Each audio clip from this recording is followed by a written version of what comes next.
This is a disclaimer, an invitation to listen beyond the words. Dear listeners, as you prepare to lose yourself in the tapestry of this tale, spun with care and woven with countless voices, allow me a moment to reflect on the nature of storytelling itself. Words, like wayward stars, often shine with unpredictable brilliance. They illuminate, they resonate, but they can also flicker as they cross from tongue to ear. In this telling, where the art of the spoken word meets the boundless intricacies of language, there may be an occasional note that rings unexpected, a pronunciation shaped by a performer's unique cadence, a name rendered slightly different than imagined, a rhythm that dances to its own tune. These moments are not flaws, but gentle reminders of the heart behind the performance, breathing life into the story in its own vivid way. Rather than distractions, consider them the creases in an ancient map, the character of a voice etched with the echoes of the world it seeks to bring alive. They are the marks of a tale well told, alive with the imperfections that makes human. Lean into the magic, allow the story to wash over you, and trust that, no matter the shape of each word, the soul of the journey remains unchanged. Your willingness to listen with an open heart is the truest magic of all. The Sign of the Four, by Arthur Conan Doyle. Chapter 1. The Science of Deduction. Sherlock Holmes took his bottle from the corner of the mantelpiece and his hypodermic syringe from its neat morocco case. With his long, white, nervous fingers he adjusted the delicate needle and rolled back his left shirt cuff. For some little time his eyes rested thoughtfully upon the sinewy forearm and wrist all dotted and scarred with innumerable puncture marks. Finally he thrust the sharp point home, pressed down the tiny piston, and sank back into the velvet-lined armchair with a long sigh of satisfaction. 3 times a day for many months I had witnessed this performance, but custom had not reconciled my mind to it. On the contrary, from day to day I had become more irritable at the sight, and my conscience swelled nightly within me at the thought that I had lacked the courage to protest. Again and again I had registered a vow that I should deliver my soul upon the subject, but there was that in the cool, nonchalant air of my companion which made him the last man with whom one would care to take anything approaching to a liberty. His great powers, his masterly manner, and the experience which I had had of his many extraordinary qualities, all made me diffident and backward in crossing him. Yet upon that afternoon, whether it was the bone which I had taken with my lunch, or the additional exasperation produced by the extreme deliberation of his manner, I suddenly felt that I could hold out no longer. "Which is it today?" I asked. "Morphine or cocaine?" He raised his eyes languidly from the old black-letter volume which he had opened. "It is cocaine," he said, "a 7% solution. Would you care to try it?" "No, indeed," I answered, brusquely. "My constitution has not got over the Afghan campaign yet. I cannot afford to throw any extra strain upon it." He smiled at my vehemence. "Perhaps you are right, Watson," he said. "I suppose that its influence is physically a bad one. I find it, however, so transcendently stimulating and clarifying to the mind that its secondary action is a matter of small moment. But consider," I said, earnestly, "count the cost. Your brain may, as you say, be roused and excited, but it is a pathological and morbid process, which involves increased tissue change and may at last leave a permanent weakness. You know, too, what a black reaction comes upon you. Surely the game is hardly worth the candle. Why should you, for a mere passing pleasure, risk the loss of those great powers with which you have been endowed? Remember that I speak not only as one comrade to another, but as a medical man to one for whose constitution he is to some extent answerable." He did not seem offended. On the contrary, he put his fingertips together and leaned his elbows on the arms of his chair, like one who has a relish for conversation. "My mind," he said, rebels at stagnation. Give me problems, give me work, give me the most abstruse cryptogram or the most intricate analysis, and I am in my own proper atmosphere.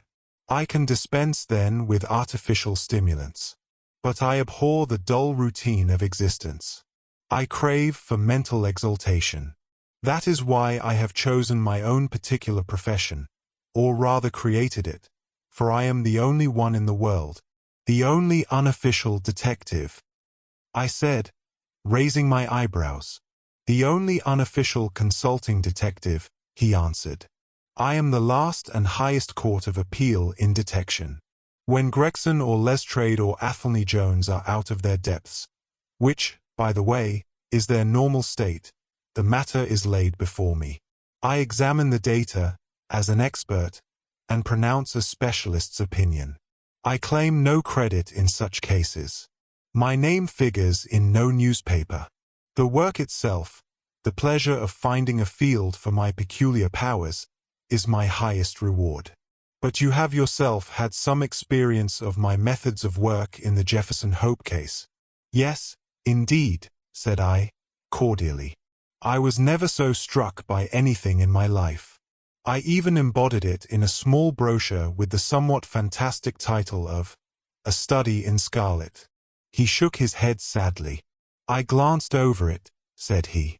Honestly, I cannot congratulate you upon it. Detection is, or ought to be, an exact science, and should be treated in the same cold and unemotional manner.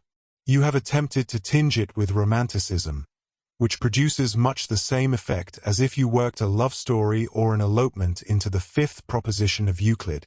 But the romance was there, I remonstrated. I could not tamper with the facts. Some facts should be suppressed, or at least a just sense of proportion should be observed in treating them. The only point in the case which deserved mention was the curious analytical reasoning from effects to causes by which I succeeded in unraveling it. I was annoyed at this criticism of a work which had been specially designed to please him. I confess, too, that I was irritated by the egotism which seemed to demand that every line of my pamphlet should be devoted to his own special doings. More than once during the years that I had lived with him in Baker Street I had observed that a small vanity underlay my companion's quiet and didactic manner.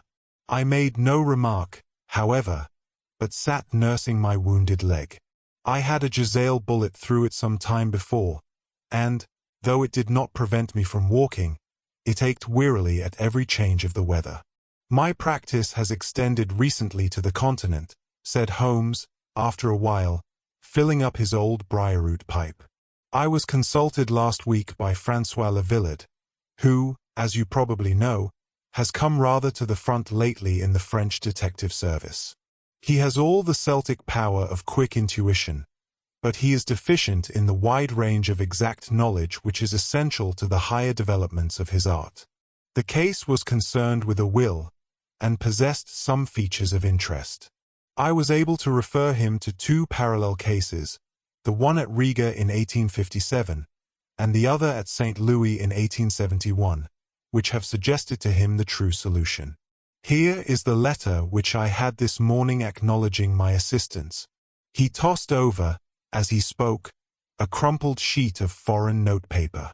I glanced my eyes down it, catching a profusion of notes of admiration, with Strail magnifiques, coups de maîtres, and tours de force, all testifying to the ardent admiration of the Frenchman. He speaks as a pupil to his master, said I. Oh, he rates my assistance too highly, said Sherlock Holmes, lightly. He has considerable gifts himself. He possesses 2 out of the 3 qualities necessary for the ideal detective. He has the power of observation and that of deduction. He is only wanting in knowledge, and that may come in time. He is now translating my small works into French. Your works? Oh, didn't you know? He cried, laughing. Yes, I have been guilty of several monographs. They are all upon technical subjects. Here, for example, is one upon the distinction between the ashes of the various tobaccos, In it I enumerate 140 forms of cigarette, and pipe tobacco, with colored plates illustrating the difference in the ash. It is a point which is continually turning up in criminal trials, and which is sometimes of supreme importance as a clue. If you can say definitely, for example, that some murder has been done by a man who was smoking an Indian lunka, it obviously narrows your field of search. To the trained eye there is as much difference between the black ash of a trichinopoly and the white fluff of bird's eye as there is between a cabbage and a potato. You have an extraordinary genius for minutiae, I remarked.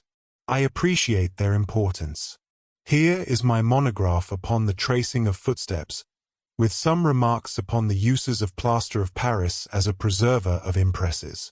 Here, too, is a curious little work upon the influence of a trade upon the form of the hand, with lithotypes of the hands of slaters, sailors, cork cutters, compositors, weavers, and diamond polishers. That is a matter of great practical interest to the scientific detective, especially in cases of unclaimed bodies, or in discovering the antecedents of criminals. But I weary you with my hobby. Not at all, I answered, earnestly. It is of the greatest interest to me, especially since I have had the opportunity of observing your practical application of it. But you spoke just now of observation and deduction.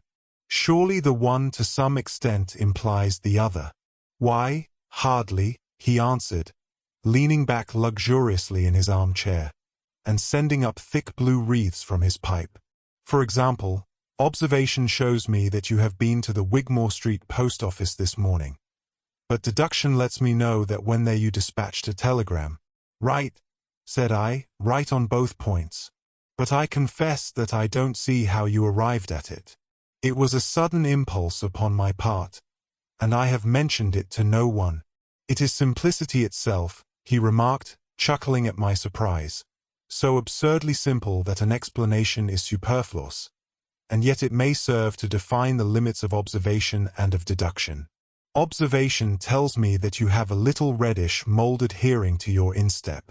Just opposite the Wigmore Street office they have taken up the pavement and thrown up some earth which lies in such a way that it is difficult to avoid treading in it in entering. The earth is of this peculiar reddish tint which is found, as far as I know, nowhere else in the neighborhood. So much is observation. The rest is deduction.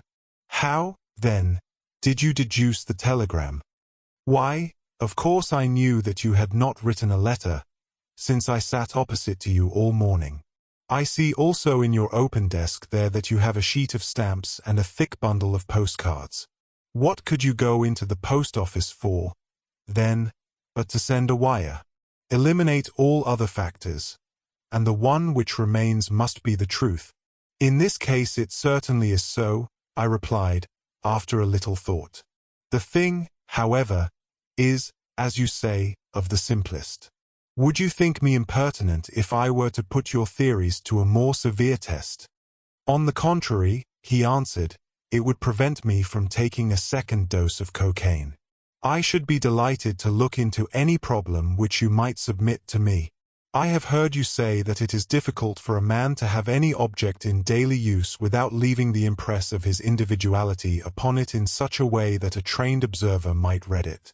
Now, I have here a watch which has recently come into my possession. Would you have the kindness to let me have an opinion upon the character or habits of the late owner? I handed him over the watch with some slight feeling of amusement in my heart, for the test was, as I thought, an impossible one, and I intended it as a lesson against the somewhat dogmatic tone which he occasionally assumed.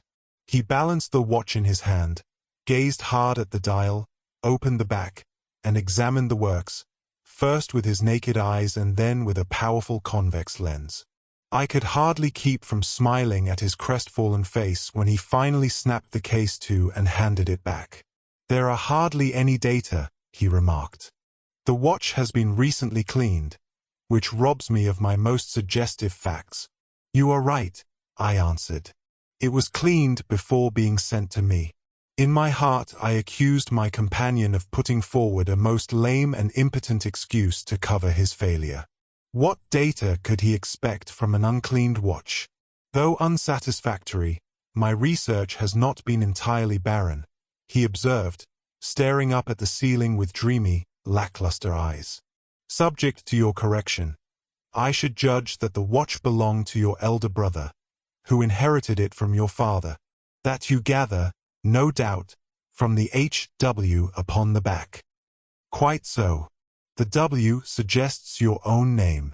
The date of the watch is nearly 50 years back, and the initials are as old as the watch, so it was made for the last generation. Jewelry usually descends to the eldest son, and he is most likely to have the same name as the father. Your father has, if I remember right, been dead many years. It has, therefore, been in the hands of your eldest brother.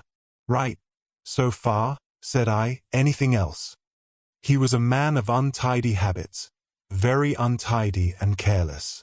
He was left with good prospects, but he threw away his chances, lived for some time in poverty with occasional short intervals of prosperity, and finally, taking to drink, he died. That is all I can gather. I sprang from my chair and limped impatiently about the room with considerable bitterness in my heart. This is unworthy of you, Holmes, I said. I could not have believed that you would have descended to this. You have made inquiries into the history of my unhappy brother, and you now pretend to deduce this knowledge in some fanciful way. You cannot expect me to believe that you have read all this from his old watch. It is unkind, and, to speak plainly, has a touch of charlatanism in it. My dear doctor, said he, kindly, pray accept my apologies.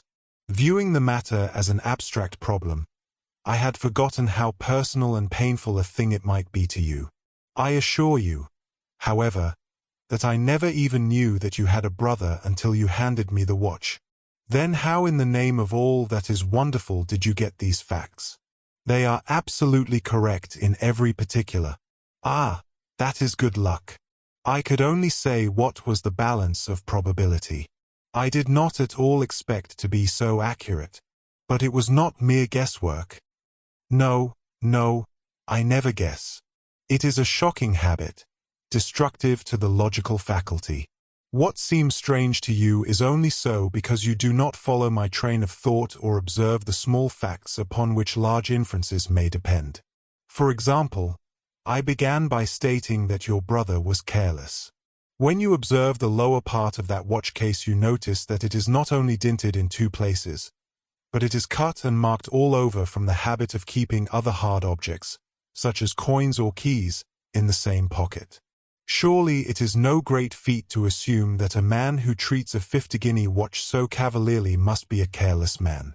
Neither is it a very far-fetched inference that a man who inherits one article of such value is pretty well provided for in other respects. I nodded, to show that I followed his reasoning. It is very customary for pawnbrokers in England, when they take a watch, to scratch the number of the ticket with a pinpoint upon the inside of the case. It is more handy than a label, as there is no risk of the number being lost or transposed. There are no less than 4 such numbers visible to my lens on the inside of this case. Inference, that your brother was often at low water. Secondary inference, that he had occasional bursts of prosperity, or he could not have redeemed the pledge. Finally, I ask you to look at the inner plate, which contains the keyhole. Look at the thousands of scratches all round the hole, marks where the key has slipped. What sober man's key could have scored those grooves? But you will never see a drunkard's watch without them. He wins it at night, and he leaves these traces of his unsteady hand. Where is the mystery in all this? It is as clear as daylight, I answered. I regret the injustice which I did you. I should have had more faith in your marvelous faculty. May I ask whether you have any professional inquiry on foot at present? None. Hence the cocaine. I cannot live without brain work. What else is there to live for? Stand at the window here. Was ever such a dreary, dismal, unprofitable world? See how the yellow fog swirls down the street and drifts across the dun-colored houses. What could be more hopelessly prosaic and material? What is the use of having powers, Doctor, when one has no field upon which to exert them? Crime is commonplace, existence is commonplace, and no qualities save those which are commonplace have any function upon earth. I had opened my mouth to reply to this tirade, when with a crisp knock our landlady entered, bearing a card upon the brass salver. "A young lady for you, sir," she said, addressing my companion. "Miss Mary Morstan," he read. I have no recollection of the name. Ask the young lady to step up, Mrs. Hudson. Don't go, Doctor. I should prefer the... Chapter 2. The Statement of the Case. Miss Morstan entered the room with a firm step and an outward composure of manner. She was a blonde young lady, small, dainty, well-gloved, and dressed in the most perfect taste. There was, however, a plainness and simplicity about her costume which bore with it a suggestion of limited means. The dress was a somber grayish-beige, untrimmed and unbraided, and she wore a small turban of the same dull hue, relieved only by a suspicion of white feather in the side. Her face had neither regularity of feature nor beauty of complexion, but her expression was sweet and amiable, and her large blue eyes were singularly spiritual and sympathetic. In an experience of women which extends over many nations and 3 separate continents, I have never looked upon a face which gave a clearer promise of a refined and sensitive nature. I could not but observe that as she took the seat which Sherlock Holmes placed for her, her lip trembled, her hand quivered, and she showed every sign of intense inward agitation. "I have come to you, Mr. Holmes," she said, "because you once enabled my employer, Mrs. Cecil Forrester, to unravel a little domestic complication. She was much impressed by your kindness and skill." "Mrs. Cecil Forrester," he repeated thoughtfully. "I believe that I was of some slight service to her.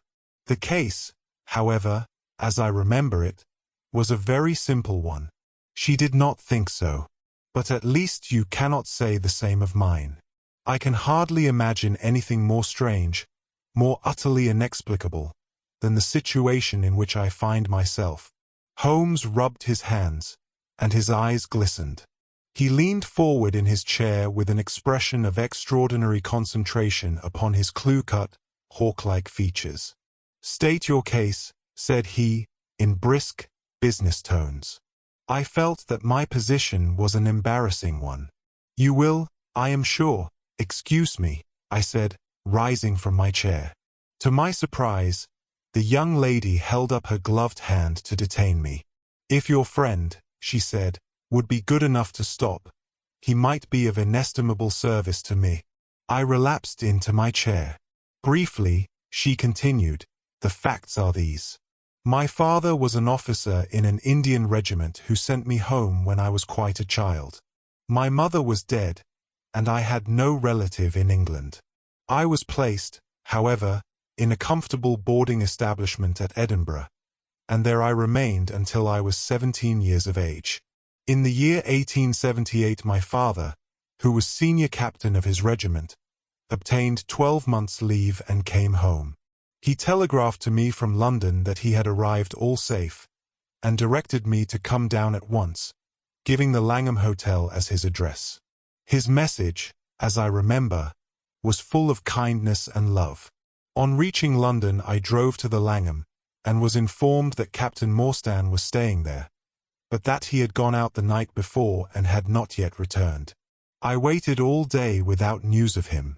That night, on the advice of the manager of the hotel, I communicated with the police, and next morning we advertised in all the papers. Our inquiries led to no result, and from that day to this no word has ever been heard of my unfortunate father. He came home with his heart full of hope, to find some peace, some comfort, and instead, she put her hand to her throat, and a choking sob cut short the sentence. "The date?" asked Holmes, opening his notebook. "He disappeared upon the 3rd of December, 1878, nearly 10 years ago. His luggage remained at the hotel. There was nothing in it to suggest a clue, some clothes, some books, and a considerable number of curiosities from the Andaman Islands. He had been one of the officers in charge of the convict guard there. Had he any friends in town? Only one that we know of, Major Sholto, of his own regiment, the 34th Bombay Infantry. The major had retired some little time before, and lived at Upper Norwood. We communicated with him, of course, but he did not even know that his brother officer was in England. A singular case, remarked Holmes. I have not yet described to you the most singular part. About 6 years ago, to be exact, upon the 4th of May, 1882, an advertisement appeared in the Times asking for the address of Miss Mary Morstan and stating that it would be to her advantage to come forward. There was no name or address appended. I had at that time just entered the family of Mrs. Cecil Forrester in the capacity of governess. By her advice, I published my address in the advertisement column. The same day there arrived through the post a small cardboard box addressed to me, which I found to contain a very large and lustrous pearl. No word of writing was enclosed. Since then, every year upon the same date there has always appeared a similar box, containing a similar pearl, without any clue as to the sender. They have been pronounced by an expert to be of a rare variety and of considerable value. You can see for yourselves that they are very handsome. She opened a flat box as she spoke, and showed me 6 of the finest pearls that I had ever seen. Your statement is most interesting, said Sherlock Holmes. Has anything else occurred to you? Yes, and no later than today. That is why I have come to you. This morning I received this letter, which you will perhaps read for yourself. Thank you, said Holmes. The envelope too, please. Postmark, London, SW date, July 7th. Man's thumb mark on corner, probably postman. Best quality paper. Envelopes at 6pence a packet. Particular man in his stationery. No address. Be at the 3rd pillar from the left outside the Lyceum Theatre tonight at 7 o'clock. If you are distrustful, bring 2 friends. You are a wronged woman, and shall have justice. Do not bring police. If you do, all will be in vain. Your unknown friend. Well, really, this is a very pretty little mystery. What do you intend to do, Miss Morstan? That is exactly what I want to ask you. Then we shall most certainly go. You and I, Anne. Yes, why, Dr. Watson is the very man. Your correspondent says 2 friends. He and I have worked together before. But would he come? She asked, with something appealing in her voice and expression. I should be proud and happy, said I, fervently, if I can be of any service. You are both very kind, she answered. I have led a retired life, and have no friends whom I could appeal to. If I am here at 6 it will do, I suppose. You must not be later, said Holmes. There is one other point, however. Is this handwriting the same as that upon the pearl box addresses? I have them here, she answered, producing half a dozen pieces of paper. You are certainly a model client. You have the correct intuition. Let us see. Now, he spread out the papers upon the table, and gave little darting glances from one to the other. They are disguised hands, except the letter, he said, presently, but there can be no question as to the authorship. See how the irrepressible Greek E will break out, and see the twirl of the final S. They are undoubtedly by the same person. I should not like to suggest false hopes, Miss Morstan, but is there any resemblance between this hand and that of your father? Nothing could be more unlike. I expected to hear you say so. We shall look out for you, then, at 6. Pray allow me to keep the papers. I may look into the matter before then. It is only 3:30. Au revoir. Then, au revoir, said our visitor, and, with a bright, kindly glance from one to the other of us, she replaced her pearl box in her bosom and hurried away. Standing at the window, I watched her walking briskly down the street, until the grey turban and white feather were but a speck in the sombre crowd. "What a very attractive woman!" I exclaimed, turning to my companion.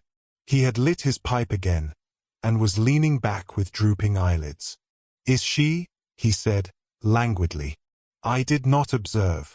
You really are an automaton, a calculating machine," I cried. "There is something positively inhuman in you at times." He smiled gently. "It is of the first importance," he said, "not to allow your judgment to be biased by personal qualities. A client is to me a mere unit, a factor in a problem. The emotional qualities are antagonistic to clear reasoning. I assure you that the most winning woman I ever knew was hanged for poisoning 3 little children for their insurance money, and the most repellent man of my acquaintance is a philanthropist who has spent nearly $250,000 upon the London poor. In this case, however, I never make exceptions. An exception disproves the rule. Have you ever had occasion to study character in handwriting? What do you make of this fellow's scribble?" "It is legible and regular," I answered. "A man of business habits and some force of character." Holmes shook his head. "Look at his long letters," he said. "They hardly rise above the common herd. That D might be an A, and that L and E, men of character always differentiate their long letters, however illegibly they may write. There is vacillation in his KS and self-esteem in his capitals. I am going out now. I have some few references to make. Let me recommend this book, one of the most remarkable ever penned. It is Winwood Reade's Martyrdom of Man. I shall be back in an hour." I sat in the window with the volume in my hand, but my thoughts were far from the daring speculations of the writer. My mind ran upon our late visitor, her smiles, the deep rich tones of her voice, the strange mystery which overhung her life. If she was 17 at the time of her father's disappearance, she must be 27 now, a sweet age, when youth has lost its self-consciousness and become a little sobered by experience. So I sat and mused, until such dangerous thoughts came into my head that I hurried away to my desk and plunged furiously into the latest treatise upon pathology. What was I, an army surgeon with a weak leg and a weaker banking account, that I should dare to think of such things? She was a unit, a factor, nothing more. If my future were black, it was better surely to face it like a man than to attempt to brighten it by mere will-o'-the-wisps of the imagination. Chapter 3. In quest of a solution. It was 5:30 before Holmes returned. He was bright, eager, and in excellent spirits, a mood which in his case alternated with fits of the blackest depression. "There is no great mystery in this matter," he said, taking the cup of tea which I had poured out for him. "The facts appear to admit of only one explanation." "What? You have solved it already?" "Well, that would be too much to say. I have discovered a suggestive fact, that is all. It is, however, very suggestive. The details are still to be added. I have just found, on consulting the back files of the Times, that Major Sholto, of Upper Norwood, late of the 34th Bombay Infantry, died upon the 28th of April, 1882. I may be very obtuse, Holmes, but I fail to see what this suggests. No? You surprise me. Look at it in this way, then. Captain Morstan disappears. The only person in London whom he could have visited is Major Sholto. Major Sholto denies having heard that he was in London. For years later Sholto dies. Within a week of his death Captain Morstan's daughter receives a valuable present, which is repeated from year to year, and now culminates in a letter which describes her as a wronged woman. What wrong can it refer to except this deprivation of her father? And why should the presents begin immediately after Sholto's death, unless it is that Sholto's heir knows something of the mystery and desires to make compensation? Have you any alternative theory which will meet the facts? But what a strange compensation, and how strangely made. Why, too, should he write a letter now, rather than 6 years ago? Again, the letter speaks of giving her justice. What justice can she have? It is too much to suppose that her father is still alive. There is no other injustice in her case that you know of. There are difficulties. There are certainly difficulties, said Sherlock Holmes, pensively. But our expedition of tonight will solve them all. Ah, here is a four-wheeler, and Miss Morstan is inside. Are you all ready? Then we had better go down, for it is a little past the hour. I picked up my hat and my heaviest stick, but I observed that Holmes took his revolver from his drawer and slipped it into his pocket. It was clear that he thought that our night's work might be a serious one. Miss Morstan was muffled in a dark cloak, and her sensitive face was composed, but pale. She must have been more than woman if she did not feel some uneasiness at the strange enterprise upon which we were embarking, yet her self-control was perfect, and she readily answered the few additional questions which Sherlock Holmes put to her. Major Sholto was a very particular friend of Papa's, she said. His letters were full of allusions to the Major. He and Papa were in command of the troops at the Andaman Islands, so they were thrown a great deal together. By the way, a curious paper was found in Papa's desk which no one could understand. I don't suppose that it is of the slightest importance, but I thought you might care to see it, so I brought it with me. It is here. Holmes unfolded the paper carefully and smoothed it out upon his knee. He then very methodically examined it all over with his double lens. It is paper of native Indian manufacture, he remarked. It has at some time been pinned to a board. The diagram upon it appears to be a plan of part of a large building with numerous halls, corridors, and passages. At one point is a small cross done in red ink, and above it is 3.37 from left, in faded pencil writing. In the left-hand corner is a curious hieroglyphic like four crosses in a line with their arms touching. Beside it is written, in very rough and coarse characters, the sign of the four, Jonathan Small, Mahomet Singh, Abdullah Khan, Dust Akbar. No, I confess that I do not see how this bears upon the matter. Yet it is evidently a document of importance. It has been kept carefully in a pocketbook, for the one side is as clean as the other. It was in his pocketbook that we found it. Preserve it carefully, then, Miss Morstan, for it may prove to be of use to us. I begin to suspect that this matter may turn out to be much deeper and more subtle than I at first supposed. I must reconsider my ideas. He leaned back in the cab, and I could see by his drawn brow and his vacant eye that he was thinking intently. Miss Morstan and I chatted in an undertone about our present expedition and its possible outcome, but our companion maintained his impenetrable reserve until the end of our journey. It was a September evening, and not yet 7 o'clock, but the day had been a dreary one, and a dense drizzly fog lay low upon the great city. Mud-colored clouds drooped sadly over the muddy streets. Down the Strand the lamps were but misty splotches of diffused light which threw a feeble circular glimmer upon the slimy pavement. The yellow glare from the shop windows streamed out into the steamy, vaporous air, and threw a murky, shifting radiance across the crowded thoroughfare. There was, to my mind, something eerie and ghost-like in the endless procession of faces which flitted across these narrow bars of light. Sad faces and glad, haggard and merry. Like all humankind, they flitted from the gloom into the light, and so back into the gloom once more. I am not subject to impressions, but the dull, heavy evening, with the strange business upon which we were engaged, combined to make me nervous and depressed. I could see from Miss Morstan's manner that she was suffering from the same feeling. Holmes alone could rise superior to petty influences. He held his open notebook upon his knee, and from time to time he jotted down figures and memoranda in the light of his pocket lantern. At the Lyceum Theatre the crowds were already thick at the side entrances. In front a continuous stream of hansoms and four-wheelers were rattling up, discharging their cargoes of shirt-fronted men and beshawled, beadier-monded women. We had hardly reached the third pillar, which was our rendezvous, before a small, dark, brisk man in the dress of a coachman accosted us. "Are you the parties who come with Miss Morstan?"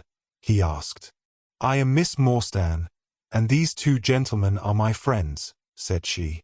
He bent a pair of wonderfully penetrating and questioning eyes upon us.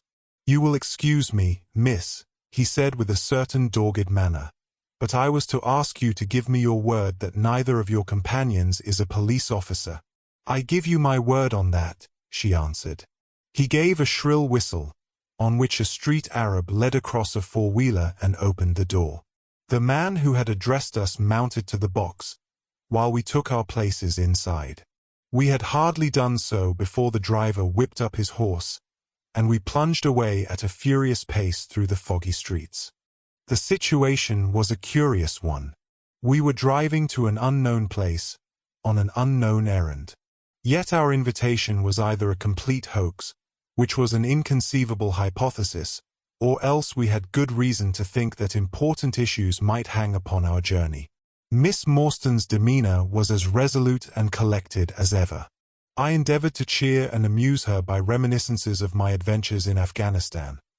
But, to tell the truth, I was myself so excited at our situation and so curious as to our destination that my stories were slightly involved.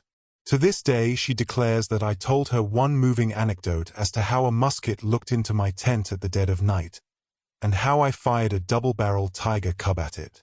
At first I had some idea as to the direction in which we were driving, but soon, what with our pace, the fog, and my own limited knowledge of London, I lost my bearings, and knew nothing, save that we seemed to be going a very long way. Sherlock Holmes was never at fault, however, and he muttered the names as the cab rattled through squares and in and out by tortuous by-streets. "Rochester Row," said he. "Now Vincent Square. Now we come out on the Vauxhall Bridge Road. We are making for the Surrey side, apparently. Yes, I thought so. Now we are on the bridge. You can catch glimpses of the river." We did indeed get a fleeting view of a stretch of the Thames with the lamps shining upon the broad, silent water, but our cab dashed on, and was soon involved in a labyrinth of streets upon the other side. "Wordsworth Road," said my companion. "Priory Road. Lark Hall Lane. Stockwell Place. Robert Street. Cold Harbour Lane. Our quest does not appear to take us to very fashionable regions. We had, indeed, reached a questionable and forbidding neighborhood. Long lines of dull brick houses were only relieved by the coarse glare and tawdry brilliancy of public houses at the corner. Then came rows of two-storied villas each with a fronting of miniature garden, and then again interminable lines of new staring brick buildings, the monster tentacles which the giant city was throwing out into the country. At last the cab drew up at the third house in a new terrace. None of the other houses were inhabited, and that at which we stopped was as dark as its neighbors, save for a single glimmer in the kitchen window. On our knocking, however, the door was instantly thrown open by a Hindu servant clad in a yellow turban, white loose-fitting clothes, and a yellow sash. There was something strangely incongruous in this oriental figure framed in the commonplace doorway of a third-rate suburban dwelling-house. "The Sahib awaits you," said he, and even as he spoke there came a high piping voice from some inner room. "Show them in to me, Kit Mutgar," it cried. "Show them straight into—" Chapter 4. The Story of the Bald-Headed Man. We followed the Indian down a sordid and common passage, ill-lit and worse furnished, until he came to a door upon the right, which he threw open.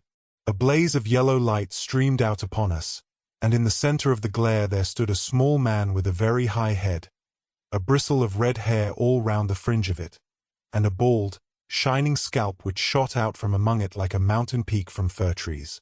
He writhed his hands together as he stood, and his features were in a perpetual jerk, now smiling, now scowling, but never for an instant in repose. Nature had given him a pendulous lip, and a too visible line of yellow and irregular teeth, which he strove feebly to conceal by constantly passing his hand over the lower part of his face. In spite of his obtrusive baldness, he gave the impression of youth. In point of fact, he had just turned his 30th year. Your servant, Miss Morstan, he kept repeating, in a thin, high voice. Your servant, gentlemen. Pray step into my little sanctum. A small place, miss, but furnished to my own liking. An oasis of art in the howling desert of South London. We were all astonished by the appearance of the apartment into which he invited us. In that sorry house it looked as out of place as a diamond of the first water in a setting of brass. The richest and glossiest of curtains and tapestries draped the walls, looped back here and there to expose some richly mounted painting or oriental vase. The carpet was of amber and black, so soft and so thick that the foot sank pleasantly into it, as into a bed of moss. 2 great tiger skins thrown athwart it increased the suggestion of Eastern luxury, as did a huge hookah which stood upon a mat in the corner.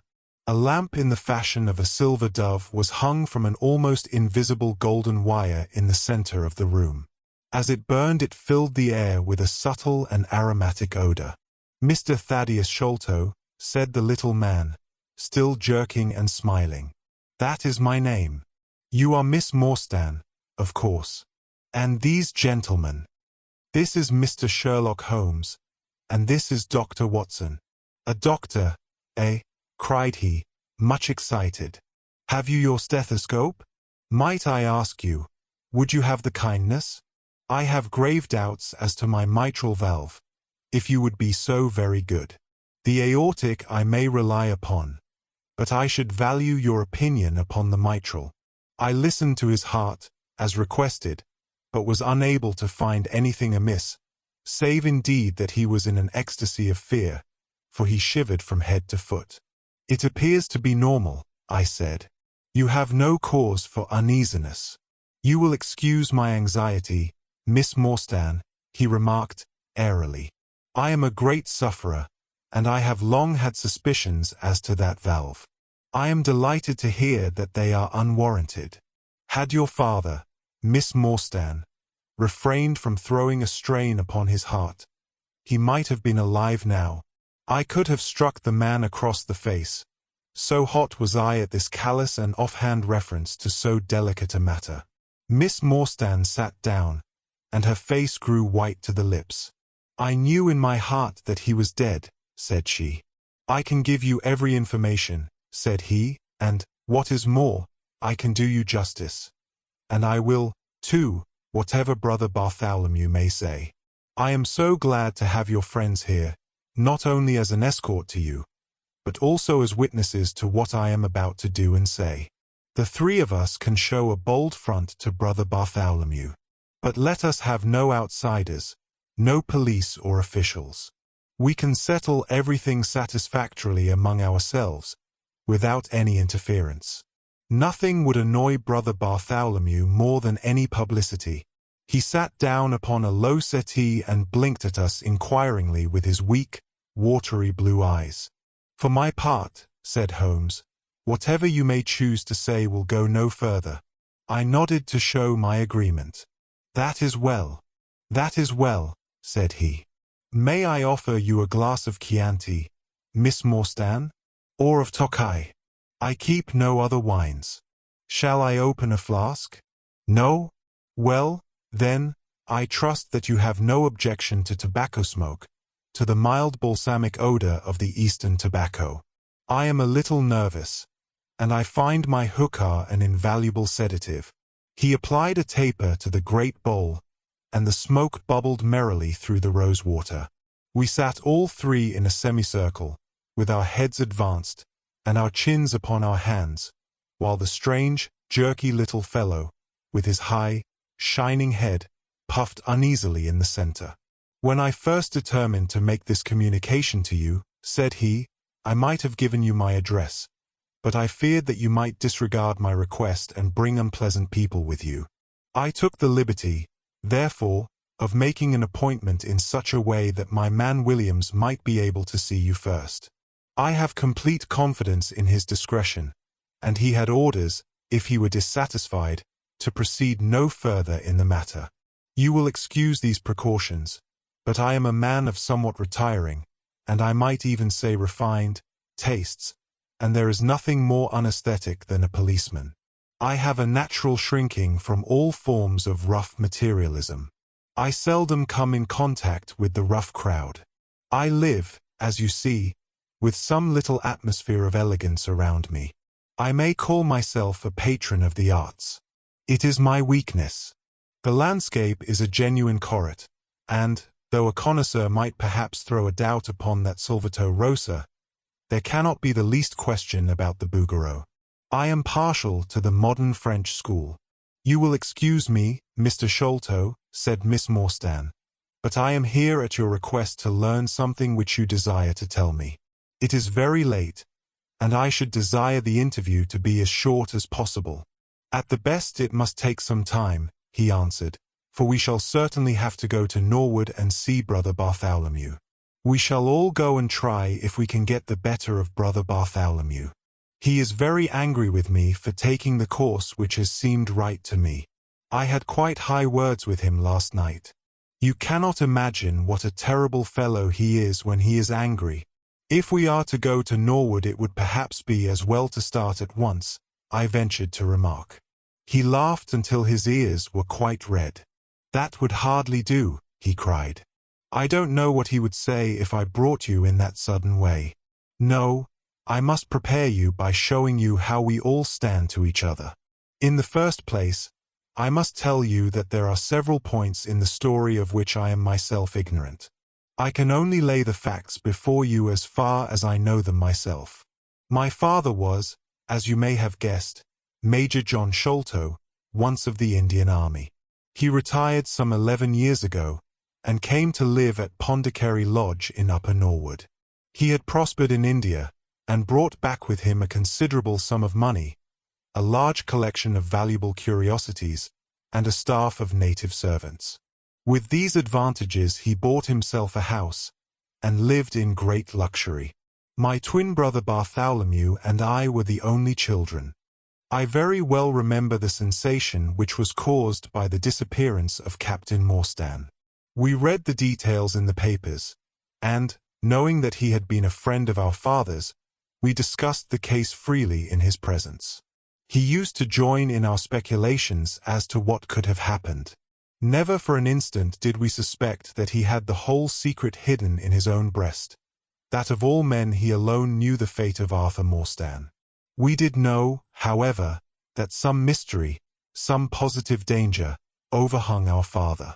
He was very fearful of going out alone, and he always employed 2 prize-fighters to act as porters at Pondicherry Lodge. Williams, who drove you tonight, was one of them. He was once lightweight champion of England. Our father would never tell us what it was he feared, but he had a most marked aversion to men with wooden legs. On one occasion he actually fired his revolver at a wooden-legged man, who proved to be a harmless tradesman canvassing for orders. We had to pay a large sum to hush the matter up. My brother and I used to think this a mere whim of my father's, but events have since led us to change our opinion. Early in 1882 my father received a letter from India which was a great shock to him. He nearly fainted at the breakfast table when he opened it, and from that day he sickened to his death. What was in the letter we could never discover, but I could see as he held it that it was short and written in a scrawling hand. He had suffered for years from an enlarged spleen, but he now became rapidly worse, and towards the end of April we were informed that he was beyond all hope, and that he wished to make a last communication to us. When we entered his room he was propped up with pillows and breathing heavily. He besought us to lock the door and to come upon either side of the bed. Then, grasping our hands, he made a remarkable statement to us, in a voice which was broken as much by emotion as by pain. I shall try and give it to you in his own very words. I have only one thing, he said, which weighs upon my mind at this supreme moment. It is my treatment of poor Morstan's orphan. The cursed greed which has been my besetting sin through life has withheld from her the treasure, half at least of which should have been hers. And yet I have made no use of it myself. So blind and foolish a thing is avarice. The mere feeling of possession has been so dear to me that I could not bear to share it with another. See that chaplet dipped with pearls beside the quinine bottle. Even that I could not bear to part with, although I had got it out with the design of sending it to her. You, my sons, will give her a fair share of the Agra treasure. But send her nothing, not even the chaplet, until I am gone. After all, men have been as bad as this and have recovered. I will tell you how Morstan died, he continued. He had suffered for years from a weak heart, but he concealed it from every one. I alone knew it. When in India, he and I, through a remarkable chain of circumstances, came into possession of a considerable treasure. I brought it over to England, and on the night of Morstan's arrival he came straight over here to claim his share. He walked over from the station, and was admitted by my faithful old Lal Chowdar, who is now dead. Morstan and I had a difference of opinion as to the division of the treasure, and we came to heated words. Morstan had sprung out of his chair in a paroxysm of anger, when he suddenly pressed his hand to his side. His face turned a dusky hue, and he fell backwards, cutting his head against the corner of the treasure chest. When I stooped over him I found, to my horror, that he was dead. For a long time I sat half distracted, wondering what I should do. My first impulse was, of course, to call for assistance, but I could not but recognize that there was every chance that I would be accused of his murder. His death at the moment of a quarrel, and the gash in his head, would be black against me. Again, an official inquiry could not be made without bringing out some facts about the treasure, which I was particularly anxious to keep secret. He had told me that no soul upon earth knew where he had gone. There seemed to be no necessity why any soul ever should know. I was still pondering over the matter, when, looking up, I saw my servant, Lal Chowdar, in the doorway. He stole in and bolted the door behind him. "Do not fear, Sahib," he said. "No one need know that you have killed him. Let us hide him away, and who is the wiser?" "I did not kill him," said I. Lal Chowdar shook his head and smiled. "I heard it all, Sahib," said he. "I heard you quarrel, and I heard the blow. But my lips are sealed. All are asleep in the house. Let us put him away together." That was enough to decide me. If my own servant could not believe my innocence, how could I hope to make it good before 12 foolish tradesmen in a jury box? Lal Chowdar and I disposed of the body that night, and within a few days the London papers were full of the mysterious disappearance of Captain Morstan. You will see from what I say that I can hardly be blamed in the matter. My fault lies in the fact that we concealed not only the body, but also the treasure, and that I have clung to Morstan's share as well as to my own. I wish you, therefore, to make restitution. Put your ears down to my mouth. The treasure is hidden in. At this instant a horrible change came over his expression. His eyes stared wildly, his jaw dropped, and he yelled, in a voice which I can never forget, "Keep him out. For Christ's sake, keep him out." We both stared round at the window behind us upon which his gaze was fixed. A face was looking in at us out of the darkness. We could see the whitening of the nose where it was pressed against the glass. It was a bearded, hairy face, with wild, cruel eyes and an expression of concentrated malevolence. My brother and I rushed towards the window, but the man was gone. When we returned to my father his head had dropped and his pulse had ceased to beat. We searched the garden that night, but found no sign of the intruder, save that just under the window a single footmark was visible in the flower-bed. But for that one trace, we might have thought that our imaginations had conjured up that wild, fierce face. We soon, however, had another and a more striking proof that there were secret agencies at work all round us. The window of my father's room was found open in the morning, his cupboards and boxes had been rifled, and upon his chest was fixed a torn piece of paper, with the words, "The sign of the four," scrawled across it. What the phrase meant, or who our secret visitor may have been, we never knew. As far as we can judge, none of my father's property had been actually stolen, though everything had been turned out. My brother and I naturally associated this peculiar incident with the fear which haunted my father during his life. But it is still a complete mystery to us. The little man stopped to relight his hookah and puffed thoughtfully for a few moments. We had all sat absorbed, listening to his extraordinary narrative. At the short account of her father's death, Miss Morstan had turned deadly white, and for a moment I feared that she was about to faint. She rallied, however, on drinking a glass of water which I quietly poured out for her from a Venetian carafe upon the side table. Sherlock Holmes leaned back in his chair with an abstracted expression and the lids drawn low over his glittering eyes. As I glanced at him, I could not but think how on that very day he had complained bitterly of the commonplaceness of life. Here at least was a problem which would tax his sagacity to the utmost. Mr. Thaddius Sholto looked from one to the other of us with an obvious pride at the effect which his story had produced, and then continued between the puffs of his overgrown pipe.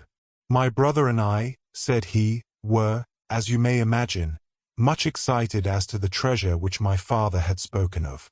For weeks and for months we dug and delved in every part of the garden, without discovering its whereabouts. It was maddening to think that the hiding place was on his very lips at the moment that he died. We could judge the splendor of the missing riches by the chaplet which he had taken out. Over this chaplet my brother Bartholomew and I had some little discussion. The pearls were evidently of great value, and he was averse to part with them, for, between friends, my brother was himself a little inclined to my father's fault. He thought, too, that if we parted with the chaplet it might give rise to gossip and finally bring us into trouble. It was all that I could do to persuade him to let me find out Miss Morstan's address and send her a detached pearl at fixed intervals, so that at least she might never feel destitute. It was a kindly thought, said our companion, earnestly. It was extremely good of you. The little man waved his hand deprecatingly. We were your trustees, he said. That was the view which I took of it, though brother Bartholomew could not altogether see it in that light. We had plenty of money ourselves. I desired no more. Besides, it would have been such bad taste to have treated a young lady in so scurvy a fashion. Le mauvais goût mène au crime. The French have a very neat way of putting these things. Our difference of opinion on this subject went so far that I thought it best to set up rooms for myself.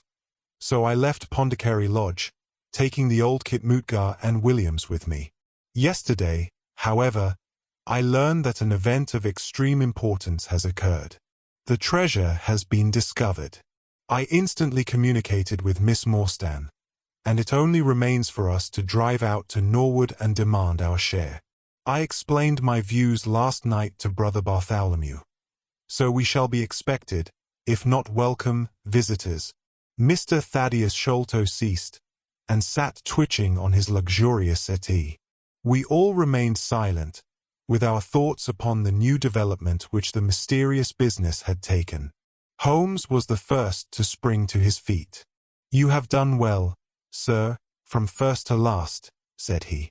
It is possible that we may be able to make you some small return by throwing some light upon that which is still dark to you.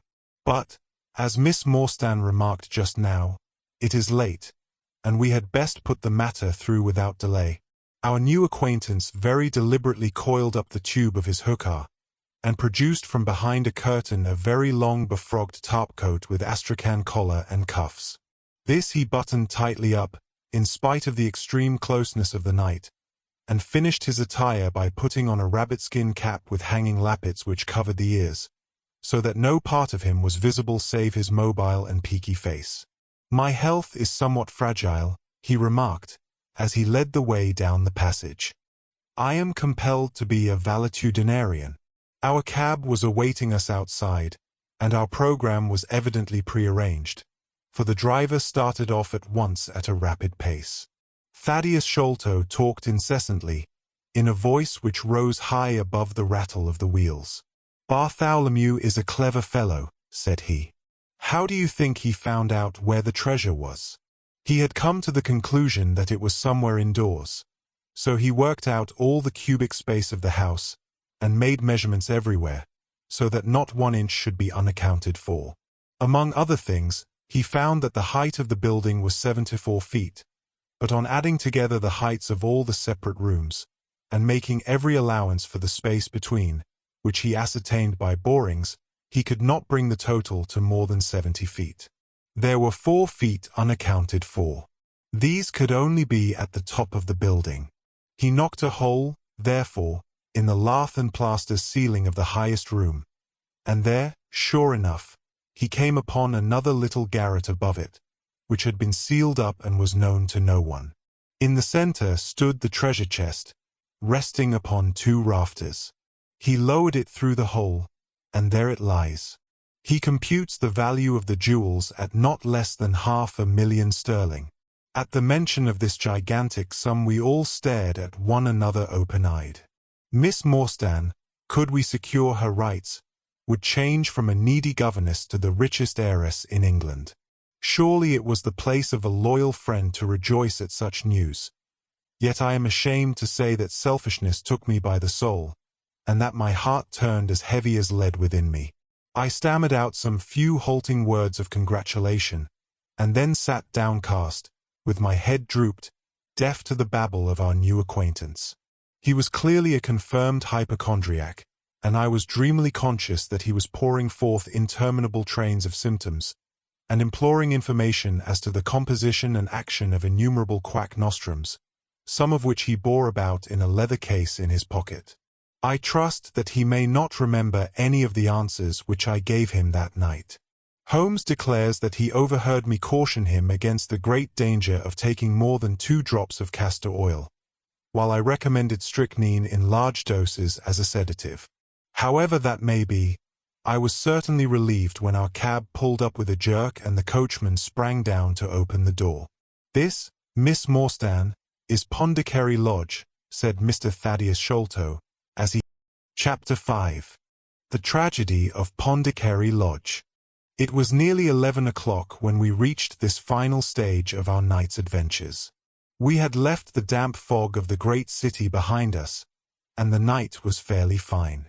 A warm wind blew from the westward, and heavy clouds moved slowly across the sky, with half a moon peeping occasionally through the rifts.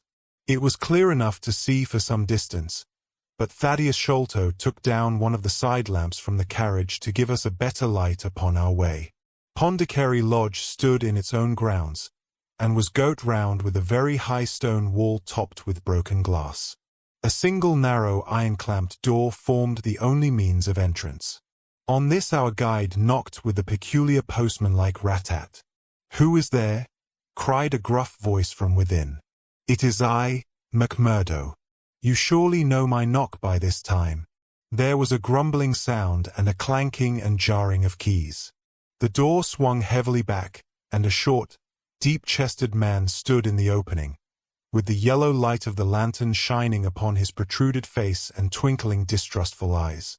"That you, Mr. Thaddius? But who are the others? I had no orders about them from the master." "No, McMurdo? You surprise me. I told my brother last night that I should bring some friends. He ain't been out o' his room today, Mr. Thaddius, and I have no orders. You know very well that I must stick to regulations. I can let you in, but your friends must just stop where they are." This was an unexpected obstacle. Thaddius Sholto looked about him in a perplexed and helpless manner. "This is too bad of you, McMurdo," he said. "If I guarantee them, that is enough for you. There is the young lady, too. She cannot wait on the public road at this hour." "Very sorry, Mr. Thaddius," said the porter, inexorably. "Folk may be friends o' yours, and yet no friends o' the master's. He pays me well to do my duty, and my duty I'll do. I don't know none o' your friends." "Oh, yes you do, McMurdo," cried Sherlock Holmes, genially. "I don't think you can have forgotten me. Don't you remember the amateur who fought 3 rounds with you at Allison's rooms on the night of your benefit 4 years back?" "Not Mr. Sherlock Holmes," roared the prizefighter.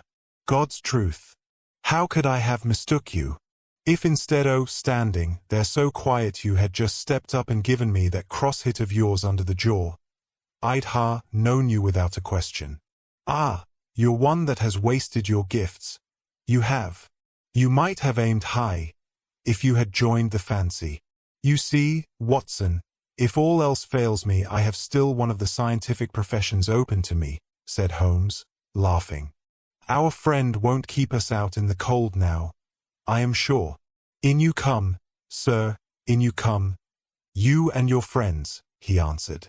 Very sorry, Mr. Thaddius, but orders are very strict. Had to be certain of your friends before I let them in. Inside, a gravel path wound through desolate grounds to a huge clump of a house, square and prosaic, all plunged in shadow save where a moonbeam struck one corner and glimmered in a garret window. The vast size of the building, with its gloom and its deathly silence, struck a chill to the heart. Even Thaddius Sholto seemed ill at ease, and the lantern quivered and rattled in his hand. I cannot understand it, he said. There must be some mistake. I distinctly told Bartholomew that we should be here, and yet there is no light in his window. I do not know what to make of it. Does he always guard the premises in this way? Asked Holmes. Yes, he has followed my father's custom. He was the favorite son, you know, and I sometimes think that my father may have told him more than he ever told me. That is Bartholomew's window up there where the moonshine strikes. It is quite bright, but there is no light from within, I think. None, said Holmes. But I see the glint of a light in that little window beside the door. Ah, that is the housekeeper's room. That is where old Mrs. Bernstone sits. She can tell us all about it. But perhaps you would not mind waiting here for a minute or two, for if we all go in together and she has no word of our coming she may be alarmed. But hush! What is that? He held up the lantern, and his hand shook until the circles of light flickered and wavered all round us. Miss Morstan seized my wrist, and we all stood with thumping hearts, straining our ears. From the great black house there sounded through the silent night the saddest and most pitiful of sounds, the shrill, broken whimpering of a frightened woman. It is Mrs. Bernstone, said Sholto. She is the only woman in the house. Wait here. I shall be back in a moment. He hurried for the door, and knocked in his peculiar way. We could see a tall old woman admit him, and sway with pleasure at the very sight of him. Oh, Mr. Thaddius, sir, I am so glad you have come. I am so glad you have come, Mr. Thaddius, sir. We heard her reiterated rejoicings until the door was closed and her voice died away into a muffled monotone. Our guide had left us the lantern. Holmes swung it slowly round, and peered keenly at the house, and at the great rubbish heaps which cumbered the grounds. Miss Morstan and I stood together, and her hand was in mine. A wondrous subtle thing is love, for here were we two who had never seen each other before that day, between whom no word or even look of affection had ever passed, and yet now in an hour of trouble our hands instinctively sought for each other. I have marveled at it since, but at the time it seemed the most natural thing that I should go out to her so, and, as she has often told me, there was in her also the instinct to turn to me for comfort and protection. So we stood hand in hand, like two children, and there was peace in our hearts for all the dark things that surrounded us. What a strange place, she said, looking round. It looks as though all the moles in England had been let loose in it. I have seen something of the sort on the side of a hill near Ballarat, where the prospectors had been at work, and from the same cause, said Holmes. These are the traces of the treasure-seekers. You must remember that they were 6 years looking for it. No wonder that the grounds look like a gravel pit. At that moment the door of the house burst open, and Thaddius Sholto came running out, with his hands thrown forward and terror in his eyes. There is something amiss with Bartholomew, he cried. I am frightened. My nerves cannot stand it. He was, indeed, half blubbering with fear, and his twitching feeble face peeping out from the great astrakhan collar had the helpless appealing expression of a terrified child. "Come into the house," said Holmes, in his crisp, firm way. "Yes, do," pleaded Thaddius Sholto. "I really do not feel equal to giving directions." We all followed him into the housekeeper's room, which stood upon the left-hand side of the passage. The old woman was pacing up and down with a scared look and restless picking fingers, but the sight of Miss Morstan appeared to have a soothing effect upon her. "God bless your sweet calm face," she cried, with an hysterical sob. "It does me good to see you. Oh, but I have been sorely tried this day." Our companion patted her thin, work-worn hand, and murmured some few words of kindly womanly comfort which brought the color back into the other's bloodless cheeks. "Master has locked himself in and will not answer me," she explained. "All day I have waited to hear from him, for he often likes to be alone. But an hour ago I feared that something was amiss, so I went up and peeped through the keyhole. You must go up, Mr. Thaddius. You must go up and look for yourself. I have seen Mr. Bartholomew Sholto in joy and in sorrow for 10 long years, but I never saw him with such a face on him as that." Sherlock Holmes took the lamp and led the way, for Thaddius Sholto's teeth were chattering in his head. So shaken was he that I had to pass my hand under his arm as we went up the stairs, for his knees were trembling under him.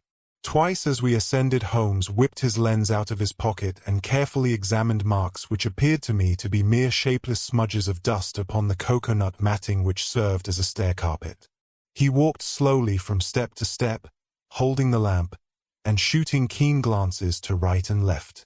Miss Morstan had remained behind with the frightened housekeeper. The third flight of stairs ended in a straight passage of some length, with a great picture in Indian tapestry upon the right of it and 3 doors upon the left. Holmes advanced along it in the same slow and methodical way, while we kept close at his heels, with our long black shadows streaming backwards down the corridor. The third door was that which we were seeking. Holmes knocked without receiving any answer, and then tried to turn the handle and force it open. It was locked on the inside, however, and by a broad and powerful bolt, as we could see when we set our lamp up against it. The key being turned, however, the hole was not entirely closed. Sherlock Holmes bent down to it, and instantly rose again with a sharp intaking of the breath. "There is something devilish in this, Watson," said he, more moved than I had ever before seen him. "What do you make of it?" I stooped to the hole, and recoiled in horror. Moonlight was streaming into the room, and it was bright with a vague and shifty radiance. Looking straight at me, and suspended, as it were, in the air, for all beneath was in shadow, there hung a face, the very face of our companion Thaddius. There was the same high, shining head, the same circular bristle of red hair, the same bloodless countenance. The features were set, however, in a horrible smile, a fixed and unnatural grin, which in that still and moonlit room was more jarring to the nerves than any scowl or contortion. So like was the face to that of our little friend that I looked round at him to make sure that he was indeed with us. Then I recalled to mind that he had mentioned to us that his brother and he were twins. "This is terrible," I said to Holmes. "What is to be done?" "The door must come down," he answered, and, springing against it, he put all his weight upon the lock. It creaked and groaned, but did not yield. Together we flung ourselves upon it once more, and this time it gave way with a sudden snap, and we found ourselves within Bartholomew Sholto's chamber. It appeared to have been fitted up as a chemical laboratory. A double line of glass-stoppered bottles was drawn up upon the wall opposite the door, and the table was littered over with Bunsen burners, test tubes, and retorts. In the corners stood carboys of acid in wicker baskets. One of these appeared to leak or to have been broken, for a stream of dark-colored liquid had trickled out from it, and the air was heavy with a peculiarly pungent, tar-like odor. A set of steps stood at one side of the room, in the midst of a litter of lath and plaster, and above them there was an opening in the ceiling large enough for a man to pass through. At the foot of the steps a long coil of rope was thrown carelessly together. By the table, in a wooden armchair, the master of the house was seated all in a heap, with his head sunk upon his left shoulder, and that ghastly, inscrutable smile upon his face. He was stiff and cold, and had clearly been dead many hours. It seemed to me that not only his features but all his limbs were twisted and turned in the most fantastic fashion. By his hand upon the table there lay a peculiar instrument, a brown, close-grained stick, with a stone head like a hammer, rudely lashed on with coarse twine. Beside it was a torn sheet of notepaper with some words scrawled upon it. Holmes glanced at it, and then handed it to me. "You see," he said, with a significant raising of the eyebrows. In the light of the lantern I read, with a thrill of horror, the sign of the four. "In God's name, what does it all mean?" I asked. "It means murder," said he, stooping over the dead man. "Ah, I expected it. Look here." He pointed to what looked like a long, dark thorn stuck in the skin just above the ear. "It looks like a thorn," said I. "It is a thorn. You may pick it out. But be careful, for it is poisoned." I took it up between my finger and thumb. It came away from the skin so readily that hardly any mark was left behind. One tiny speck of blood showed where the puncture had been. "This is all an insoluble mystery to me," said I. "It grows darker instead of clearer." "On the contrary," he answered, "it clears every instant. I only require a few missing links to have an entirely connected case."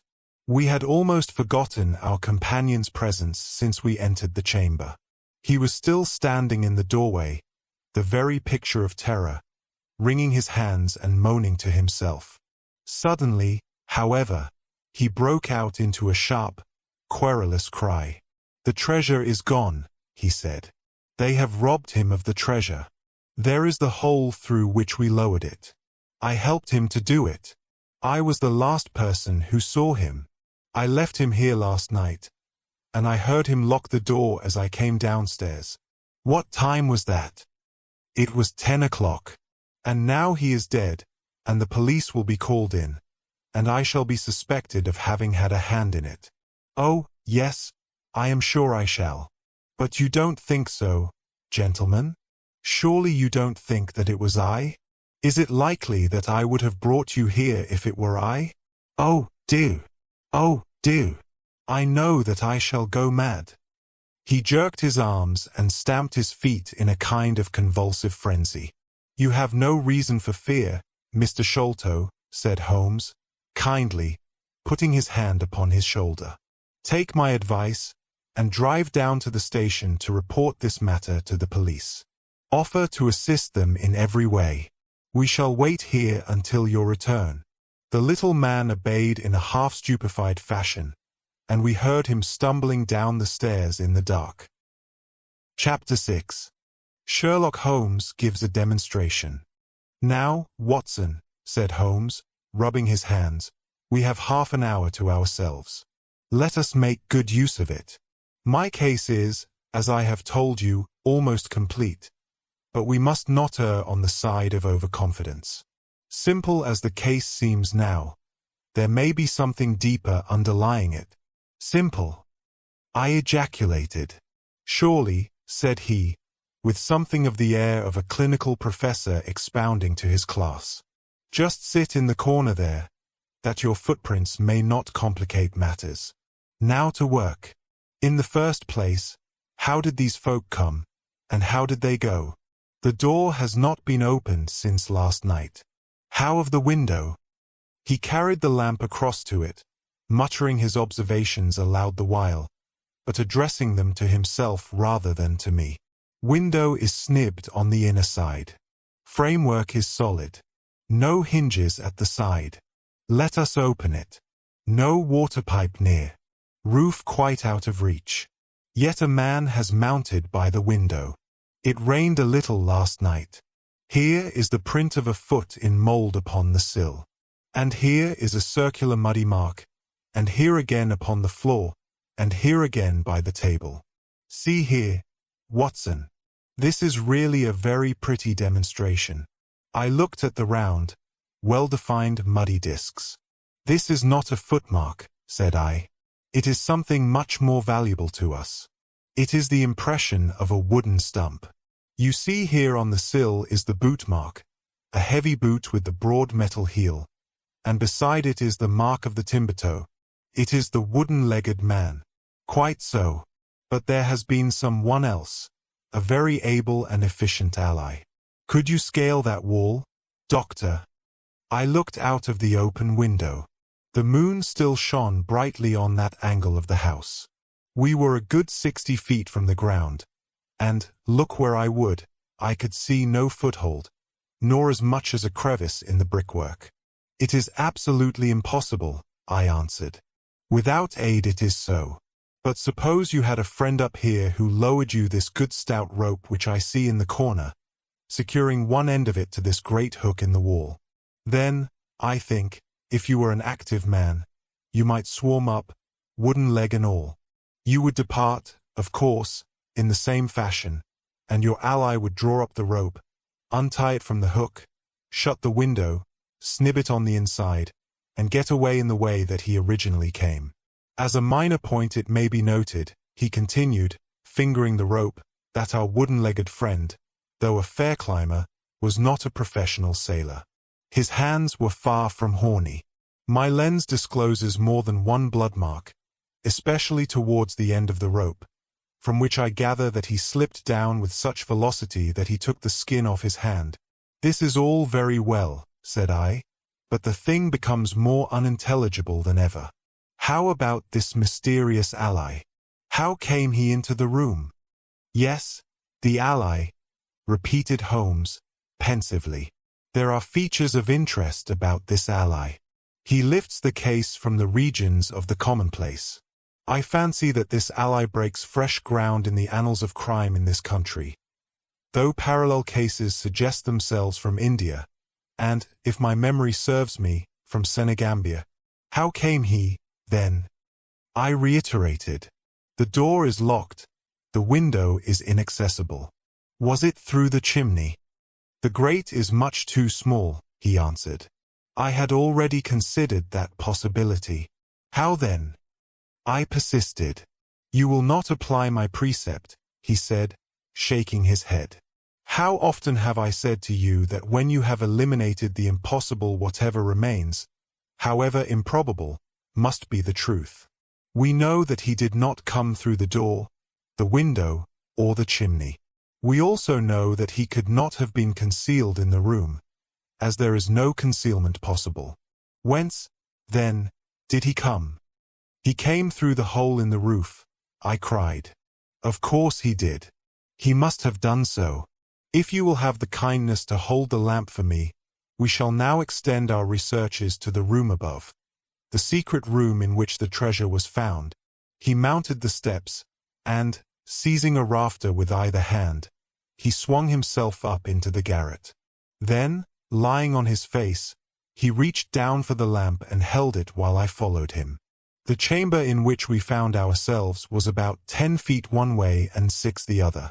The floor was formed by the rafters, with thin lath and plaster between, so that in walking one had to step from beam to beam. The roof ran up to an apex, and was evidently the inner shell of the true roof of the house. There was no furniture of any sort, and the accumulated dust of years lay thick upon the floor. Here you are, you see, said Sherlock Holmes, putting his hand against the sloping wall. This is a trapdoor which leads out on to the roof. I can press it back, and here is the roof itself, sloping at a gentle angle. This, then, is the way by which number 1 entered. Let us see if we can find any other traces of his individuality. He held down the lamp to the floor, and as he did so I saw for the second time that night a startled, surprised look come over his face. For myself, as I followed his gaze, my skin was cold under my clothes. The floor was covered thickly with the prints of a naked foot, clear, well-defined, perfectly formed, but scarce half the size of those of an ordinary man. "Holmes," I said, in a whisper, "a child has done the horrid thing." He had recovered his self-possession in an instant. "I was staggered for the moment," he said, "but the thing is quite natural. My memory failed me, or I should have been able to foretell it. There is nothing more to be learned here. Let us go down." "What is your theory, then, as to those footmarks?" I asked, eagerly, when we had regained the lower room once more. "My dear Watson, try a little analysis yourself," said he, with a touch of impatience. "You know my methods. Apply them, and it will be instructive to compare results." "I cannot conceive anything which will cover the facts," I answered. "It will be clear enough to you soon," he said, in an offhand way. "I think that there is nothing else of importance here, but I will look." He whipped out his lens and a tape measure, and hurried about the room on his knees, measuring, comparing, examining, with his long thin nose only a few inches from the planks, and his beady eyes gleaming and deep-set like those of a bird. So swift, silent, and furtive were his movements, like those of a trained bloodhound picking out a scent, that I could not but think what a terrible criminal he would have made had he turned his energy and sagacity against the law, instead of exerting them in its defense. As he hunted about, he kept muttering to himself, and finally he broke out into a loud crow of delight. "We are certainly in luck," said he. "We ought to have very little trouble now. Number 1 has had the misfortune to tread in the creosote. You can see the outline of the edge of his small foot here at the side of this evil-smelling mess. The carboy has been cracked, you see, and the stuff has leaked out." "What then?" I asked. "Why, we have got him, that's all," said he. "I know a dog that would follow that scent to the world's end. If a pack can track a trailed herring across a shire, how far can a specially trained hound follow so pungent a smell as this?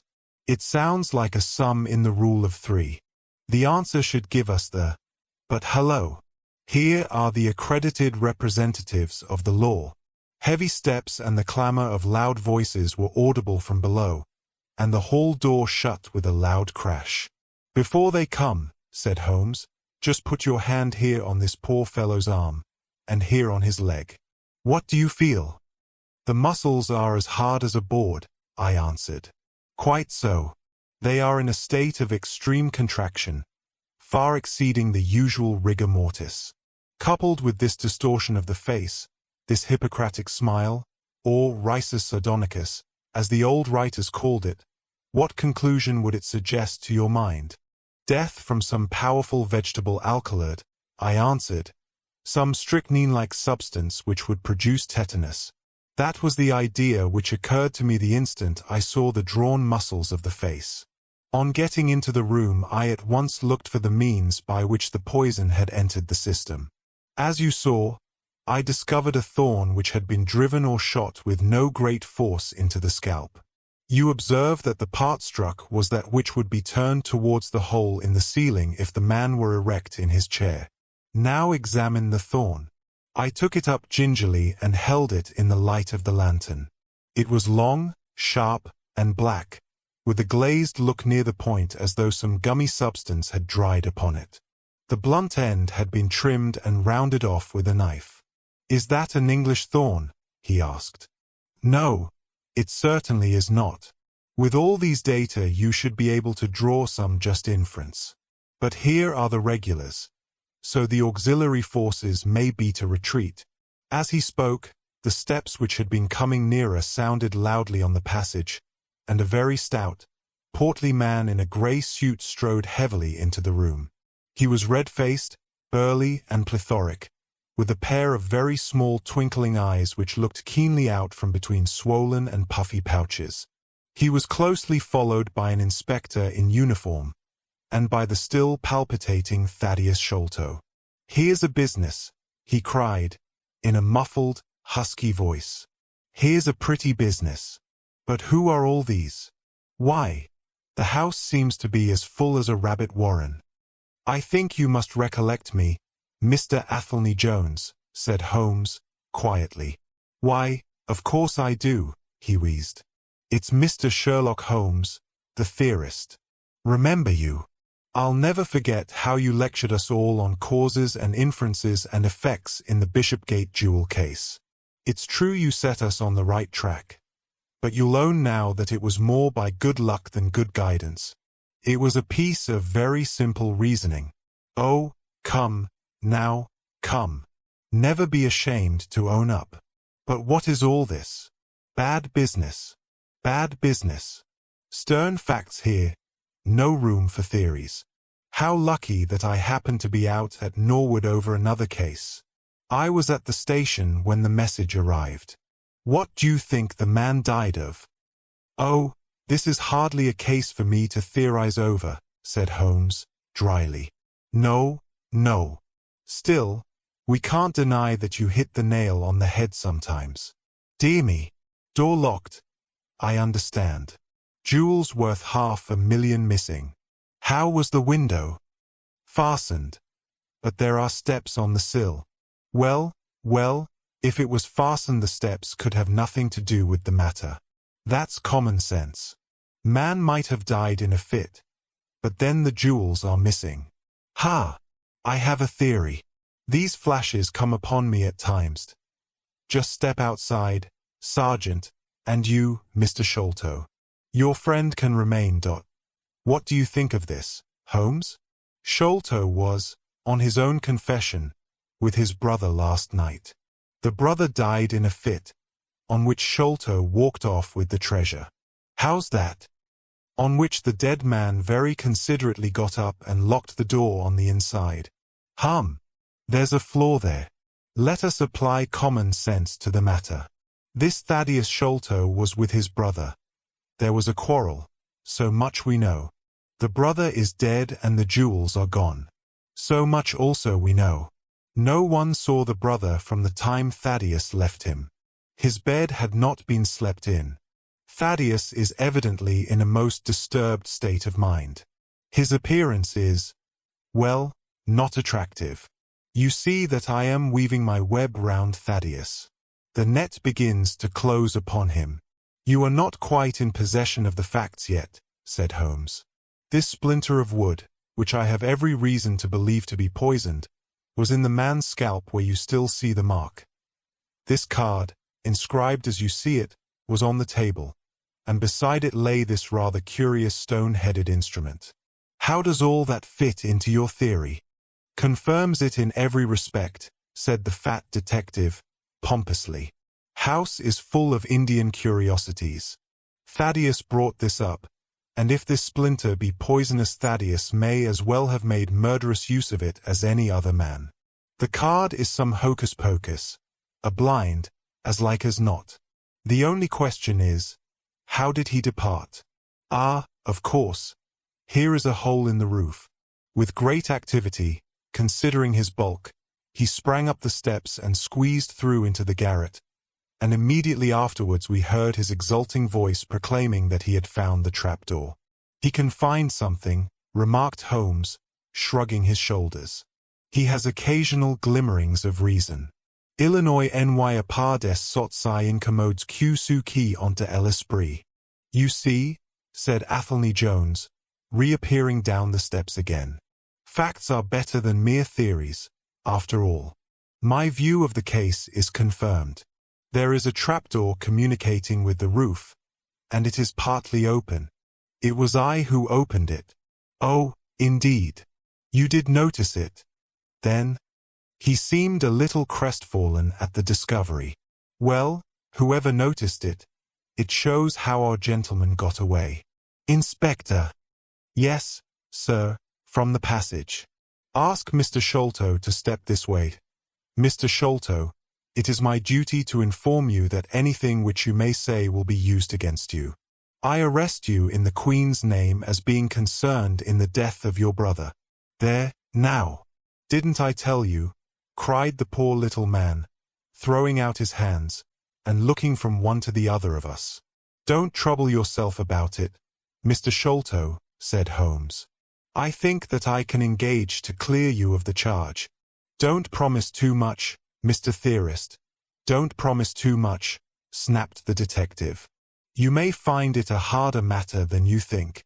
Not only will I clear him, Mr. Jones, but I will make you a free present of the name and description of one of the two people who were in this room last night.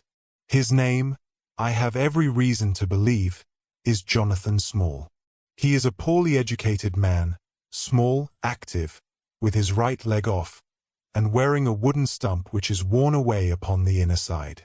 His left boot has a coarse, square-toed sole, with an iron band round the heel. He is a middle-aged man, much sunburned, and has been a convict. These few indications may be of some assistance to you, coupled with the fact that there is a good deal of skin missing from the palm of his hand. The other man. Ah! The other man? Asked Athelney Jones, in a sneering voice, but impressed nonetheless, as I could easily see, by the precision of the other's manner. Is a rather curious person, said Sherlock Holmes, turning upon his heel. I hope before very long to be able to introduce you to the pair of them. A word with you, Watson. He led me out to the head of the stair. This unexpected occurrence, he said, has caused us rather to lose sight of the original purpose of our journey. I have just been thinking so, I answered. It is not right that Miss Morstan should remain in this stricken house. No. You must escort her home. She lives with Mrs. Cecil Forrester, in Lower Camberwell, so it is not very far. I will wait for you here if you will drive out again. Or perhaps you are too tired. By no means. I don't think I could rest until I know more of this fantastic business. I have seen something of the rough side of life, but I give you my word that this quick succession of strange surprises tonight has shaken my nerve completely. I should like, however, to see the matter through with you, now that I have got so far. Your presence will be of great service to me, he answered. We shall work the case out independently, and leave this fellow Jones to exult over any mare's nest which he may choose to construct. When you have dropped Miss Morstan, I wish you to go on to number 3, Pinchin Lane, down near the water's edge at Lambeth. The third house on the right-hand side is a birdstuffer's. Sherman is the name. You will see a weasel holding a young rabbit in the window. Knock old Sherman up, and tell him, with my compliments, that I want Toby at once. You will bring Toby back in the cab with you. A dog, I suppose. Yes, a queer mongrel, with a most amazing power of scent. I would rather have Toby's help than that of the whole detective force of London. I shall bring him, then, said I. It is 1 now. I ought to be back before 3, if I can get a fresh horse. And I, said Holmes, shall see what I can learn from Mrs. Bernstone, and from the Indian servant, who, Mr. Thaddius tell me, sleeps in the next garret. Then I shall study the great Jones's methods and listen to his not too delicate sarcasms. Wir sind gewohnt, dass die Menschen verhohnen, was sie nicht verstehen. Gertie is always pithy. Chapter 7. The Episode of the Barrel. The police had brought a cab with them, and in this I escorted Miss Morstan back to her home. After the angelic fashion of women, she had borne trouble with a calm face as long as there was someone weaker than herself to support, and I had found her bright and placid by the side of the frightened housekeeper. In the cab, however, she first turned faint, and then burst into a passion of weeping. So sorely had she been tried by the adventures of the night. She has told me since that she thought me cold and distant upon that journey. She little guessed the struggle within my breast, or the effort of self-restraint which held me back. My sympathies and my love went out to her, even as my hand had in the garden. I felt that years of the conventionalities of life could not teach me to know her sweet, brave nature as had this one day of strange experiences. Yet there were 2 thoughts which sealed the words of affection upon my lips. She was weak and helpless, shaken in mind and nerve. It was to take her at a disadvantage to obtrude love upon her at such a time. Worse still, she was rich. If Holmes's researches were successful, she would be an heiress. Was it fair, was it honorable, that a half-pay surgeon should take such advantage of an intimacy which chance had brought about? Might she not look upon me as a mere vulgar fortune-seeker? I could not bear to risk that such a thought should cross her mind. This Agra treasure intervened like an impassable barrier between us. It was nearly 2 o'clock when we reached Mrs. Cecil Forrester's. The servants had retired hours ago, but Mrs. Forrester had been so interested by the strange message which Miss Morstan had received that she had sat up in the hope of her return. She opened the door herself, a middle-aged, graceful woman, and it gave me joy to see how tenderly her arm stole round the other's waist and how motherly was the voice in which she greeted her. She was clearly no mere paid dependent, but an honored friend. I was introduced, and Mrs. Forrester earnestly begged me to step in and tell her our adventures. I explained, however, the importance of my errand, and promised faithfully to call and report any progress which we might make with the case. As we drove away, I stole a glance back, and I still seemed to see that little group on the step, the two graceful, clinging figures, the half-opened door, the hall light shining through stained glass, the barometer, and the bright stair rods. It was soothing to catch even that passing glimpse of a tranquil English home in the midst of the wild, dark business which had absorbed us. And the more I thought of what had happened, the wilder and darker it grew. I reviewed the whole extraordinary sequence of events as I rattled on through the silent, gaslit streets. There was the original problem. That at least was pretty clear now. The death of Captain Morstan, the sending of the pearls, the advertisement, the letter. We had had light upon all those events. They had only led us, however, to a deeper and far more tragic mystery. The Indian treasure, the curious plan found among Morstan's baggage, the strange scene at Major Sholto's death, the rediscovery of the treasure immediately followed by the murder of the discoverer, the very singular accompaniments to the crime, the footsteps, the remarkable weapons, the words upon the card, corresponding with those upon Captain Morstan's chart. Here was indeed a labyrinth in which a man less singularly endowed than my fellow lodger might well despair of ever finding the clue. Pinchin Lane was a row of shabby two-storied brick houses in the lower quarter of Lambeth. I had to knock for some time at number 3 before I could make my impression. At last, however, there was the glint of a candle behind the blind, and a face looked out at the upper window. "Go on, you drunken vagabond," said the face. "If you kick up any more row, I'll open the kennels and let out 43 dogs upon you." "If you'll let one out, it's just what I have come for," said I. "Go on," yelled the voice. "So help me gracious, I have a wiper in the bag, and I'll drop it on your head if you don't hook it." "But I want a dog," I cried. "I won't be argued with," shouted Mr. Sherman. "Now stand clear, for when I say 3, down goes the wiper." "Mr. Sherlock Holmes," I began, but the words had a most magical effect, for the window instantly slammed down, and within a minute the door was unbarred and open. Mr. Sherman was a lanky, lean old man, with stooping shoulders, a stringy neck, and blue-tinted glasses. "A friend of Mr. Sherlock is always welcome," said he. "Step in, sir. Keep clear of the badger, for he bites. Ah, naughty, naughty. Would you take a nip at the gentleman?" This to a stoat which thrust its wicked head and red eyes between the bars of its cage. "Don't mind that, sir. It's only a slow worm. It hain't got no fangs, so I gives it the run o' the room, for it keeps the beetles down. You must not mind my being just a little short you at first, for I'm guided by the children, and there's many a one just comes down this lane to knock me up." "What was it that Mr. Sherlock Holmes wanted, sir?" "He wanted a dog of yours." "Ah, that would be Toby." "Yes, Toby was the name. Toby lives at number 7 on the left here." He moved slowly forward with his candle among the queer animal family which he had gathered round him. In the uncertain, shadowy light I could see dimly that there were glancing, glimmering eyes peeping down at us from every cranny and corner. Even the rafters above our heads were lined by solemn fowls, who lazily shifted their weight from one leg to the other as our voices disturbed their slumbers.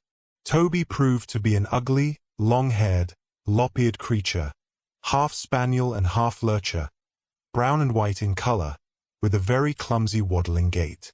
It accepted after some hesitation a lump of sugar which the old naturalist handed to me, and, having thus sealed an alliance, it followed me to the cab, and made no difficulties about accompanying me. It had just struck 3 on the palace clock when I found myself back once more at Pondicherry Lodge.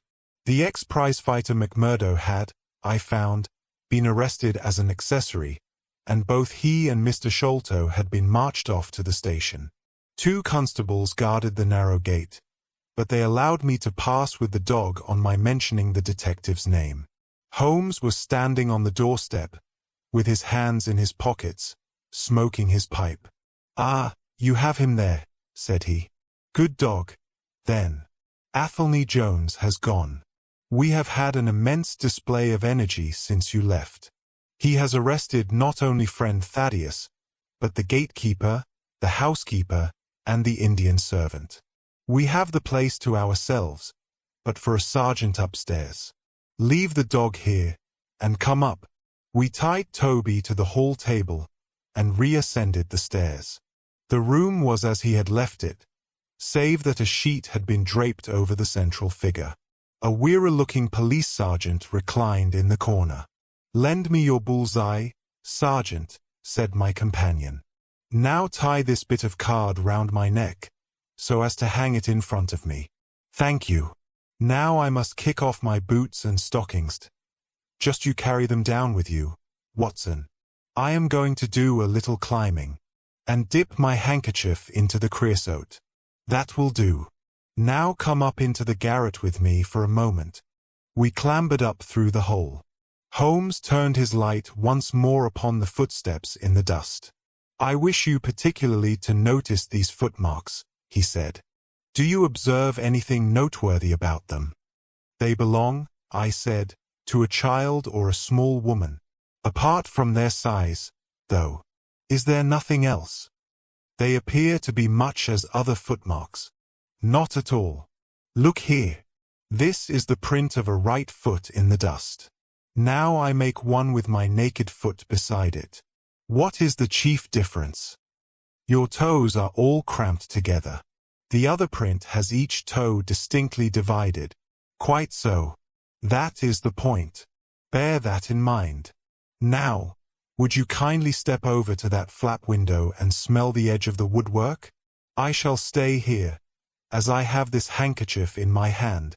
I did as he directed, and was instantly conscious of a strong tarry smell.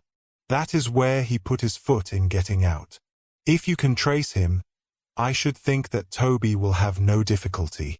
Now run downstairs, loose the dog, and look out for Blondin.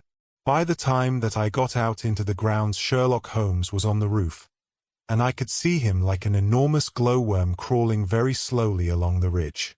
I lost sight of him behind a stack of chimneys, but he presently reappeared, and then vanished once more upon the opposite side.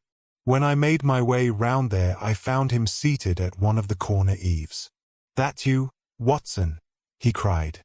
"Yes, this is the place. What is that black thing down there?" "A water barrel. Top on it?" "Yes. No sign of a ladder." "No. Confound the fellow. It's a most breakneck place. I ought to be able to come down where he could climb up. The water pipe feels pretty firm. Here goes, anyhow." There was a scuffling of feet, and the lantern began to come steadily down the side of the wall. Then with a light spring he came on to the barrel, and from there to the earth. It was easy to follow him, he said, drawing on his stockings and boots. Tiles were loosened the whole way along, and in his hurry he had dropped this.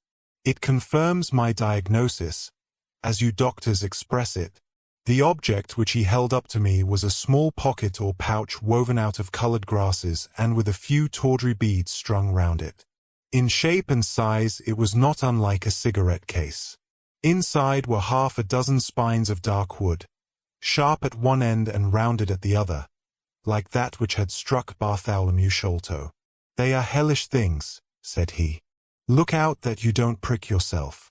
I'm delighted to have them, for the chances are that they are all he has.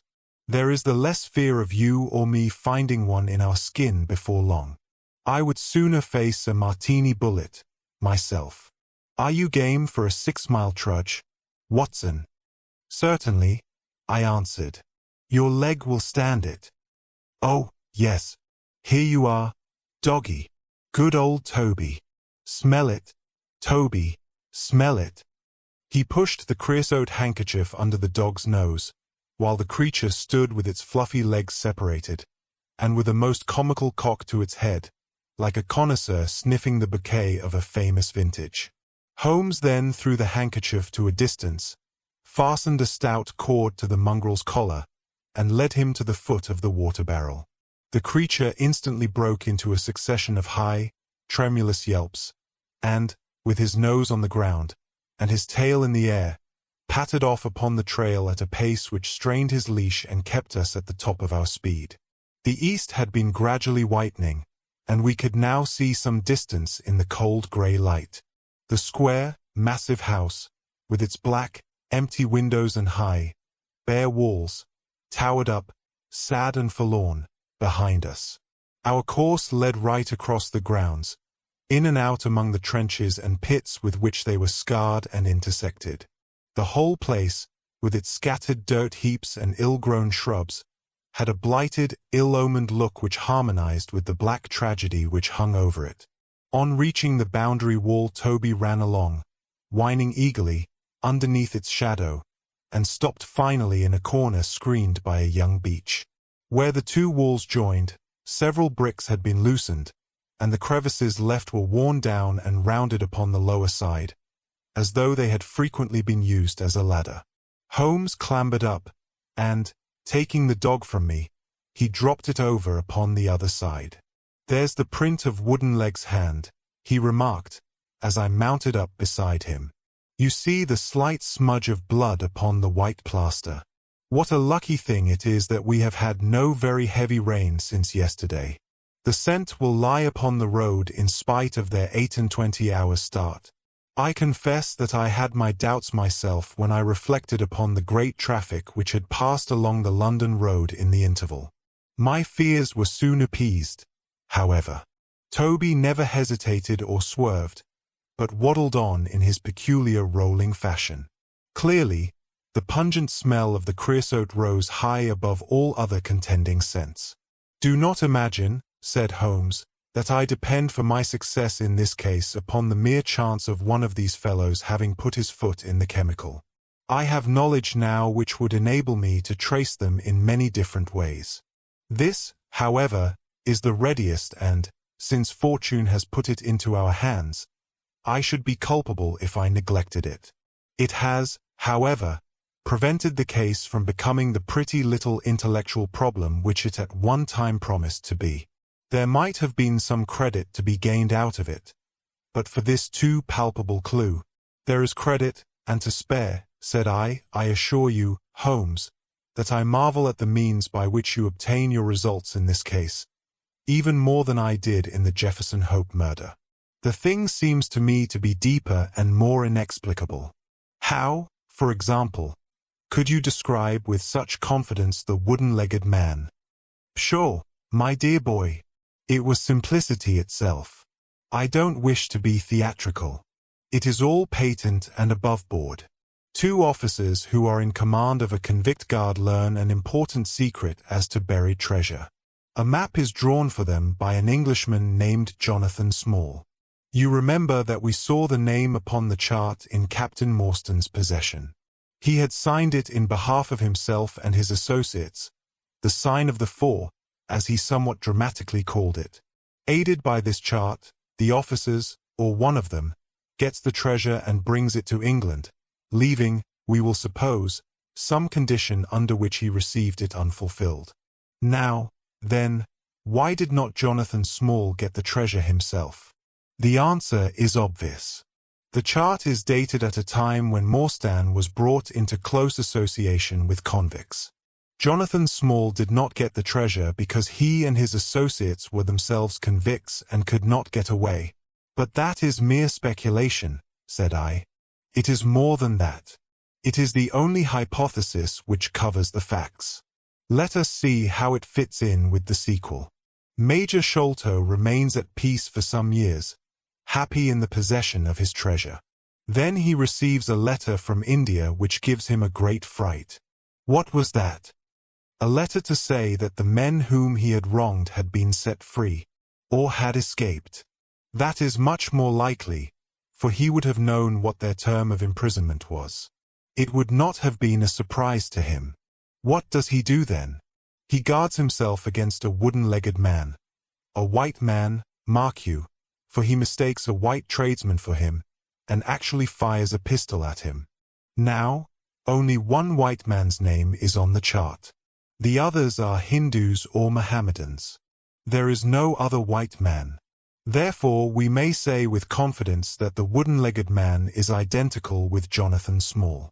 Does the reasoning strike you as being faulty? No. It is clear and concise.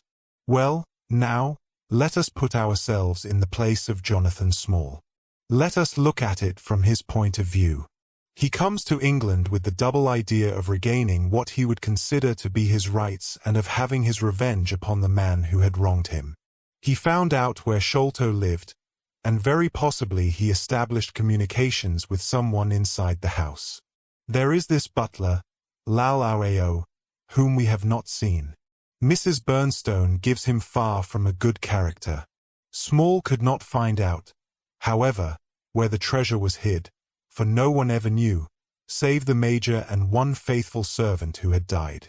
Suddenly Small learns that the Major is on his deathbed. In a frenzy lest the secret of the treasure die with him, he runs the gauntlet of the guards, makes his way to the dying man's window, and is only deterred from entering by the presence of his two sons. Mad with hate, however, against the dead man, he enters the room that night, searches his private papers in the hope of discovering some memorandum relating to the treasure, and finally leaves a memento of his visit in the short inscription upon the card. He had doubtless planned beforehand that should he slay the Major he would leave some such record upon the body as a sign that it was not a common murder, but, from the point of view of the four associates, something in the nature of an act of justice. Whimsical and bizarre conceits of this kind are common enough in the annals of crime, and usually afford valuable indications as to the criminal. Do you follow all this? Very clearly. Now, what could Jonathan Small do? He could only continue to keep a secret watch upon the efforts made to find the treasure. Possibly he leaves England and only comes back at intervals. Then comes the discovery of the garret, and he is instantly informed of it. We again trace the presence of some confederate in the household. Jonathan, with his wooden leg, is utterly unable to reach the lofty room of Bartholomew Sholto. He takes with him, however, a rather curious associate, who gets over this difficulty, but dips his naked foot into creosote, whence comes Toby, and a 6-mile limp for a half-pay officer with a damaged tendo Achilles. But it was the associate, and not Jonathan, who committed the crime. Quite so. And rather to Jonathan's disgust, to judge by the way he stamped about when he got into the room. He bore no grudge against Bartholomew Sholto, and would have preferred if he could have been simply bound and gagged. He did not wish to put his head in a halter. There was no help for it, however. The savage instincts of his companion had broken out, and the poison had done its work. So Jonathan Small left his record, lowered the treasure box to the ground, and followed it himself. That was the train of events as far as I can decipher them. Of course, as to his personal appearance he must be middle-aged, and must be sunburned after serving his time in such an oven as the Andamans. His height is readily calculated from the length of his stride, and we know that he was bearded. His hairiness was the one point which impressed itself upon Thaddius Sholto when he saw him at the window. I don't know that there is anything else. The associate? Ah, well, there is no great mystery in that. But you will know all about it soon enough. How sweet the morning air is. See how that one little cloud floats like a pink feather from some gigantic flamingo. Now the red rim of the sun pushes itself over the London cloud bank. It shines on a good many folk, but on none, I dare bet, who are on a stranger errand than you and I. How small we feel with our petty ambitions and strivings in the presence of the great elemental forces of nature. Are you well up in your Jean Paul? Fairly so. I worked back to him through Carlisle. That was like following the brook to the parent lake. He makes one curious but profound remark. It is that the chief proof of man's real greatness lies in his perception of his own smallness. It argues, you see, a power of comparison and of appreciation which is in itself a proof of nobility. There is much food for thought in Richter. You have not a pistol, have you? I have my stick. It is just possible that we may need something of the sort if we get to their lair. Jonathan, I shall leave to you. But if the other turns nasty, I shall shoot him dead. He took out his revolver as he spoke, and, having loaded 2 of the chambers, he put it back into the right-hand pocket of his jacket. We had during this time been following the guidance of Toby down the half-rural villa-lined roads which lead to the metropolis. Now, however, we were beginning to come among continuous streets, where labourers and dockmen were already astir, and slatternly women were taking down shutters and brushing doorsteps.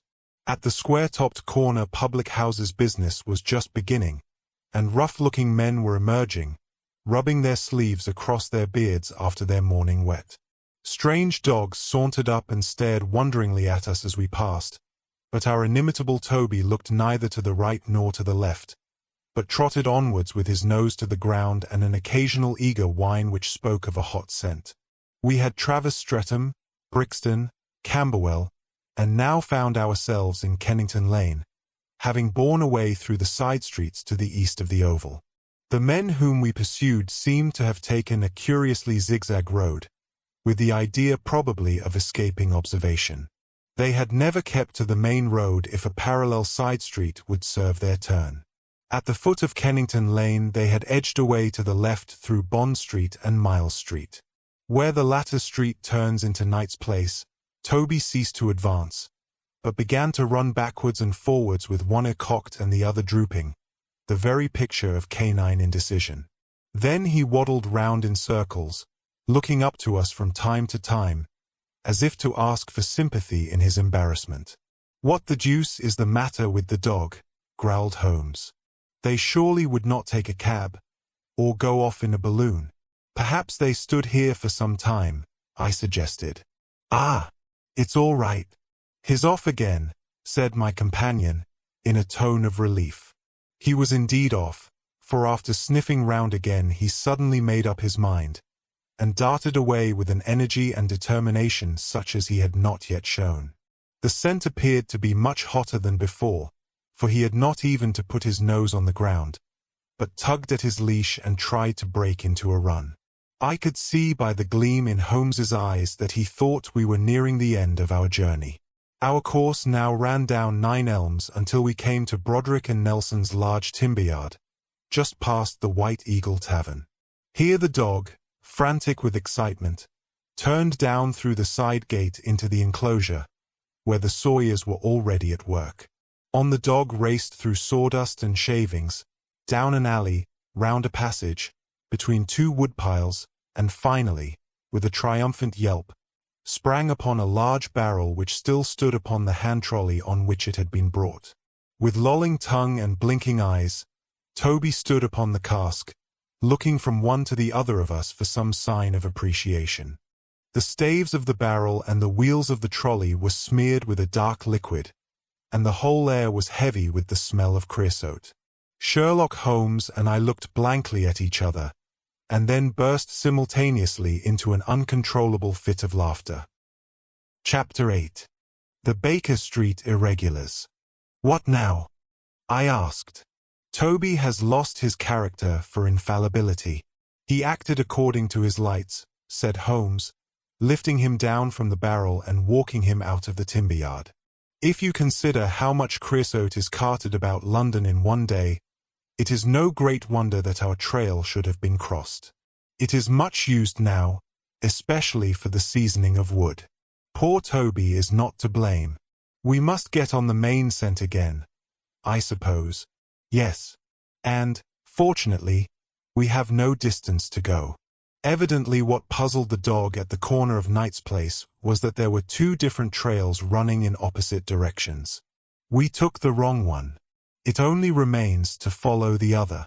There was no difficulty about this. On leading Toby to the place where he had committed his fault, he cast about in a wide circle and finally dashed off in a fresh direction. We must take care that he does not now bring us to the place where the creosote barrel came from, I observed. I had thought of that. But you notice that he keeps on the pavement, whereas the barrel passed down the roadway. No, we are on the true scent now. It tended down towards the riverside, running through Belmont Place and Prince's Street. At the end of Broad Street it ran right down to the water's edge, where there was a small wooden wharf. Toby led us to the very edge of this, and there stood whining, looking out on the dark current beyond. "We are out of luck," said Holmes. "They have taken to a boat here." Several small punts and skiffs were lying about in the water and on the edge of the wharf. We took Toby round to each in turn, but, though he sniffed earnestly, he made no sign. Close to the rude landing stage was a small brick house, with a wooden placard slung out through the second window. Mordecai Smith was printed across it in large letters, and, underneath, boats to hire by the hour or day. A second inscription above the door informed us that a steam launch was kept, a statement which was confirmed by a great pile of coke upon the jetty. Sherlock Holmes looked slowly round, and his face assumed an ominous expression. "This looks bad," said he. "These fellows are sharper than I expected. They seem to have covered their tracks. There has, I fear, been preconcerted management here." He was approaching the door of the house, when it opened, and a little, curler-headed lad of 6 came running out, followed by a stoutish, red-faced woman with a large sponge in her hand. "You come back and be washed, Jack," she shouted. "Come back, you young imp. For if your father comes home and finds you like that, he'll let us hear of it." "Dear little chap," said Holmes, strategically. "What a rosy-cheeked young rascal. Now, Jack, is there anything you would like?" The youth pondered for a moment. "I'd like a shilling," said he. "Nothing you would like better." "I'd like 2 shilling better," the prodigy answered, after some thought. "Here you are, then. Catch! A fine child, Mrs. Smith. Law bless you, sir, he is that, and forward. He gets amos too much for me to manage, especially when my man is away days at a time." "Away, is he?" said Holmes, in a disappointed voice. "I am sorry for that, for I wanted to speak to Mr. Smith. He's been away since yesterday morning, sir, and, truth to tell, I am beginning to feel frightened about him. But if it was about a boat, sir, maybe I could serve as well. I wanted to hire his steam launch." "Why, bless you, sir, it is in the steam launch that he has gone. That's what puzzles me, for I know there ain't more coals in her than would take her to about Woolwich and back. If he'd been away in the barge I'd thought nothing, for many a time a job has taken him as far as Gravesend, and then if there was much doing there he might stayed over. But what good is a steam launch without coals? He might have bought some at a wharf down the river. He might, sir, but it weren't his way. Many a time I've heard him call out at the prices they charge for a few odd bags. Besides, I don't like that wooden-legged man. His ugly face and outlandish talk. What did he want always knocking about here for?" "A wooden-legged man," said Holmes, with bland surprise. "Yes, sir, a brown, monkey-faced chap that's called more'n once for my old man. It was him that roused him up yesternight, and, what's more, my man knew he was coming, for he had steam up in the launch. I tell you straight, sir, I don't feel easy in my mind about it.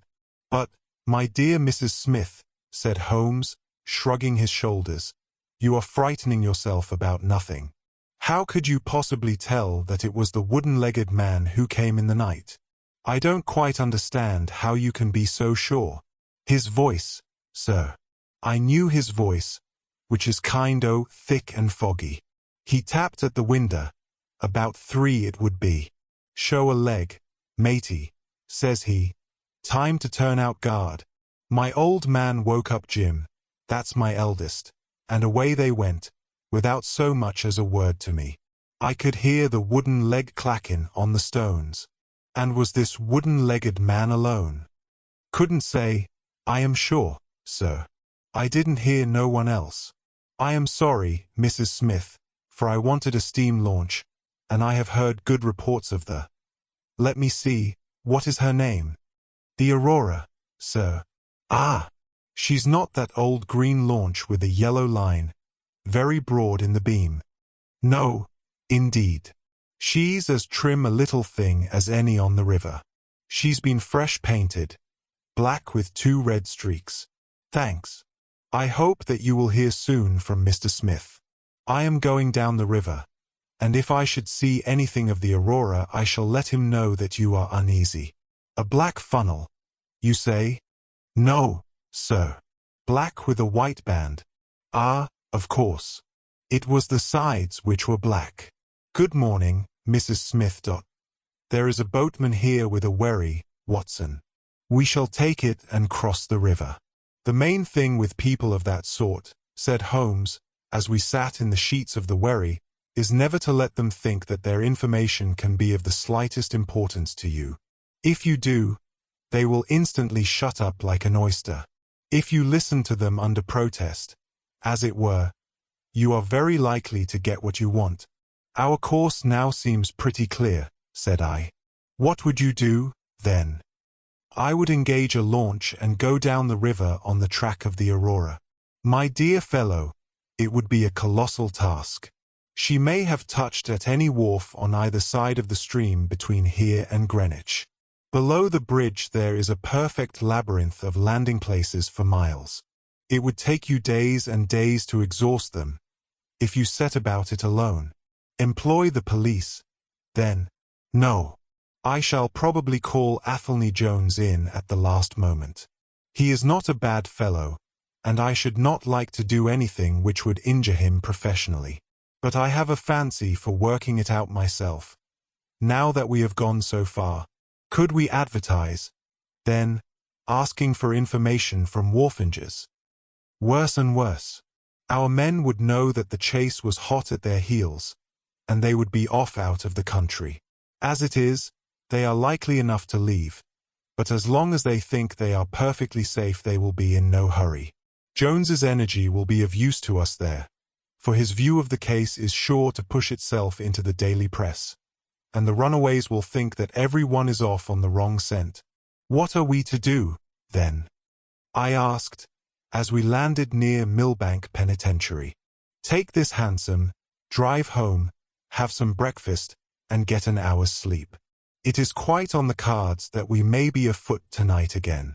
Stop at a telegraph office. Cabby. We will keep Toby, for he may be of use to us yet. We pulled up at the Great Peter Street post office, and Holmes dispatched his wire. Whom do you think that is to? He asked, as we resumed our journey. I am sure I don't know. You remember the Baker Street division of the detective police force whom I employed in the Jefferson Hope case? Well, said I, laughing, this is just the case where they might be invaluable. If they fail, I have other resources, but I shall try them first. That wire was to my dirty little lieutenant, Wiggins, and I expect that he and his gang will be with us before we have finished our breakfast.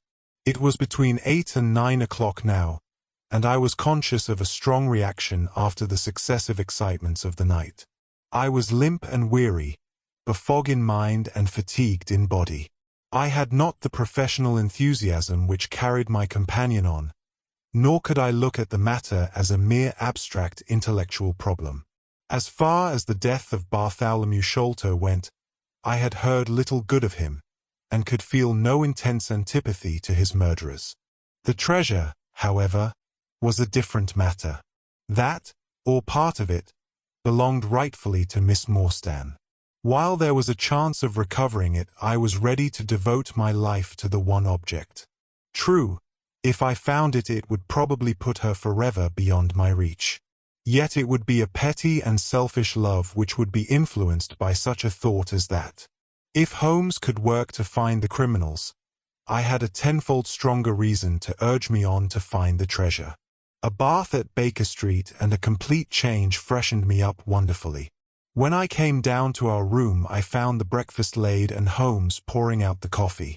"Here it is," said he, laughing, and pointing to an open newspaper.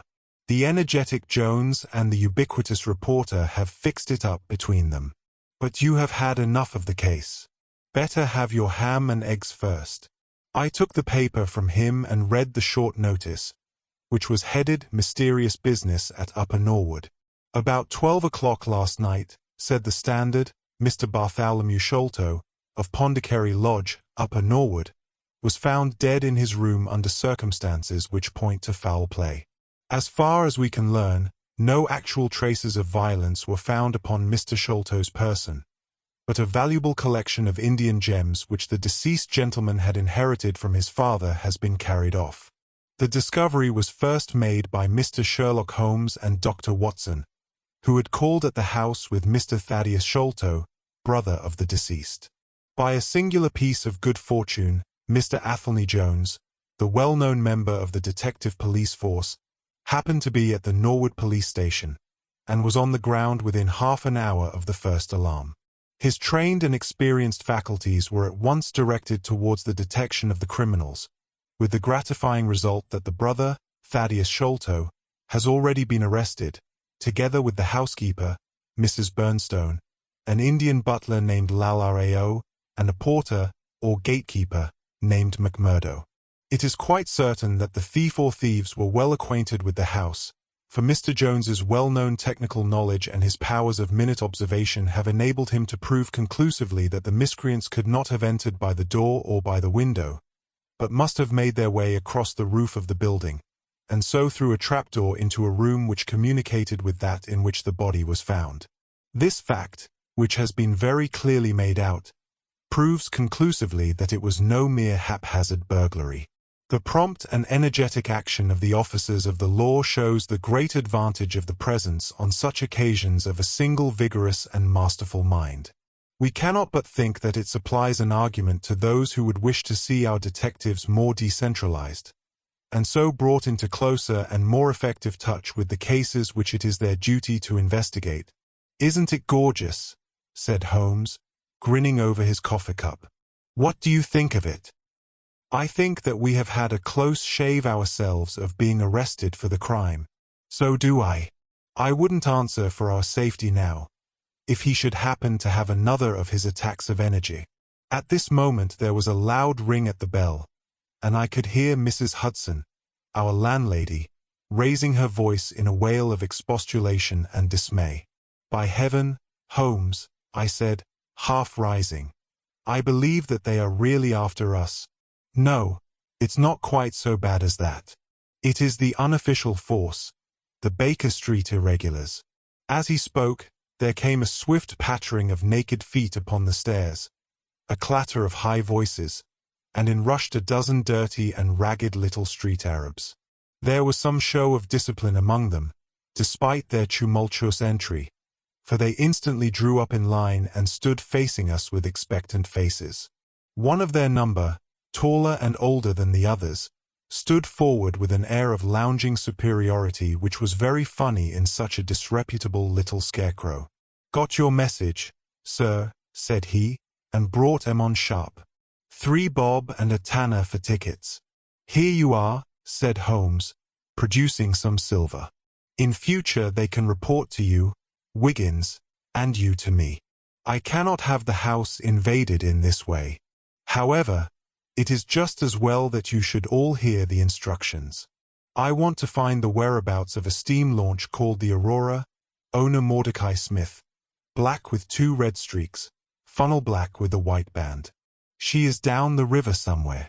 I want one boy to be at Mordecai Smith's landing stage opposite Millbank to say if the boat comes back. You must divide it out among yourselves, and do both banks thoroughly.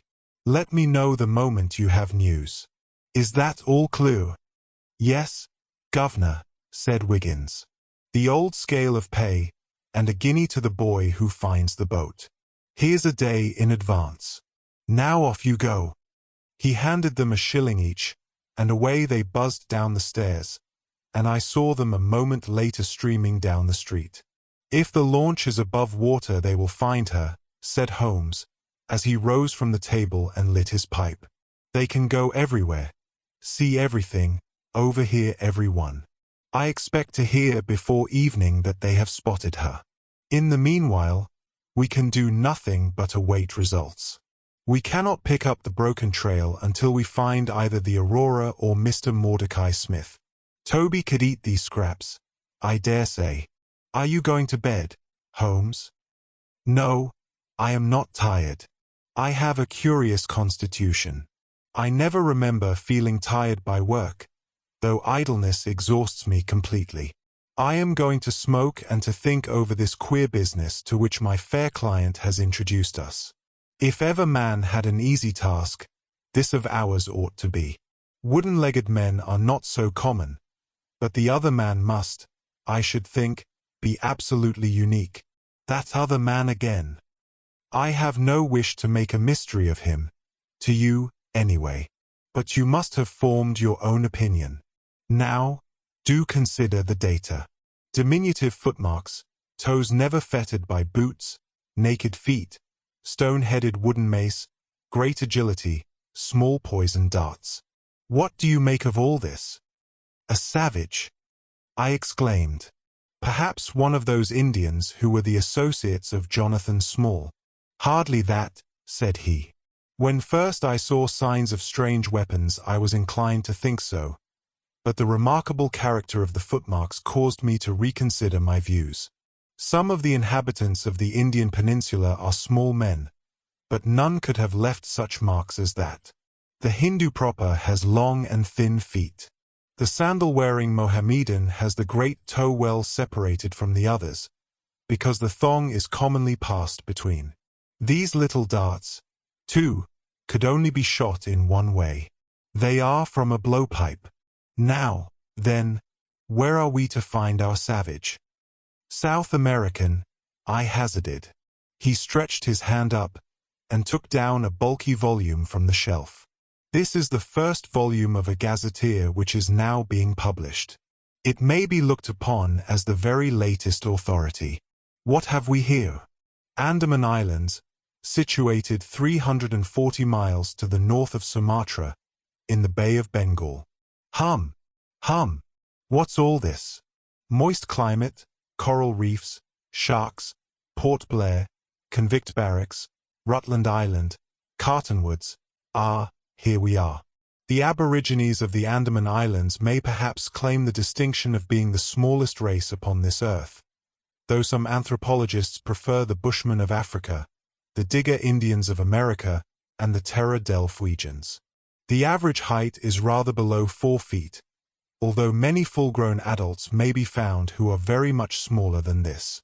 They are a fierce, morose, and intractable people, though capable of forming most devoted friendships when their confidence has once been gained. Mark that, Watson. Now, then, listen to this. They are naturally hideous, having large, misshapen heads, small, fierce eyes, and distorted features. Their feet and hands, however, are remarkably small. So intractable and fierce are they that all the efforts of the British official have failed to win them over in any degree. They have always been a terror to shipwrecked crews, braining the survivors with their stone-headed clubs, or shooting them with their poisoned arrows. These massacres are invariably concluded by a cannibal feast. Nice, amiable people, Watson. If this fellow had been left to his own unaided devices, this affair might have taken an even more ghastly turn. I fancy that, Even as it is, Jonathan Small would give a good deal not to have employed him. But how came he to have so singular a companion? Ah, that is more than I can tell. Since, however, we had already determined that Small had come from the Andamans, it is not so very wonderful that this islander should be with him.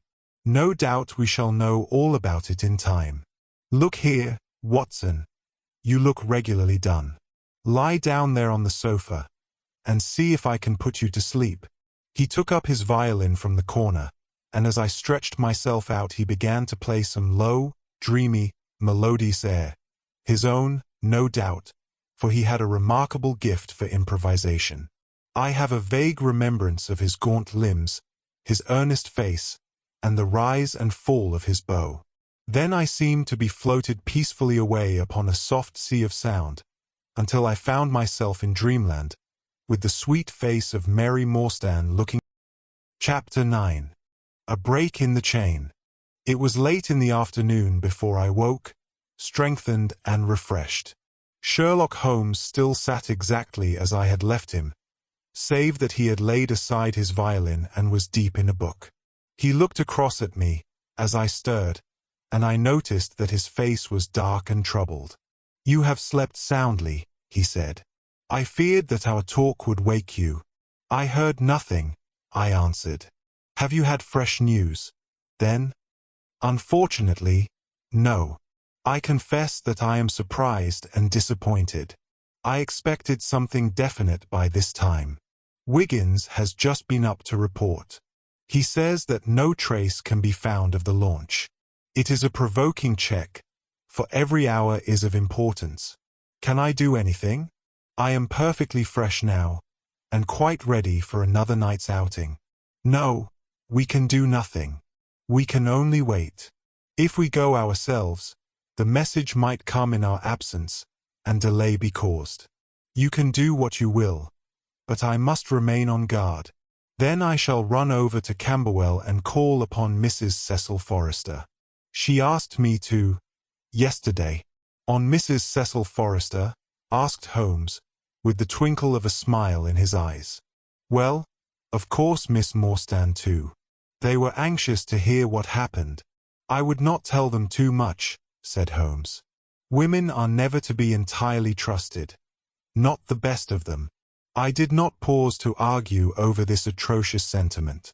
"I shall be back in an hour or two," I remarked. "All right. Good luck. But, I say, if you are crossing the river you may as well return Toby, for I don't think it is at all likely that we shall have any use for him now." I took our mongrel accordingly, and left him, together with a half-sovereign, at the old naturalist's in Pinchin Lane. At Camberwell I found Miss Morstan a little weary after her night's adventures, but very eager to hear the news. Mrs. Forrester, too, was full of curiosity. I told them all that we had done, suppressing, however, the more dreadful parts of the tragedy. Thus, although I spoke of Mr. Sholto's death, I said nothing of the exact manner and method of it. With all my omissions, however, there was enough to startle and amaze them. "It is a romance," cried Mrs. Forrester. "An injured lady, 500,000 in treasure, a black cannibal, and a wooden-legged ruffian. They take the place of the conventional dragon or wicked earl. And 2 knight-errants to the rescue," added Miss Morstan, with a bright glance at me. "Why, Mary, your fortune depends upon the issue of this search. I don't think that you are nearly excited enough. Just imagine what it must be to be so rich, and to have the world at your feet." It sent a little thrill of joy to my heart to notice that she showed no sign of elation at the prospect. On the contrary, she gave a toss of her proud head, as though the matter were one in which she took small interest. "It is for Mr. Thaddius Sholto that I am anxious," she said. "Nothing else is of any consequence, but I think that he has behaved most kindly and honorably throughout. It is our duty to clear him of this dreadful and unfounded charge." It was evening before I left Camberwell, and quite dark by the time I reached home. My companion's book and pipe lay by his chair, but he had disappeared. I looked about in the hope of seeing a note, but there was none. "I suppose that Mr. Sherlock Holmes has gone out," I said to Mrs. Hudson as she came up to lower the blinds. "No, sir. He has gone to his room, sir. Do you know, sir," sinking her voice into an impressive whisper, "I am afraid for his health." "Why so, Mrs. Hudson?" "Well, is that strange, sir? After you was gone he walked, up and down, until I was weary of the sound of his footstep. Then I heard him talking to himself and muttering, and every time the bell rang out he came on the stairhead, with 'What is that, Mrs. Hudson?' And now he has slammed off to his room, but I can hear him walking away the same as ever. I hope he's not going to be ill, sir." I ventured to say something to him about cooling medicine, but he turned on me, sir, with such a look that I don't know how ever I got out of the room. "I don't think that you have any cause to be uneasy, Mrs. Hudson," I answered. "I have seen him like this before. He has some small matter upon his mind which makes him restless." I tried to speak lightly to our worthy landlady, but I was myself somewhat uneasy when through the long night I still from time to time heard the dull sound of his tread, and knew how his keen spirit was chafing against this involuntary inaction. At breakfast time he looked worn and haggard, with a little fleck of feverish color upon either cheek. "You are knocking yourself up, old man," I remarked. "I heard you marching about in the night." "No, I could not sleep," he answered. "This infernal problem is consuming me. It is too much to be balked by so petty an obstacle, when all else had been overcome. I know the men, the launch, everything, and yet I can get no news. I have set other agencies at work, and used every means at my disposal. The whole river has been searched on either side, but there is no news, nor has Mrs. Smith heard of her husband. I shall come to the conclusion soon that they have scuttled the craft. But there are objections to that, or that Mrs. Smith has put us on a wrong scent. No, I think that may be dismissed. I had inquiries made, and there is a launch of that description. Could it have gone up the river? I have considered that possibility too, and there is a search party who will work up as far as Richmond. If no news comes today, I shall start off myself tomorrow, and go for the men rather than the boat. But surely, we shall hear something." We did not, however. Not a word came to us either from Wiggins or from the other agencies. There were articles in most of the papers upon the Norwood tragedy. They all appeared to be rather hostile to the unfortunate Thaddius Sholto. No fresh details were to be found, however, in any of them, save that an inquest was to be held upon the following day. I walked over to Camberwell in the evening to report our ill success to the ladies, and on my return I found Holmes dejected and somewhat morose. He would hardly reply to my questions, and busied himself all evening in an abstruse chemical analysis which involved much heating of retorts and distilling of vapors, ending at last in a smell which fairly drove me out of the apartment. Up to the small hours of the morning I could hear the clinking of his test tubes, which told me that he was still engaged in his malodorous experiment. In the early dawn I woke with a start, and was surprised to find him standing by my bedside, clad in a rude sailor dress with a pea jacket, and a coarse red scarf round his neck. "I am off down the river, Watson," said he. "I have been turning it over in my mind, and I can see only one way out of it. It is worth trying, at all events." "Surely I can come with you, then," said I. "No, you can be much more useful if you will remain here as my representative. I am loath to go, for it is quite on the cards that some message may come during the day, though Wiggins was despondent about it last night. I want you to open all notes and telegrams, and to act on your own judgment if any news should come. Can I rely upon you?" "Most certainly. I am afraid that you will not be able to wire to me, for I can hardly tell yet where I may find myself. If I am in luck, however, I may not be gone so very long. I shall have news of some sort or other before I get back. I had heard nothing of him by breakfast time. On opening the Standard, however, I found that there was a fresh allusion to the business. With reference to the Upper Norwood tragedy, it remarked, "We have reason to believe that the matter promises to be even more complex and mysterious than was originally supposed. Fresh evidence has shown that it is quite impossible that Mr. Thaddius Sholto could have been in any way concerned in the matter. He and the housekeeper, Mrs. Bernstone, were both released yesterday evening. It is believed, however, that the police have a clue as to the real culprits, and that it is being prosecuted by Mr. Athelney Jones, of Scotland Yard, with all his well-known energy and sagacity. Further arrests may be expected at any moment. That is satisfactory so far as it goes, thought I. Friend Sholto is safe, at any rate. I wonder what the fresh clue may be. Though it seems to be a stereotyped form whenever the police have made a blunder. I tossed the paper down upon the table, but at that moment my eye caught an advertisement in the agony column.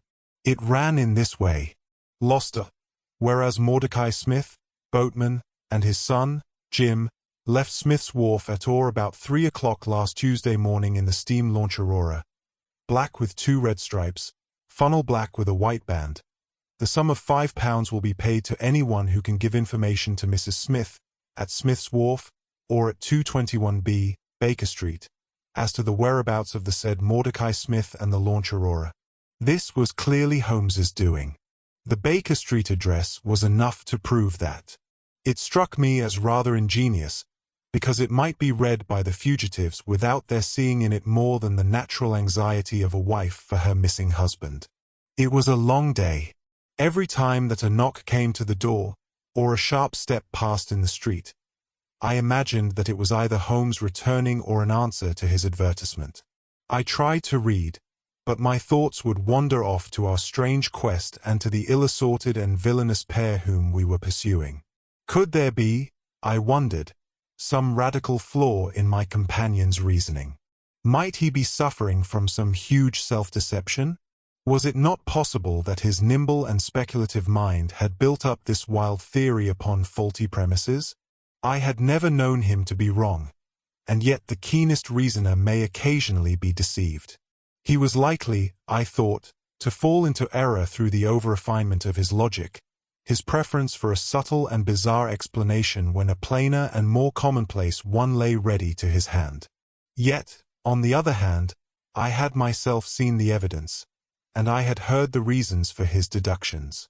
When I looked back on the long chain of curious circumstances, many of them trivial in themselves, but all tending in the same direction, I could not disguise from myself that even if Holmes's explanation were incorrect, the true theory must be equally outre and startling. At 3 o'clock in the afternoon there was a loud peal at the bell, an authoritative voice in the hall, and, to my surprise, no less a person than Mr. Athelney Jones was shown up to me. Very different was he, however, from the brusque and masterful professor of common sense who had taken over the case so confidently at Upper Norwood. His expression was downcast, and his bearing meek and even apologetic. "Good day, sir." "Good day," said he. "Mr. Sherlock Holmes is out, I understand." "Yes, and I cannot be sure when he will be back. But perhaps you would care to wait. Take that chair and try one of these cigars." "Thank you, I don't mind if I do," said he, mopping his face with a red bandana handkerchief. "And a whiskey and soda." "Well, half a glass. It is very hot for the time of year, and I have had a good deal to worry and try me. You know my theory about this Norwood case. I remember that you expressed one. Well, I have been obliged to reconsider it. I had my net drawn tightly round Mr. Sholto, sir, when he went through a hole in the middle of it. He was able to prove an alibi which could not be shaken. From the time that he left his brother's room he was never out of sight of some one or other. So it could not be he who climbed over roofs and through trapdoors. It's a very dark case, and my professional credit is at stake. I should be very glad of a little assistance. We all need help sometimes, said I. "Your friend Mr. Sherlock Holmes is a wonderful man, sir," said he, in a husky and confidential voice. "He's a man who is not to be beat. I have known that young man go into a good many cases, but I never saw the case yet that he could not throw a light upon.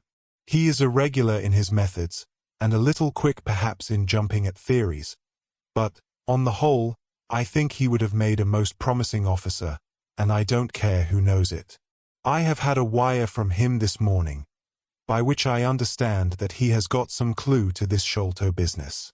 Here is the message." He took the telegram out of his pocket and handed it to me. It was dated from Poplar at 12 o'clock. "Go to Baker Street at once," it said. "If I have not returned, wait for me. I am close on the track of the Sholto gang. You can come with us tonight if you want to be in at the finish." "This sounds well. He has evidently picked up the scent again," said I. "Ah, then he has been at fault too," exclaimed Jones, with evident satisfaction. "Even the best of us are thrown off sometimes. Of course this may prove to be a false alarm, but it is my duty as an officer of the law to allow no chance to slip. But there is some one at the door. Perhaps this is he." A heavy step was heard ascending the stair, with a great wheezing and rattling as from a man who was sorely put to it for breath. Once or twice he stopped, as though the climb were too much for him, but at last he made his way to our door and entered. His appearance corresponded to the sounds which we had heard. He was an aged man, clad in seafaring garb, with an old pea jacket buttoned up to his throat. His back was bowed, his knees were shaky, and his breathing was painfully asthmatic. As he leaned upon a thick oaken cudgel, his shoulders heaved in the effort to draw the air into his lungs. He had a colored scarf round his chin, and I could see little of his face save a pair of keen dark eyes, overhung by bushy white brows and long grey side whiskers. Altogether he gave me the impression of a respectable master mariner who had fallen into years and poverty. "What is it, my man?" I asked. He looked about him in the slow methodical fashion of old age. "Is Mr. Sherlock Holmes here?" said he. "No, but I am acting for him. You can tell me any message you have for him." "It was to him himself I was to tell it," said he. "But I tell you that I am acting for him." "Was it about Mordecai Smith's boat?" "Yes. I knows well where it is. And I knows where the men he is after are. And I knows where the treasure is. I knows all about it." "Then tell me, and I shall let him know." "It was to him I was to tell it," he repeated, with the petulant obstinacy of a very old man. "Well, you must wait for him." "No, no, I ain't going to lose a whole day to please no one. If Mr. Holmes ain't here, then Mr. Holmes must find it all out for himself. I don't care about the look of either of you, and I won't tell a word." He shuffled towards the door, but Athelney Jones got in front of him. "Wait a bit, my friend," said he. "You have important information, and you must not walk off. We shall keep you, whether you like or not, until our friend returns."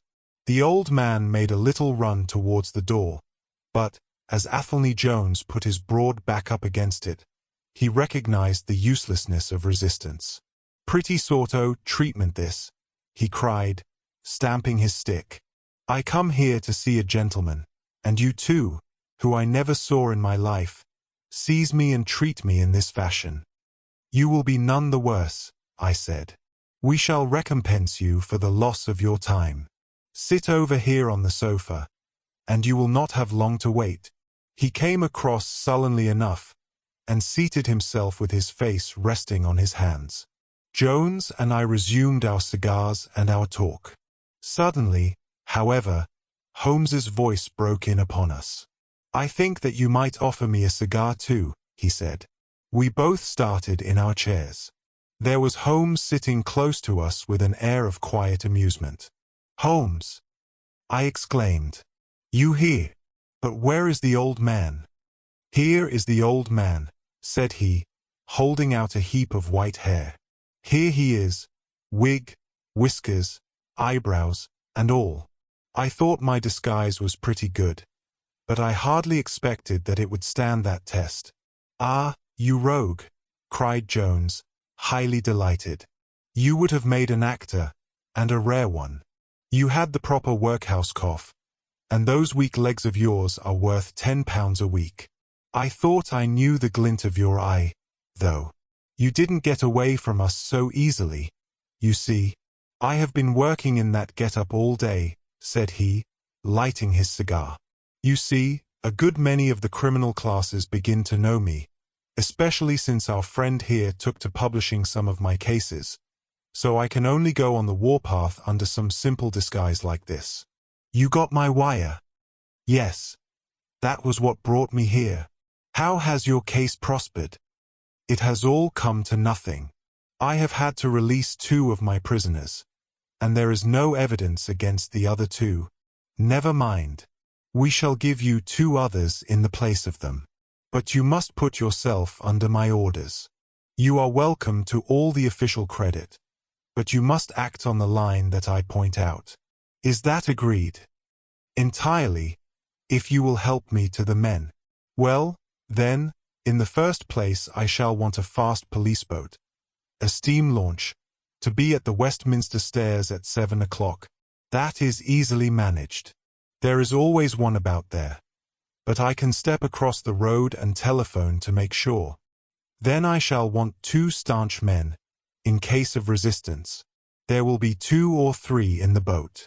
What else? When we secure the men we shall get the treasure.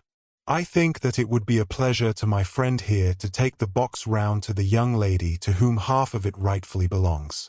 Let her be the first to open it. Watson? It would be a great pleasure to me." "Rather an irregular proceeding," said Jones, shaking his head. "However, the whole thing is irregular, and I suppose we must wink at it. The treasure must afterwards be handed over to the authorities until after the official investigation." "Certainly. That is easily managed. One other point. I should much like to have a few details about this matter from the lips of Jonathan Small himself. You know I like to work the detail of my cases out. There is no objection to my having an unofficial interview with him, either here in my rooms or elsewhere, as long as he is efficiently guarded." "Well, you are master of the situation. I have had no proof yet of the existence of this Jonathan Small. However, if you can catch him, I don't see how I can refuse you an interview with him." "That is understood, then." "Perfectly. Is there anything else?" "Only that I insist upon your dining with us. It will be ready in half an hour. I have oysters and a brace of grouse, with something a little choice in white wines. Watson, you have never yet recognized my merits." Chapter 10. The End of the Islander. Our meal was a merry one. Holmes could talk exceedingly well when he chose, and that night he did choose. He appeared to be in a state of nervous exaltation. I have never known him so brilliant. He spoke on a quick succession of subjects, on miracle plays, on medieval pottery, on Stradivarius violins, on the Buddhism of Ceylon, and on the warships of the future, handling each as though he had made a special study of it.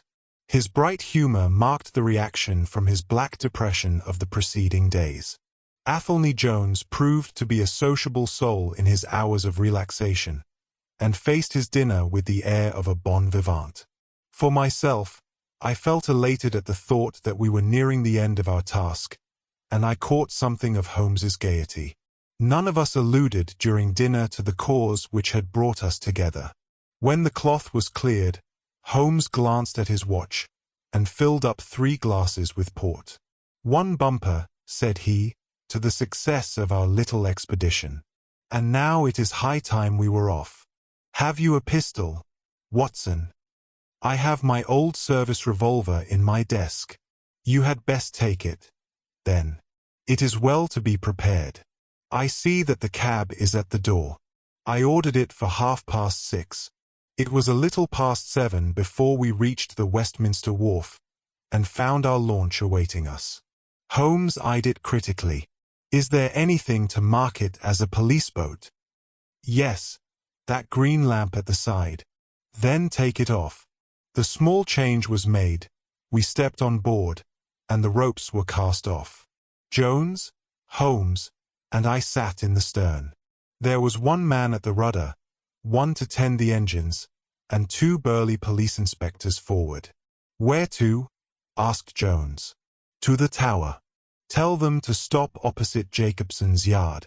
Our craft was evidently a very fast one.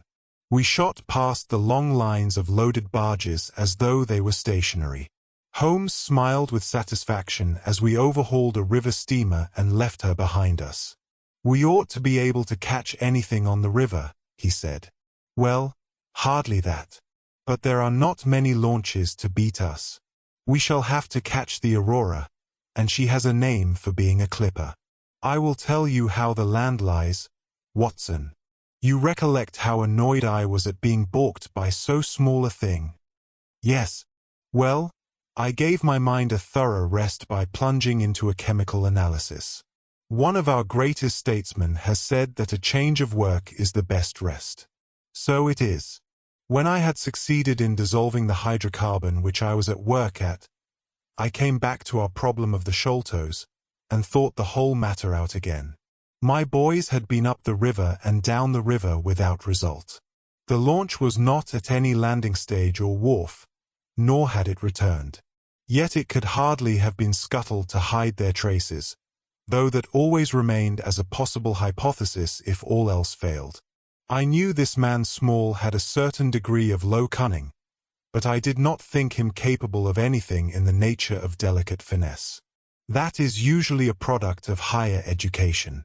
I then reflected that since he had certainly been in London some time, as we had evidence that he maintained a continual watch over Pondicherry Lodge, he could hardly leave at a moment's notice, but would need some little time, if it were only a day, to arrange his affairs.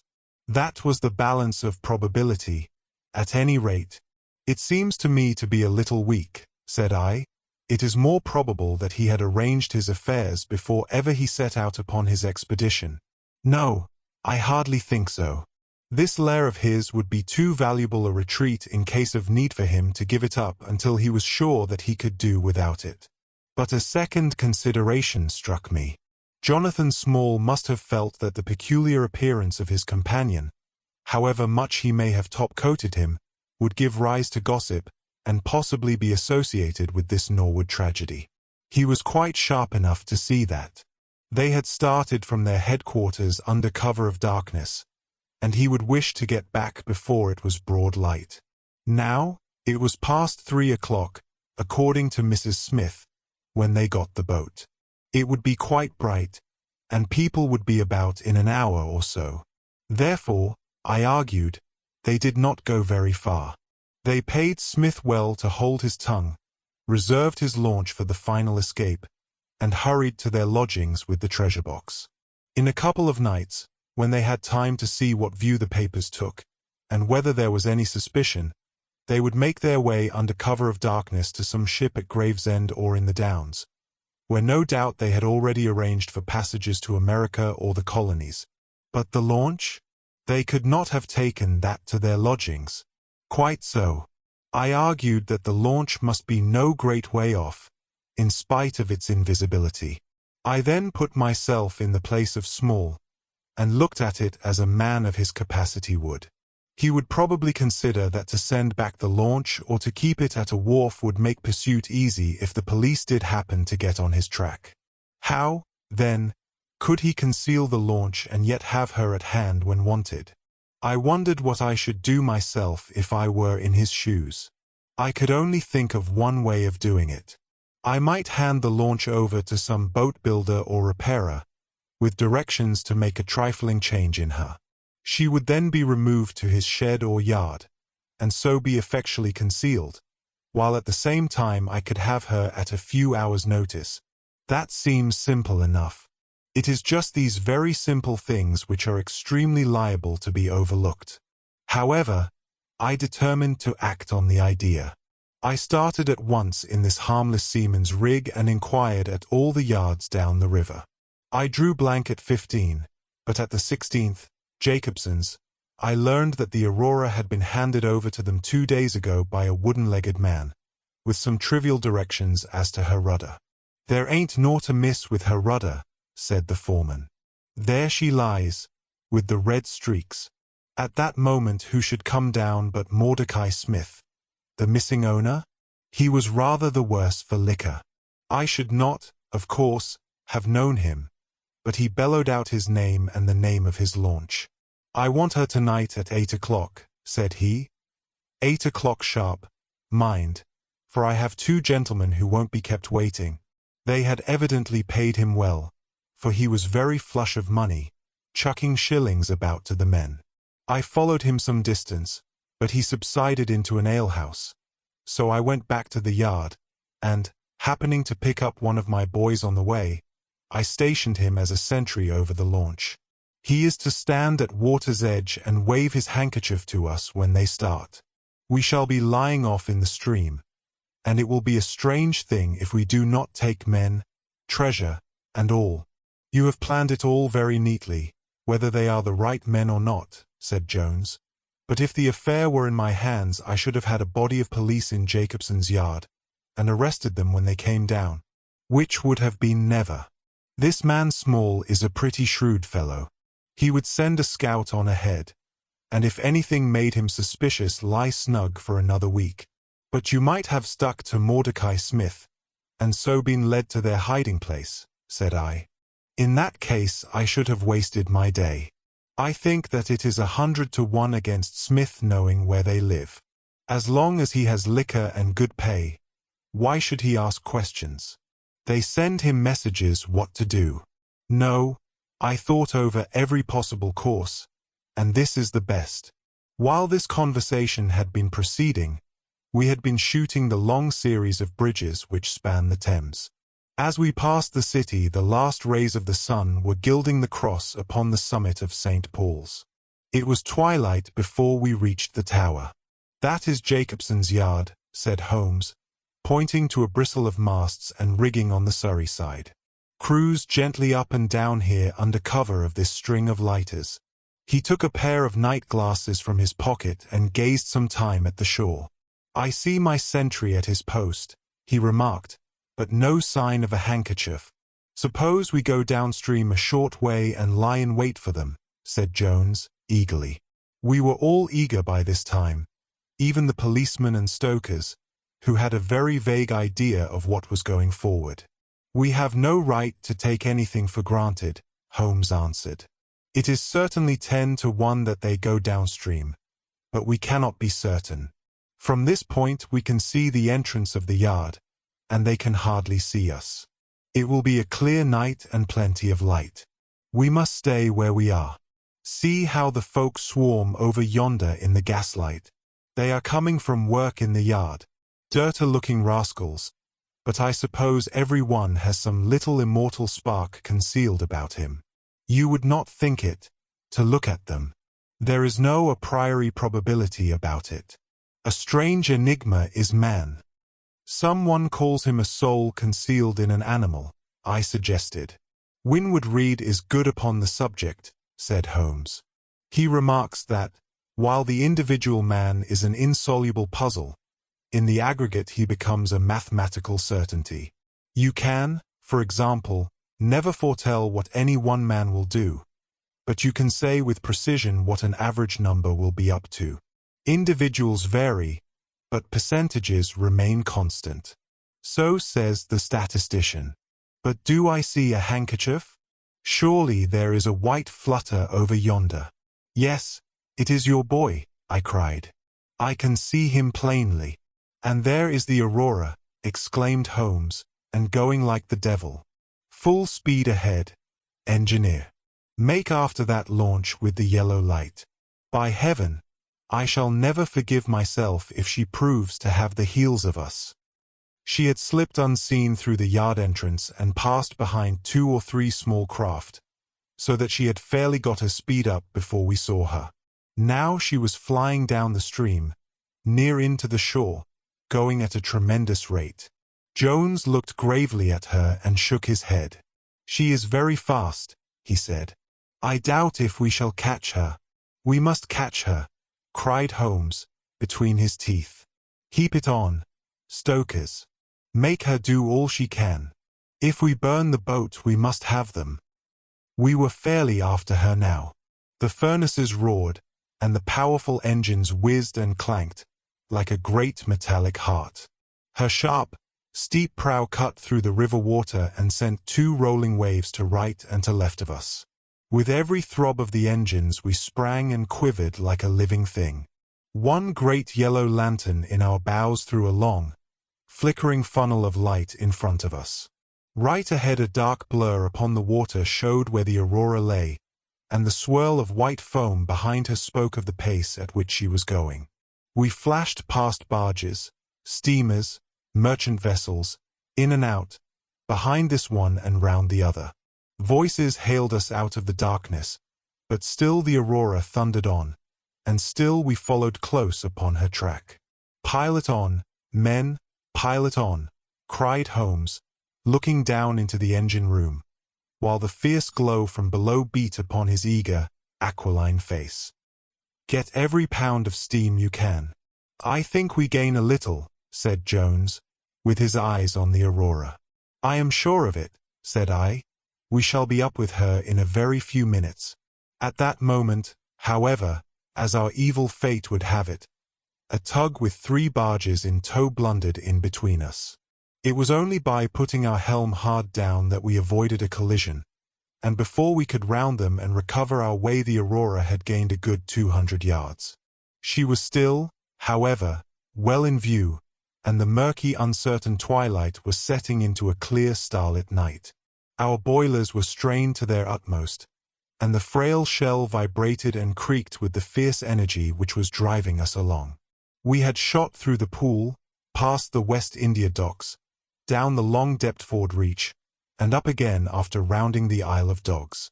The dull blur in front of us resolved itself now clearly enough into the dainty Aurora. Jones turned our searchlight upon her, so that we could plainly see the figures upon her deck. One man sat by the stern, with something black between his knees over which he stooped. Beside him lay a dark mass which looked like a Newfoundland dog. The boy held the tiller, while against the red glare of the furnace I could see old Smith, stripped to the waist, and shoveling coals for dear life. They may have had some doubt at first as to whether we were really pursuing them, but now as we followed every winding and turning which they took there could no longer be any question about it. At Greenwich we were about 300 paces behind them. At Blackwall we could not have been more than 250. I have coursed many creatures in many countries during my checkered career, but never did sport give me such a wild thrill as this mad, flying manhunt down the Thames. Steadily we drew in upon them, yard by yard. In the silence of the night we could hear the panting and clanking of their machinery. The man in the stern still crouched upon the deck, and his arms were moving as though he were busy, while every now and then he would look up and measure with a glance the distance which still separated us. Nearer we came and nearer. Jones yelled to them to stop. We were not more than 4 boats' lengths behind them, both boats flying at a tremendous pace. It was a clear reach of the river, with Barking Level upon one side and the melancholy Plumstead Marshes upon the other. At our hail the man in the stern sprang up from the deck and shook his 2 clenched fists at us, cursing the while in a high, cracked voice. He was a good-sized, powerful man, and as he stood poising himself with legs astride I could see that from the thigh downwards there was but a wooden stump upon the right side. At the sound of his strident, angry cries there was movement in the huddled bundle upon the deck. It straightened itself into a little black man, the smallest I have ever seen, with a great, misshapen head and a shock of tangled, disheveled hair. Holmes had already drawn his revolver, and I whipped out mine at the sight of this savage, distorted creature. He was wrapped in some sort of dark ulster or blanket, which left only his face exposed, but that face was enough to give a man a sleepless night. Never have I seen features so deeply marked with all bestiality and cruelty. His small eyes glowed and burned with a somber light, and his thick lips were writhed back from his teeth, which grinned and chattered at us with a half-animal fury. "Fire if he raises his hand," said Holmes, quietly. We were within a boat's length by this time, and almost within touch of our quarry. I can see the two of them now as they stood, the white man with his legs far apart, shrieking out curses, and the unhallowed dwarf with his hideous face, and his strong yellow teeth gnashing at us in the light of our lantern. It was well that we had so clear a view of him. Even as we looked, he plucked out from under his covering a short, round piece of wood, like a school ruler, and clapped it to his lips. Our pistols rang out together. He whirled round, threw up his arms, and with a kind of choking cough fell sideways into the stream. I caught one glimpse of his venomous, menacing eyes amid the white swirl of the waters. At the same moment the wooden-legged man threw himself upon the rudder and put it hard down, so that his boat made straight in for the southern bank, while we shot past her stern, only clearing her by a few feet. We were round after her in an instant, but she was already nearly at the bank. It was a wild and desolate place, where the moon glimmered upon a wide expanse of marshland, with pools of stagnant water and beds of decaying vegetation. The launch with a dull thud ran up upon the mudbank, with her bow in the air and her stern flush with the water. The fugitive sprang out, but his stump instantly sank its whole length into the sodden soil. In vain he struggled and writhed. Not one step could he possibly take either forwards or backwards. He yelled in impotent rage, and kicked frantically into the mud with his other foot, but his struggles only bored his wooden pin the deeper into the sticky bank. When we brought our launch alongside, he was so firmly anchored that it was only by throwing the end of a rope over his shoulders that we were able to haul him out, and to drag him, like some evil fish, over our side. The two Smiths, father and son, sat sullenly in their launch, but came aboard meekly enough when commanded. The Aurora herself we hauled off and made fast to our stern. A solid iron chest of Indian workmanship stood upon the deck. This, there could be no question, was the same that had contained the ill-omened treasure of the Sholtos. There was no key, but it was of considerable weight, so we transferred it carefully to our own little cabin. As we steamed slowly upstream again, we flashed our searchlight in every direction, but there was no sign of the islander. Somewhere in the dark ooze at the bottom of the Thames lie the bones of that strange visitor to our shores. "See here," said Holmes, pointing to the wooden hatchway. We were hardly quick enough with our pistols. There, sure enough, just behind where we had been standing, stuck one of those murderous darts which we knew so well. It must have whizzed between us at the instant that we fired. Holmes smiled at it and shrugged his shoulders in his easy fashion, but I confess that it turned me sick to think of the horrible death which had passed so close to. Chapter 11. The Great Agra Treasure. Our captive sat in the cabin opposite to the iron box which he had done so much and waited so long to gain. He was a sunburned, reckless-eyed fellow, with a network of lines and wrinkles all over his mahogany features, which told of a hard, open-air life. There was a singular prominence about his bearded chin which marked a man who was not to be easily turned from his purpose. His age may have been 50 or thereabouts, for his black, curly hair was thickly shot with grey. His face in repose was not an unpleasing one, though his heavy brows and aggressive chin gave him, as I had lately seen, a terrible expression when moved to anger. He sat now with his handcuffed hands upon his lap, and his head sunk upon his breast, while he looked with his keen, twinkling eyes at the box which had been the cause of his ill-doings. It seemed to me that there was more sorrow than anger in his rigid and contained countenance. Once he looked up at me with a gleam of something like humor in his eyes. "Well, Jonathan Small," said Holmes, lighting a cigar, "I am sorry that it has come to this." "And so am I, sir," he answered, frankly. "I don't believe that I can swing over the job. I give you my word on the book that I never raised hand against Mr. Sholto. It was that little hellhound Tonga who shot one of his cursed darts into him. I had no part in it, sir. I was as grieved as if it had been my blood relation. I welted the little devil with the slack end of the rope for it. But it was done, and I could not undo it again. "Have a cigar," said Holmes, "and you had best take a pull out of my flask, for you are very wet. How could you expect so small and weak a man as this black fellow to overpower Mr. Sholto and hold him while you were climbing the rope? You seem to know as much about it as if you were there, sir. The truth is that I hoped to find the room clear. I knew the habits of the house pretty well, and it was the time when Mr. Sholto usually went down to his supper. I shall make no secret of the business. The best defense that I can make is just the simple truth. Now, if it had been the old Major, I would have swung for him with a light heart. I would have thought no more of knifing him than of smoking this cigar. But it's cursed hard that I should be lagged over this young Sholto, with whom I had no quarrel whatever. You are under the charge of Mr. Athelney Jones, of Scotland Yard. He is going to bring you up to my rooms, and I shall ask you for a true account of the matter. You must make a clean breast of it, for if you do I hope that I may be of use to you. I think I can prove that the poison acts so quickly that the man was dead before ever you reached the room. That he was, sir. I never got such a turn in my life as when I saw him grinning at me with his head on his shoulder as I climbed through the window. It fairly shook me, sir. I'd have half killed Tonga for it if he had not scrambled off. That was how he came to leave his club, and some of his darts too, as he tells me, which I dare say helped to put you on our track. Though how you kept on it is more than I can tell. I don't feel no malice against you for it.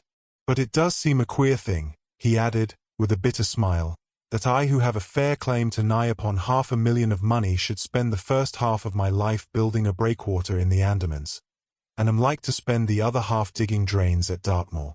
It was an evil day for me when first I clapped eyes upon the merchant Met and had to do with the Agra treasure, which never brought anything but a curse yet upon the man who owned it. To him it brought murder, to Major Sholto it brought fear and guilt. To me it has meant slavery for life. At this moment Athelney Jones thrust his broad face and heavy shoulders into the tiny cabin. "Quite a family party," he remarked. "I think I shall have a pull at that flask, Holmes. Well, I think we may all congratulate each other. Pity we didn't take the other alive. But there was no choice. I say, Holmes, you must confess that you cut it rather fine. It was all we could do to overhaul her."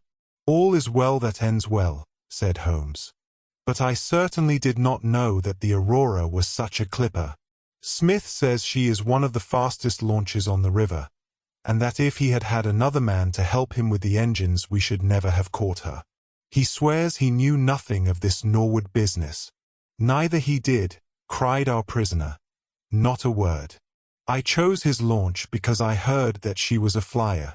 We told him nothing, but we paid him well, and he was to get something handsome if we reached our vessel, the Esmeralda, at Gravesend, outward bound for the Brazils. Well, if he has done no wrong we shall see that no wrong comes to him. If we are pretty quick in catching our men, we are not so quick in condemning them." It was amusing to notice how the consequential Jones was already beginning to give himself airs on the strength of the capture. From the slight smile which played over Sherlock Holmes's face, I could see that the speech had not been lost upon him. "We will be at Vauxhall Bridge presently," said Jones, "and shall land you, Dr. Watson, with the treasure box. I need hardly tell you that I am taking a very grave responsibility upon myself in doing this. It is most irregular, but of course an agreement is an agreement. I must, however, as a matter of duty, send an inspector with you, since you have so valuable a charge. You will drive, no doubt." "Yes, I shall drive. It is a pity there is no key, that we may make an inventory first. You will have to break it open." "Where is the key, my man?" "At the bottom of the river," said Small, shortly. There was no use your giving this unnecessary trouble. We have had work enough already through you. However, Doctor, I need not warn you to be careful. Bring the box back with you to the Baker Street rooms. You will find us there, on our way to the station.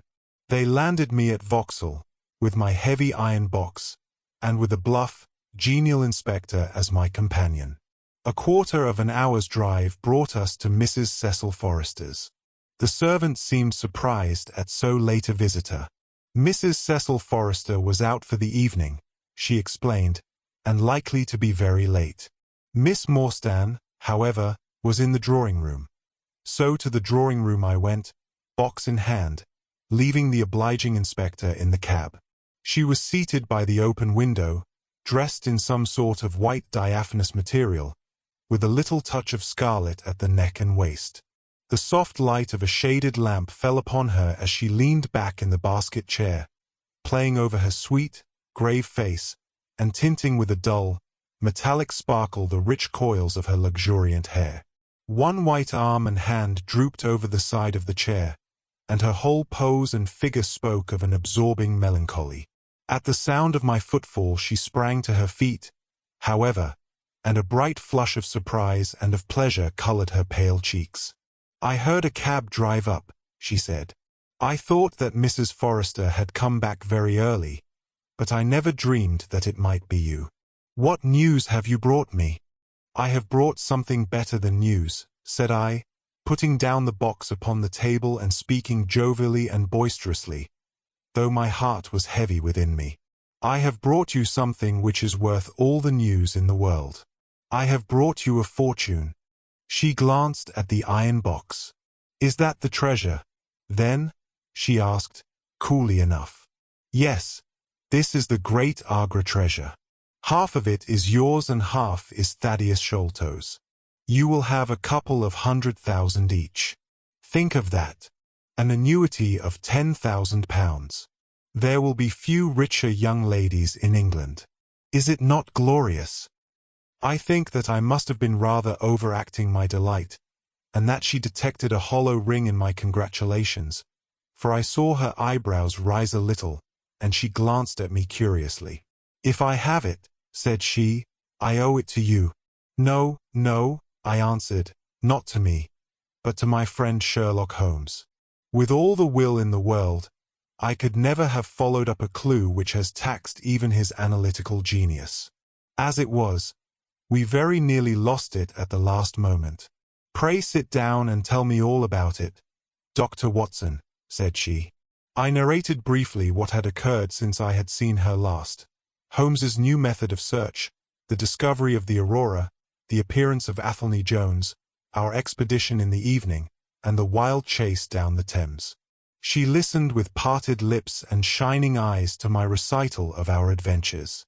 When I spoke of the dart which had so narrowly missed us, she turned so white that I feared that she was about to faint. "It is nothing," she said, as I hastened to pour her out some water. "I am all right again. It was a shock to me to hear that I had placed my friends in such horrible peril." "That is all over," I answered. "It was nothing. I will tell you no more gloomy details. Let us turn to something brighter. There is the treasure. What could be brighter than that? I got leave to bring it with me, thinking that it would interest you to be the first to see it." "It would be of the greatest interest to me," she said. There was no eagerness in her voice, however. It had struck her, doubtless, that it might seem ungracious upon her part to be indifferent to a prize which had cost so much to win. "What a pretty box," she said, stooping over it. "This is Indian work, I suppose?" "Yes, it is Benares metalwork. And so heavy," she exclaimed, trying to raise it. "The box alone must be of some value. Where is the key?" "Small threw it into the Thames," I answered. "I must borrow Mrs. Forrester's poker." There was in the front a thick and broad hasp, wrought in the image of a sitting Buddha. Under this I thrust the end of the poker and twisted it outward as a lever. The hasp sprang open with a loud snap. With trembling fingers I flung back the lid. We both stood gazing in astonishment. The box was empty. No wonder that it was heavy. The ironwork was 2/3 of an inch thick all round. It was massive, well made, and solid, like a chest constructed to carry things of great price. But not one shred or crumb of metal or jewelry lay within it. It was absolutely and completely empty. "The treasure is lost," said Miss Morstan, calmly.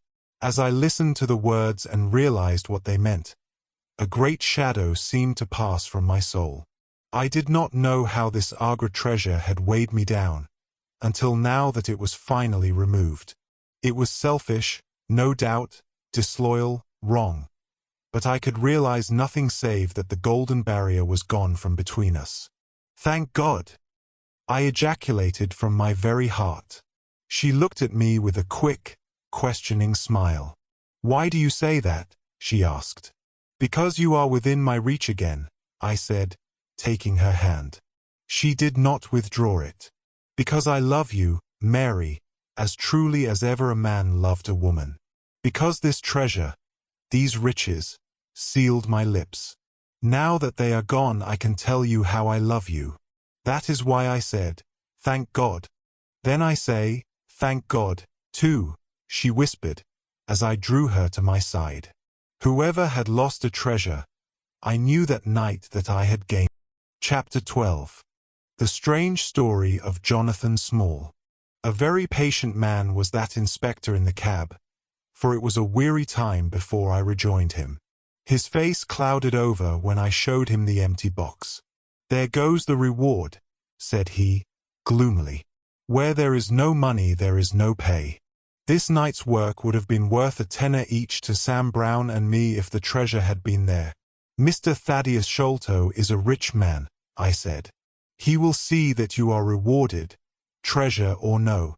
The inspector shook his head despondently, however. "It's a bad job," he repeated, "and so Mr. Athelney Jones will think." His forecast proved to be correct, for the detective looked blank enough when I got to Baker Street and showed him the empty box. They had only just arrived, Holmes, the prisoner, and he, for they had changed their plans so far as to report themselves at a station upon the way. My companion lounged in his armchair with his usual listless expression, while Small sat stolidly opposite to him with his wooden leg cocked over his sound one. As I exhibited the empty box, he leaned back in his chair and laughed aloud. "This is your doing, Small," said Athelney Jones, angrily. "Yes, I have put it away where you shall never lay hand upon it," he cried, exultantly. "It is my treasure, and if I can't have the loot I'll take darned good care that no one else does. I tell you that no living man has any right to it, unless it is 3 men who are in the Andaman convict barracks and myself. I know now that I cannot have the use of it, and I know that they cannot. I have acted all through for them as much as for myself. It's been the sign of 4 with us always. Well, I know that they would have had me do just what I have done, and throw the treasure into the Thames rather than let it go to kith or kin of Sholto or of Morstan. It was not to make them rich that we did for Achmet. You'll find the treasure where the key is, and where little Tonga is. When I saw that your launch must catch us, I put the loot away in a safe place. There are no rupees for you this journey." "You are deceiving us, Small," said Athelney Jones, sternly. "If you had wished to throw the treasure into the Thames, it would have been easier for you to have thrown box and all. Easier for me to throw, and easier for you to recover," he answered, with a shrewd, sidelong look. "The man that was clever enough to hunt me down is clever enough to pick an iron box from the bottom of a river. Now that they are scattered over 5 miles or so, it may be a harder job. It went to my heart to do it, though. I was half mad when you came up with us. However, there's no good grieving over it. I've had ups in my life, and I've had downs, but I've learned not to cry over spilled milk. This is a very serious matter, Small," said the detective. "If you had helped justice, instead of thwarting it in this way, you would have had a better chance at your trial." "Justice," snarled the ex-convict. "A pretty justice. Whose loot is this, if it is not ours?" Where is the justice that I should give it up to those who have never earned it? Look how I have earned it. 20 long years in that fever-ridden swamp, all day at work under the mangrove tree, all night chained up in the filthy convict huts, bitten by mosquitoes, racked with ague, bullied by every cursed black-faced policeman who loved to take it out of a white man. That was how I earned the Agra treasure. And you talk to me of justice because I cannot bear to feel that I have paid this price only that another may enjoy it. I would rather swing a score of times, or have one of Tonga's darts in my hide, than live in a convict's cell and feel that another man is at his ease in a palace with the money that should be mine. Small had dropped his mask of stoicism, and all this came out in a wild whirl of words, while his eyes blazed, and the handcuffs clanked together with the impassioned movement of his hands. I could understand, as I saw the fury and the passion of the man, that it was no groundless or unnatural terror which had possessed Major Sholto when he first learned that the injured convict was upon his track. "You forget that we know nothing of all this," said Holmes quietly. "We have not heard your story, and we cannot tell how far justice may originally have been on your side. Well, sir, you have been very fair-spoken to me, though I can see that I have you to thank that I have these bracelets upon my wrists. Still, I bear no grudge for that. It is all fair and above board. If you want to hear my story, I have no wish to hold it back. What I say to you is God's truth, every word of it. Thank you. You can put the glass beside me here, and I'll put my lips to it if I am dry. I am a Worcestershire man myself, born near Pershore. I dare say you would find a heap of Smalls living there now if you were to look. I have often thought of taking a look round there, but the truth is that I was never much of a credit to the family, and I doubt if they would be so very glad to see me. They were all steady, chapel-going folk, small farmers, well-known and respected over the countryside, while I was always a bit of a rover. At last, however, when I was about 18, I gave them no more trouble, for I got into a mess over a girl, and could only get out of it again by taking the Queen's shilling and joining the 3rd Buffs, which was just starting for India. I wasn't destined to do much soldiering, however. I had just got past the goose step and learned to handle my musket, when I was fool enough to go swimming in the Ganges. Luckily for me, my company sergeant, John Holder, was in the water at the same time, and he was one of the finest swimmers in the service. A crocodile took me, just as I was halfway across, and nipped off my right leg as clean as a surgeon could have done it, just above the knee. What with the shock and the loss of blood, I fainted, and should have drowned if Holder had not caught hold of me and paddled for the bank.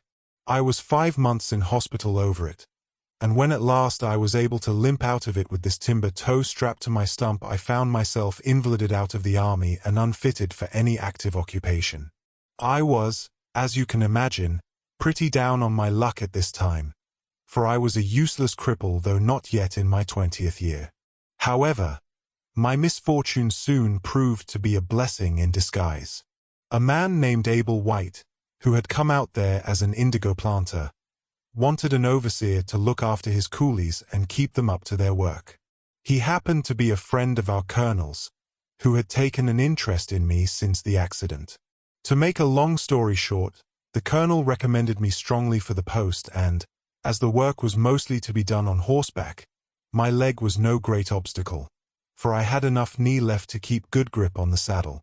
What I had to do was to ride over the plantation, to keep an eye on the men as they worked, and to report the idlers. The pay was fair, I had comfortable quarters, and altogether I was content to spend the remainder of my life in indigo planting. Mr. Abel White was a kind man, and he would often drop into my little shanty and smoke a pipe with me, for white folk out there feel their hearts warm to each other as they never do here at home. Well, I was never in luck's way long. Suddenly, without a note of warning, the Great Mutiny broke upon us. 1 month India lay as still and peaceful, to all appearance, as Surrey or Kent.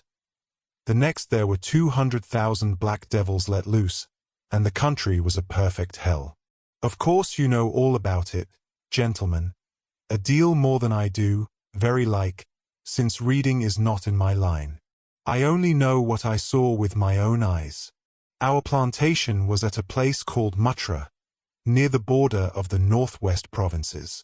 Night after night the whole sky was alight with the burning bungalows, and day after day we had small companies of Europeans passing through our estate with their wives and children, on their way to Agra, where were the nearest troops.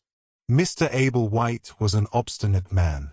He had it in his head that the affair had been exaggerated, and that it would blow over as suddenly as it had sprung up. There he sat on his veranda, drinking whisker pegs and smoking cheroots, while the country was in a blaze about him. Of course we stuck by him, I and Dawson, who, with his wife, used to do the bookwork and the managing. Well, one fine day the crash came. I had been away on a distant plantation, and was riding slowly home in the evening, when my eye fell upon something all huddled together at the bottom of a steep nullah.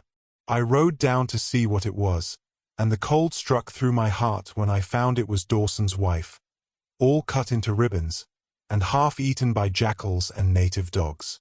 A little further up the road Dawson himself was lying on his face, quite dead, with an empty revolver in his hand and 4 sepoys lying across each other in front of him. I reined up my horse, wondering which way I should turn. But at that moment I saw thick smoke curling up from Abel White's bungalow and the flames beginning to burst through the roof. I knew then that I could do my employer no good, but would only throw my own life away if I meddled in the matter. From where I stood I could see hundreds of the black fiends, with their red coats still on their backs, dancing and howling round the burning house. Some of them pointed at me, and a couple of bullets sang past my head. So I broke away across the paddy fields, and found myself late at night safe within the walls at Agra. As it proved, however, there was no great safety there, either. The whole country was up like a swarm of bees. Wherever the English could collect in little bands, they held just the ground that their guns commanded. Everywhere else they were helpless fugitives. It was a fight of the millions against the hundreds, and the cruelest part of it was that these men that we fought against, foot, horse, and gunners, were our own picked troops, whom we had taught and trained, handling our own weapons, and blowing our own bugle calls. At Agra there were the 3rd Bengal Fusiliers, some Sikhs, 2 troops of horse, and a battery of artillery. A volunteer corps of clerks and merchants had been formed, and this I joined, wooden leg and all. We went out to meet the rebels at Shahgunj early in July, and we beat them back for a time, but our powder gave out, and we had to fall back upon the city. Nothing but the worst news came to us from every side, which is not to be wondered at, for if you look at the map you will see that we were right in the heart of it. Lucknow is rather better than 100 miles to the east, and Cawnpore about as far to the south.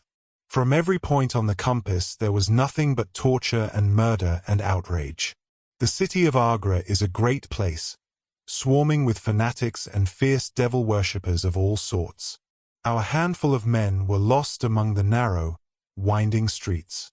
Our leader moved across the river, therefore, and took up his position in the old fort at Agra. I don't know if any of you gentlemen have ever read or heard anything of that old fort. It is a very queer place, the queerest that ever I was in, and I have been in some rum corners, too. First of all, it is enormous in size. I should think that the enclosure must be acres and acres. There is a modern part, which took all our garrison, women, children, stores, and everything else, with plenty of room over. But the modern part is nothing like the size of the old quarter, where nobody goes, and which is given over to the scorpions and the centipedes. It is all full of great deserted halls, and winding passages, and long corridors twisting in and out, so that it is easy enough for folk to get lost in it. For this reason it was seldom that anyone went into it, though now and again a party with torches might go exploring. The river washes along the front of the old fort, and so protects it, but on the sides and behind there are many doors, and these had to be guarded, of course, in the old quarter as well as in that which was actually held by our troops.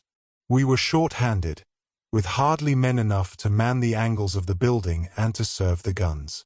It was impossible for us, therefore, to station a strong guard at every one of the innumerable gates. What we did was to organize a central guardhouse in the middle of the fort, and to leave each gate under the charge of one white man and 2 or 3 natives. I was selected to take charge during certain hours of the night of a small isolated door upon the southwest side of the building. 2 Sikh troopers were placed under my command, and I was instructed if anything went wrong to fire my musket, when I might rely upon help coming at once from the central guard. As the guard was a good 200 paces away, however, and as the space between was cut up into a labyrinth of passages and corridors, I had great doubts as to whether they could arrive in time to be of any use in case of an actual attack. Well, I was pretty proud at having this small command given me, since I was a raw recruit, and a game-legged one at that. For 2 nights I kept the watch with my Punjabis. They were tall, fierce-looking chaps, Mahomet Singh and Abdullah Khan by name, both old fighting men who had borne arms against us at Chilianwala. They could talk English pretty well, but I could get little out of them. They preferred to stand together and jabber all night in their queer Sikh lingo. For myself, I used to stand outside the gateway, looking down on the broad, winding river and on the twinkling lights of the great city. The beating of drums, the rattle of tom-toms, and the yells and howls of the rebels, drunk with opium and with bang, were enough to remind us all night of our dangerous neighbors across the stream. Every 2 hours the officer of the night used to come round to all the posts, to make sure that all was well. The 3rd night of my watch was dark and dirty, with a small, driving rain. It was dreary work standing in the gateway hour after hour in such weather. I tried again and again to make my Sikhs talk, but without much success. At 2 in the morning the rounds passed, and broke for a moment the weariness of the night. Finding that my companions would not be led into conversation, I took out my pipe, and laid down my musket to strike the match. In an instant the 2 Sikhs were upon me. One of them snatched my firelock up and levelled it at my head, while the other held a great knife to my throat and swore between his teeth that he would plunge it into me if I moved a step. My first thought was that these fellows were in league with the rebels, and that this was the beginning of an assault. If our door were in the hands of the sepoys the place must fall, and the women and children be treated as they were in Cawnpore. Maybe you gentlemen think that I am just making out a case for myself, but I give you my word that when I thought of that, though I felt the point of the knife at my throat, I opened my mouth with the intention of giving a scream, if it was my last one, which might alarm the main guard. The man who held me seemed to know my thoughts, for, even as I braced myself to it, he whispered, "Don't make a noise. The fort is safe enough. There are no rebel dogs on this side of the river." There was the ring of truth in what he said, and I knew that if I raised my voice I was a dead man. I could read it in the fellow's brown eyes. I waited, therefore, in silence, to see what it was that they wanted from me. "Listen to me, Sahib," said the taller and fiercer of the pair, the one whom they called Abdullah Khan. "You must either be with us now or you must be silenced forever. The thing is too great a one for us to hesitate.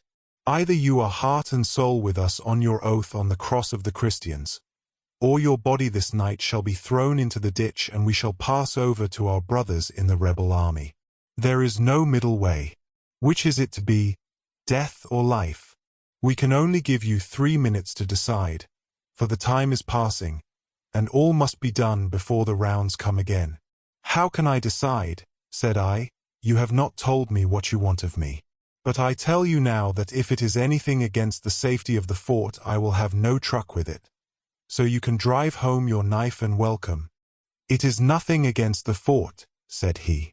"We only ask you to do that which your countrymen come to this land for. We ask you to be rich.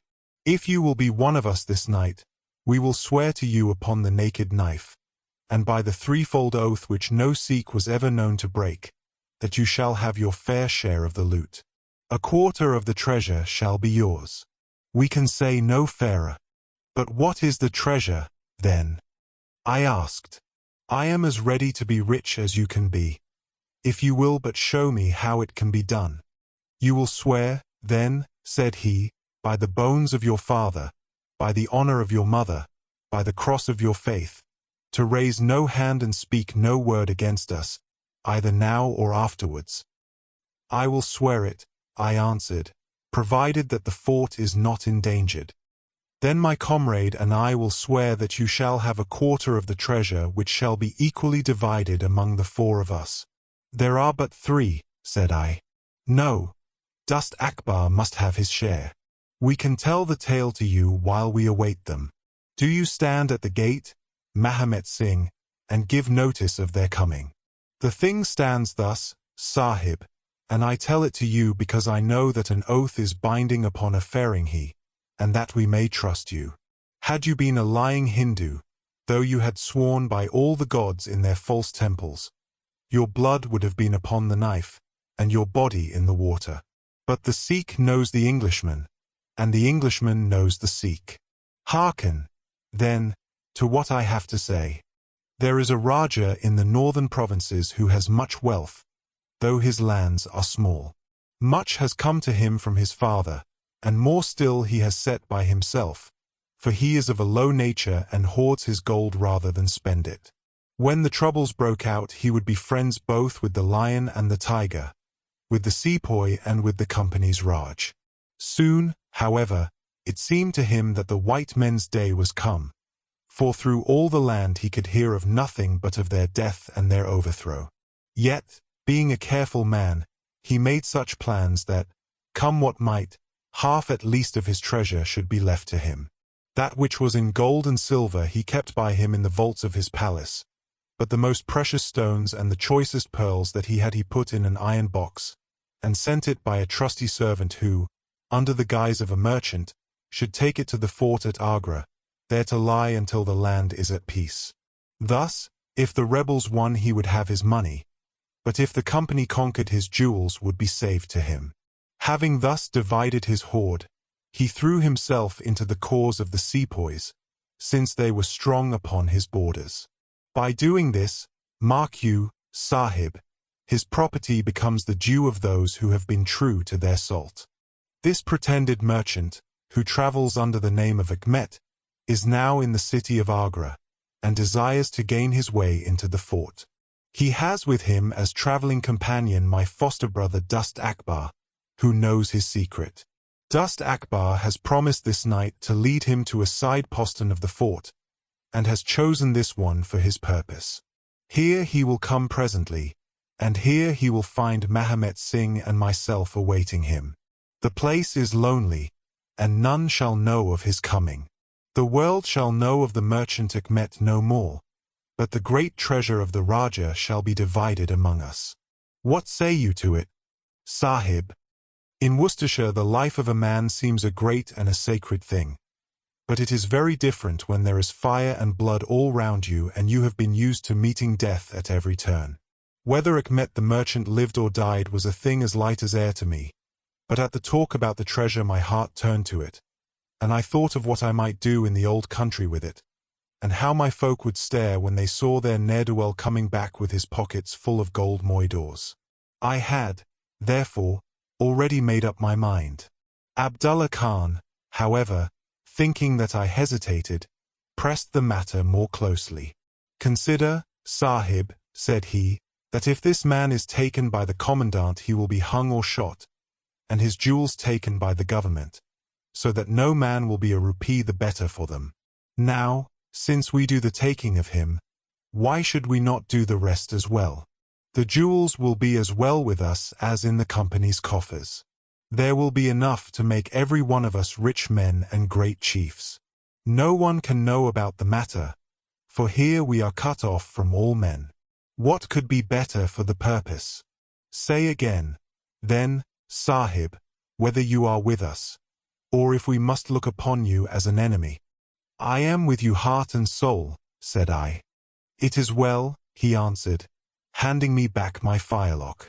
You see that we trust you, for your word, like ours, is not to be broken. We have now only to wait for my brother and the merchant. Does your brother know, then, of what you will do? I asked. The plan is his. He has devised it. We will go to the gate and share the watch with Mahomet Singh. The rain was still falling steadily, for it was just the beginning of the wet season. Brown, heavy clouds were drifting across the sky, and it was hard to see more than a stone cast. A deep moat lay in front of our door, but the water was in places nearly dried up, and it could easily be crossed. It was strange to me to be standing there with those two wild Punjabis waiting for the man who was coming to his death. Suddenly my eye caught the glint of a shaded lantern at the other side of the moat. It vanished among the mound heaps, and then appeared again, coming slowly in our direction. "Here they are," I exclaimed.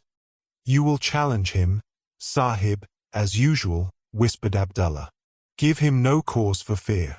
Send us in with him, and we shall do the rest while you stay here on guard. Have the lantern ready to uncover, that we may be sure that it is indeed the man."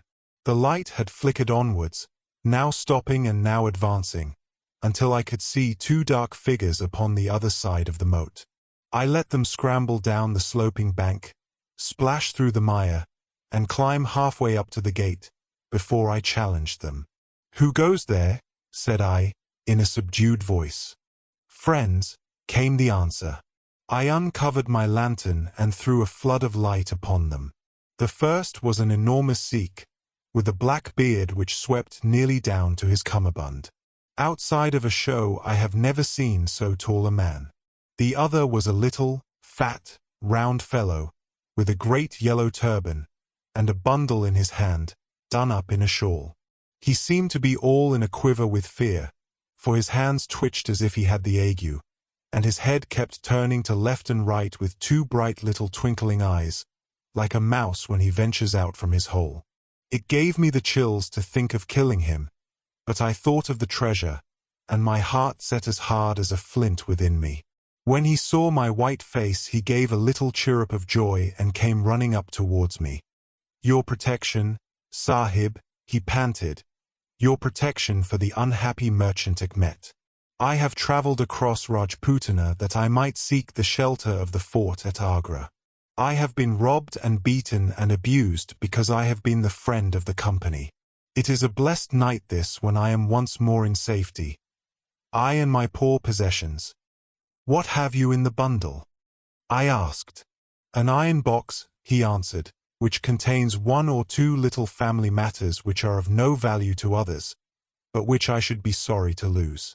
Yet I am not a beggar, and I shall reward you, young Sahib, and your governor also, if he will give me the shelter I ask." I could not trust myself to speak longer with the man. The more I looked at his fat, frightened face, the harder did it seem that we should slay him in cold blood. It was best to get it over. "Take him to the main guard," said I. The two Sikhs closed in upon him on each side, and the giant walked behind, while they marched in through the dark gateway. Never was a man so compassed round with death. I remained at the gateway with the lantern. I could hear the measured tramp of their footsteps sounding through the lonely corridors. Suddenly it ceased, and I heard voices, and a scuffle, with the sound of blows. A moment later there came, to my horror, a rush of footsteps coming in my direction, with the loud breathing of a running man.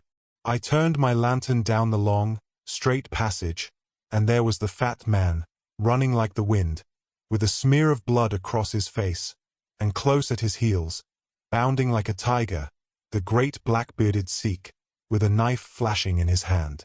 I have never seen a man run so fast as that little merchant.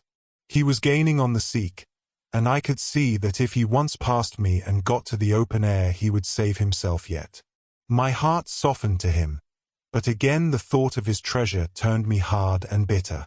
I cast my firelock between his legs as he raced past, and he rolled twice over like a shot rabbit. Ere he could stagger to his feet the Sikh was upon him, and buried his knife twice in his side. The man never uttered moan nor moved muscle, but lay where he had fallen. I think myself that he may have broken his neck with the fall. You see, gentlemen, that I am keeping my promise. I am telling you every work of the business just exactly as it happened, whether it is in my favor or not." He stopped, and held out his manacled hands for the whiskey and water which Holmes had brewed for him. For myself, I confess that I had now conceived the utmost horror of the man, not only for this cold-blooded business in which he had been concerned, but even more for the somewhat flippant and careless way in which he narrated it. Whatever punishment was in store for him, I felt that he might expect no sympathy from me. Sherlock Holmes and Jones sat with their hands upon their knees, deeply interested in the story, but with the same disgust written upon their faces. He may have observed it, for there was a touch of defiance in his voice and manner as he proceeded. "It was all very bad, no doubt," said he. "I should like to know how many fellows in my shoes would have refused a share of this loot when they knew that they would have their throats cut for their pains. Besides, it was my life or his when once he was in the fort. If he had got out, the whole business would come to light, and I should have been court-martialed and shot as likely as not. For people were not very lenient at a time like that." "Go on with your story," said Holmes, shortly. "Well, we carried him in, Abdullah, Akbar, and I. A fine weight he was, too, for all that he was so short. Mahomet Singh was left to guard the door. We took him to a place which the Sikhs had already prepared. It was some distance off, where a winding passage leads to a great empty hall, the brick walls of which were all crumbling to pieces. The earth floor had sunk in at one place, making a natural grave, so we left Achmet the merchant there, having first covered him over with loose bricks. This done, we all went back to the treasure. It lay where he had dropped it when he was first attacked. The box was the same which now lies open upon your table. A key was hung by a silken cord to that carved handle upon the top. We opened it, and the light of the lantern gleamed upon a collection of gems such as I have read of and thought about when I was a little lad at Pershore. It was blinding to look upon them. When we had feasted our eyes, we took them all out and made a list of them.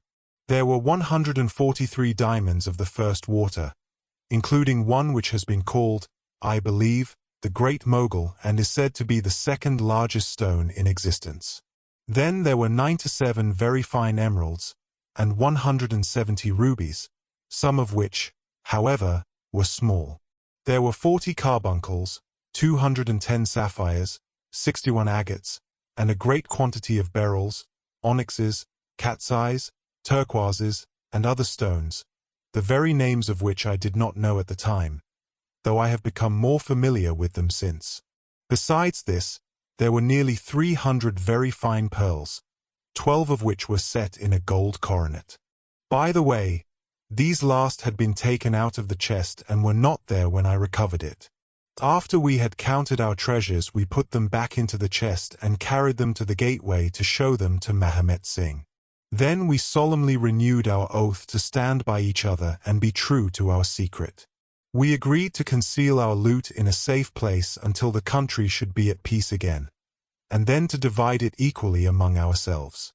There was no use dividing it at present, for if gems of such value were found upon us it would cause suspicion, and there was no privacy in the fort nor any place where we could keep them. We carried the box, therefore, into the same hall where we had buried the body, and there, under certain bricks in the best preserved wall, we made a hollow and put our treasure.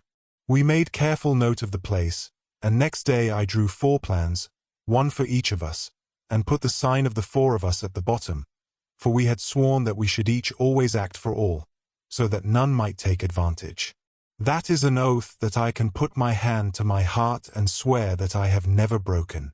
Well, there's no use my telling you gentlemen what came of the Indian Mutiny. After Wilson took Delhi and Sir Colin relieved Lucknow, the back of the business was broken. Fresh troops came pouring in, and Nana Sahib made himself scarce over the frontier. A flying column under Colonel Greathed came round to Agra and cleared the Pundis away from it. Peace seemed to be settling upon the country, and we four were beginning to hope that the time was at hand when we might safely go off with our shares of the plunder. In a moment, however, our hopes were shattered by our being arrested as the murderers of Achmet. It came about in this way. When the Rajah put his jewels into the hands of Achmet, he did it because he knew that he was a trusty man. They are suspicious folk in the East, however. So what does this Rajah do but take a second, even more trusty servant and set him to play the spy upon the first? This second man was ordered never to let Achmet out of his sight, and he followed him like his shadow. He went after him that night and saw him pass through the doorway. Of course he thought he had taken refuge in the fort, and applied for admission there himself next day, but could find no trace of Achmet. This seemed to him so strange that he spoke about it to a sergeant of guides, who brought it to the ears of the commandant. A thorough search was quickly made, and the body was discovered. Thus at the very moment that we thought that all was safe, we were all four seized and brought to trial on a charge of murder. 3 of us because we had held the gate that night, and the 4th because he was known to have been in the company of the murdered man. Not a word about the jewels came out at the trial, for the Rajah had been deposed and driven out of India, so no one had any particular interest in them. The murder, however, was clearly made out, and it was certain that we must all have been concerned in it. The 3 Sikhs got penal servitude for life, and I was condemned to death, though my sentence was afterwards commuted into the same as the others. It was rather a queer position that we found ourselves in then. There we were all 4 tied by the leg and with precious little chance of ever getting out again, while we each held a secret which might have put each of us in a palace if we could only have made use of it. It was enough to make a man eat his heart out to have to stand the kick and the cuff of every petty jack in office, to have rice to eat and water to drink, when that gorgeous fortune was ready for him outside, just waiting to be picked up. It might have driven me mad, but I was always a pretty stubborn one, so I just held on and bided my time. At last it seemed to me to have come. I was changed from Agra to Madras, and from there to Blair Island in the Andamans. There are very few white convicts at this settlement, and, as I had behaved well from the first, I soon found myself a sort of privileged person. I was given a hut in Hope Town, which is a small place on the slopes of Mount Harriet, and I was left pretty much to myself. It is a dreary, fever-stricken place, and all beyond our little clearings was infested with wild cannibal natives, who were ready enough to blow a poisoned dart at us if they saw a chance. There was digging, and ditching, and yam planting, and a dozen other things to be done, so we were busy enough all day, though in the evening we had a little time to ourselves. Among other things, I learned to dispense drugs for the surgeon, and picked up a smattering of his knowledge. All the time I was on the lookout for a chance of escape, but it is hundreds of miles from any other land, and there is little or no wind in those seas, so it was a terribly difficult job to get away. The surgeon, Dr. Somerton, was a fast, sporting young chap, and the other young officers would meet in his rooms of an evening and play cards. The surgery, where I used to make up my drugs, was next to his sitting room, with a small window between us. Often, if I felt lonesome, I used to turn out the lamp in the surgery, and then, standing there, I could hear their talk and watch their play. I am fond of a hand at cards myself, and it was almost as good as having one to watch the others. There was Major Sholto, Captain Morstan, and Lieutenant Bromley Brown, who were in command of the native troops, and there was the surgeon himself, and 2 or 3 prison officials, crafty old hands who played a nice sly safe game. A very snug little party they used to make. Well, there was one thing which very soon struck me, and that was that the soldiers used always to lose and the civilians to win. Mind, I don't say that there was anything unfair, but so it was. These prison chaps had done little else than play cards ever since they had been at the Andamans, and they knew each other's game to a point, while the others just played to pass the time and threw their cards down anyhow. Night after night the soldiers got up poorer men, and the poorer they got the more keen they were to play. Major Sholto was the hardest hit. He used to pay in notes and gold at first, but soon it came to notes of hand and for big sums. He sometimes would win for a few deals, just to give him heart, and then the luck would set in against him worse than ever. All day he would wander about as black as thunder, and he took to drinking a deal more than was good for him. One night he lost even more heavily than usual. I was sitting in my hut when he and Captain Morstan came stumbling along on the way to their quarters. They were bosom friends, those two, and never far apart. The Major was raving about his losses. "It's all up, Morstan," he was saying, as they passed my hut. "I shall have to send in my papers. I am a ruined man." "Nonsense, old chap," said the other, slapping him upon the shoulder. "I've had a nasty face of myself, but that was all I could hear, but it was enough to set me thinking." A couple of days later Major Sholto was strolling on the beach, so I took the chance of speaking to him. "I wish to have your advice, Major," said I. "Well, Small, what is it?" he asked, taking his cheroot from his lips. "I wanted to ask you, sir," said I, "who is the proper person to whom hidden treasure should be handed over? I know where $500,000 worth lies, and, as I cannot use it myself, I thought perhaps the best thing that I could do would be to hand it over to the proper authorities, and then perhaps they would get my sentence shortened for me." "$500,000, Small," he gasped, looking hard at me to see if I was in earnest. "Quite that, sir, in jewels and pearls. It lies there ready for anyone. And the queer thing about it is that the real owner is outlawed and cannot hold property, so that it belongs to the first comer. To government, Small," he stammered, "to government." But he said it in a halting fashion, and I knew in my heart that I had got him. "You think, then, sir, that I should give the information to the Governor-General?" said I, quietly. Well, you must not do anything rash, or that you might repent. Let me hear all about it, Small. Give me the facts." I told him the whole story, with small changes so that he could not identify the places. When I had finished he stood stock still and full of thought. I could see by the twitch of his lip that there was a struggle going on within him. "This is a very important matter, Small," he said, at last. "You must not say a word to anyone about it, and I shall see you again soon." 2 nights later he and his friend Captain Morstan came to my hut in the dead of the night with a lantern. "I want you just to let Captain Morstan hear that story from your own lips, Small," said he. I repeated it as I had told it before. "It rings true, eh?" said he. "It's good enough to act upon." Captain Morstan nodded. "Look here, Small," said the Major.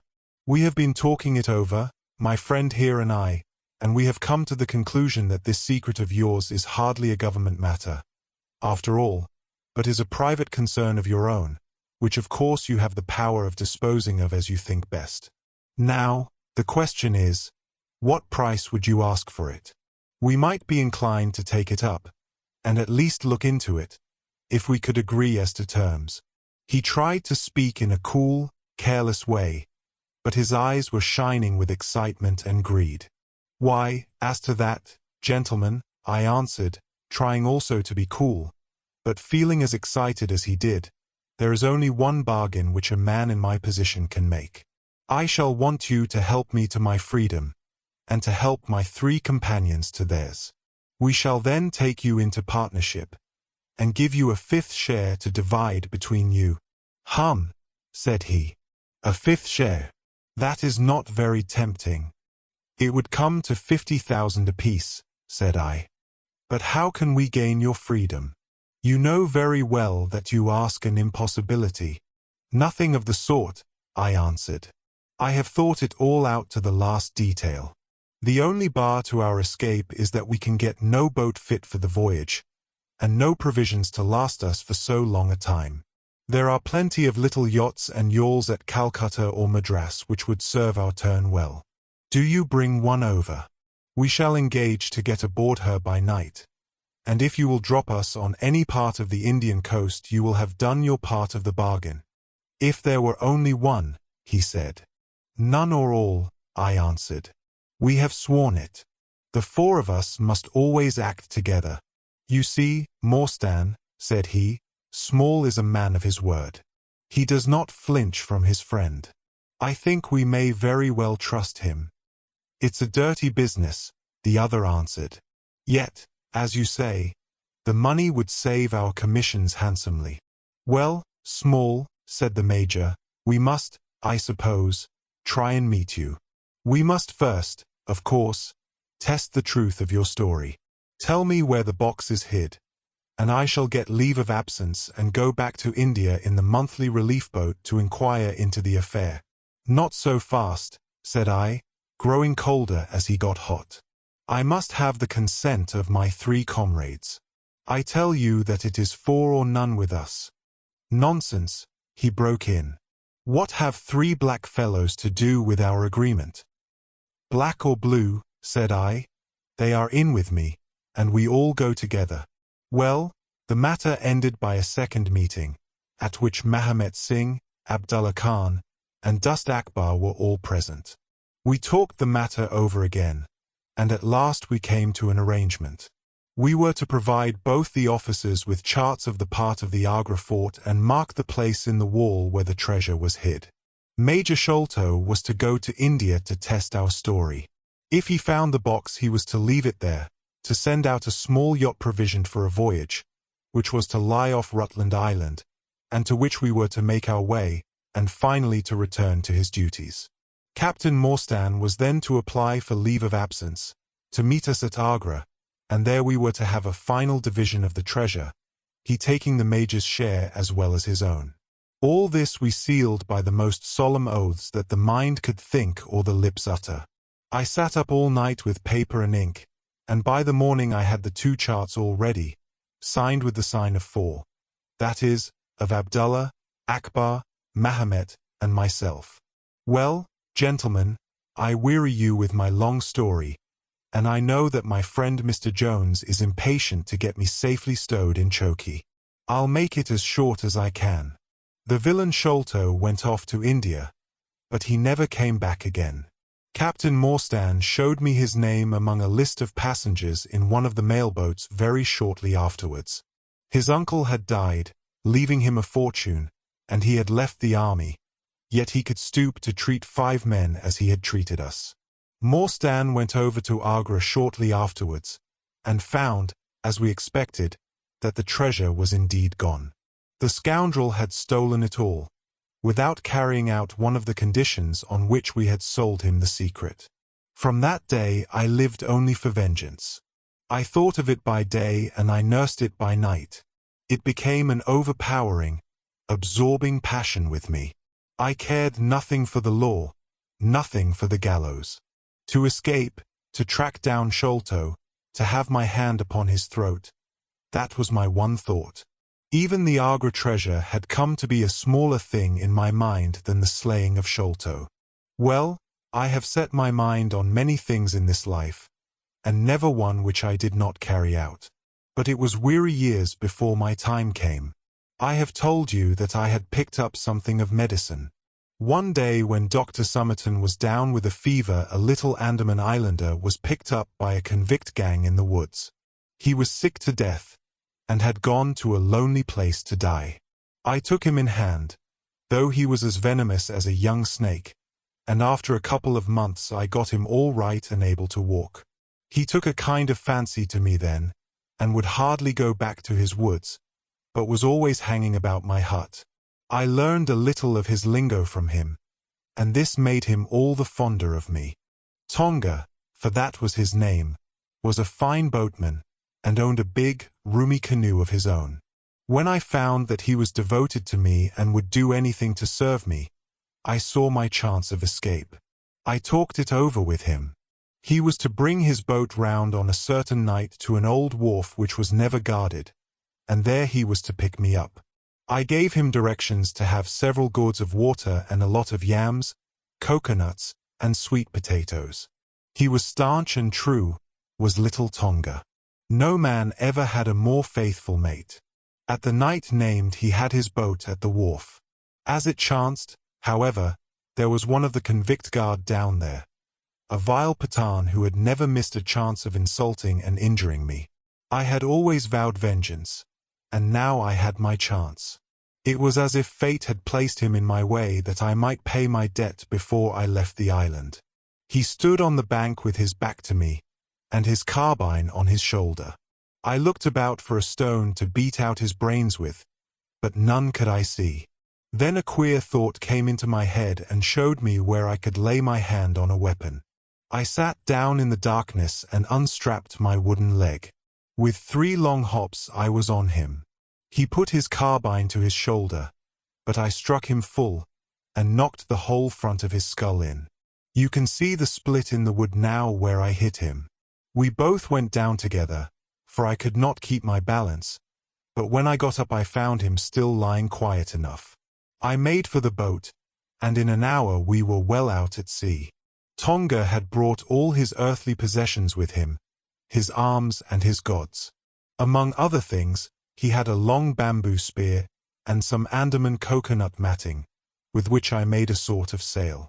For 10 days we were beating about, trusting to luck, and on the 11th we were picked up by a trader which was going from Singapore to Jeddah with a cargo of Malay pilgrims. They were a rum crowd, and Tonga and I soon managed to settle down among them. They had one very good quality. They let you alone and asked no questions. Well, if I were to tell you all the adventures that my little chum and I went through, you would not thank me, for I would have you here until the sun was shining. Here and there we drifted about the world, something always turning up to keep us from London. All the time, however, I never lost sight of my purpose. I would dream of Sholto at night. 100 times I have killed him in my sleep. At last, however, some 3 or 4 years ago, we found ourselves in England. I had no great difficulty in finding where Sholto lived, and I set to work to discover whether he had realized the treasure, or if he still had it. I made friends with someone who could help me. I name no names, for I don't want to get anyone else in a hole, and I soon found that he still had the jewels. Then I tried to get at him in many ways, but he was pretty sly, and had always 2 prize fighters, besides his sons and his Khitmutgar, on guard over him. One day, however, I got word that he was dying. I hurried at once to the garden, mad that he should slip out of my clutches like that, and, looking through the window, I saw him lying in his bed, with his sons on each side of him.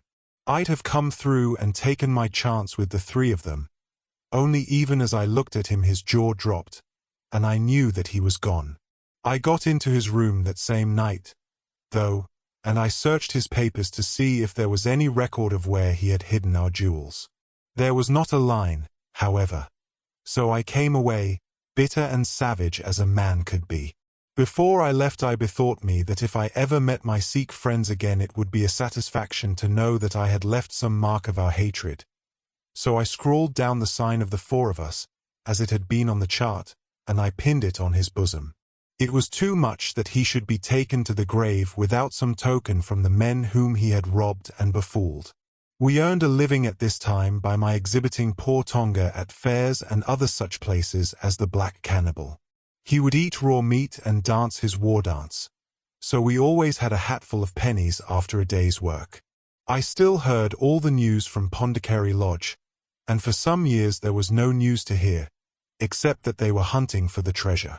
At last, however, came what we had waited for so long. The treasure had been found. It was up at the top of the house, in Mr. Bartholomew Sholto's chemical laboratory. I came at once and had a look at the place, but I could not see how with my wooden leg I was to make my way up to it. I learned, however, about a trapdoor in the roof, and also about Mr. Sholto's supper hour. It seemed to me that I could manage the thing easily through Tonga. I brought him out with me with a long rope wound round his waist. He could climb like a cat, and he soon made his way through the roof. But, as ill luck would have it, Bartholomew Sholto was still in the room, to his cost. Tonga thought he had done something very clever in killing him, for when I came up by the rope I found him strutting about as proud as a peacock. Very much surprised was he when I made at him with the rope's end and cursed him for a little bloodthirsty imp.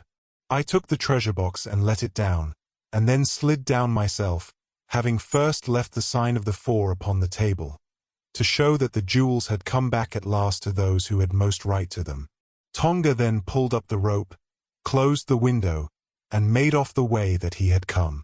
I don't know that I have anything else to tell you.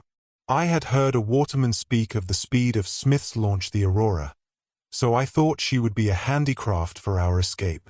I engaged with old Smith, and was to give him a big sum if he got us safe to our ship. He knew, no doubt, that there was some screw loose, but he was not in our secrets. All this is the truth, and if I tell it to you, gentlemen, it is not to amuse you, for you have not done me a very good turn. But it is because I believe the best defense I can make is just to hold back nothing, but let all the world know how badly I have myself been served by Major Sholto, and how innocent the firstum of the death of his son. A very remarkable account, said Sherlock Holmes. A fitting wind-up to an extremely interesting case. There is nothing at all new to me in the latter part of your narrative, except that you brought your own rope. That I did not know. By the way, I had hoped that Tonga had lost all his darts. Yet he managed to shoot one at us in the boat. He had lost them all, sir, except the one which was in his blowpipe at the time. Ah, of course, said Holmes. I had not thought of that. Is there any other point which you would like to ask about? Asked the convict, affably. I think not, thank you, my companion answered. Well, Holmes, said Athelney Jones, you are a man to be humoured, and we all know that you are a connoisseur of crime. But duty is duty, and I have gone rather far in doing what you and your friend asked me. I shall feel more at ease when we have our storyteller here safe under lock and key. The cab still waits, and there are 2 inspectors downstairs. I am much obliged to you both for your assistance. Of course you will be wanted at the trial. Good night to you. Good night, gentlemen both, said Jonathan Small. You first, Small, remarked the wary Jones as they left the room. I'll take particular care that you don't club me with your wooden leg, whatever you may have done to the gentleman at the Andaman Isles. Well, and there is the end of our little drama, I remarked, after we had set some time smoking in silence. I fear that it may be the last investigation in which I shall have the chance of studying your methods. Miss Morstan has done me the honor to accept me as a husband in prospective. He gave a most dismal groan. I feared as much, said he. I really cannot congratulate you. I was a little hurt. Have you any reason to be dissatisfied with my choice? I asked. Not at all. I think she is one of the most charming young ladies I ever met, and might have been most useful in such work as we have been doing. She had a decided genius that way.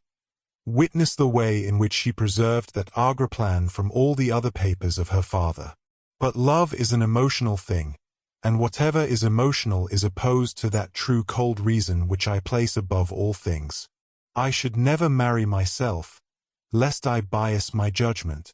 I trust, said I, laughing, that my judgment may survive the ordeal. But you look weary. Yes, the reaction is already upon me. I shall be as limp as a rag for a week. Strange, said I, how terms of what in another man I should call laziness alternate with your fits of splendid energy and vigor. Yes, he answered, there are in me the makings of a very fine loafer and also of a pretty spry sort of fellow. I often think of those lines of old Goethe. Shade das die Nature nur einen Mensch ausdir schuf. Den zum würdigen Mann war und zum Schelmen der Stoff. By the way, apropos of this Norwood business, you see that they had, as I surmised, a confederate in the house, who could be none other than Lalrao, the butler. So Jones actually has the undivided honor of having caught one fish in his great haul. The division seems rather unfair, I remarked. You have done all the work in this business. I get a wife out of it. Jones gets the credit. Pray what remains for you? For me, said Sherlock Holmes, there still remains the cocaine book. Dear listener, we close the pages on another tale, a journey through words, imagination, and emotion. Here at the Falls Audiobook, where stories flow like a river's current, carrying you to distant worlds and uncharted depths, we thank you for joining us. As always, we invite you to linger a little longer. Subscribe to our channel to discover more stories waiting to be heard, each a cascade of voices, ideas, and artistry. And remember, every great story begins with a single word. Perhaps the next one will begin with you. Until our voices meet again, may your days be filled with quiet moments, rich pages, and the soothing sound of a story well told. This is the Falls Audiobook, signing off.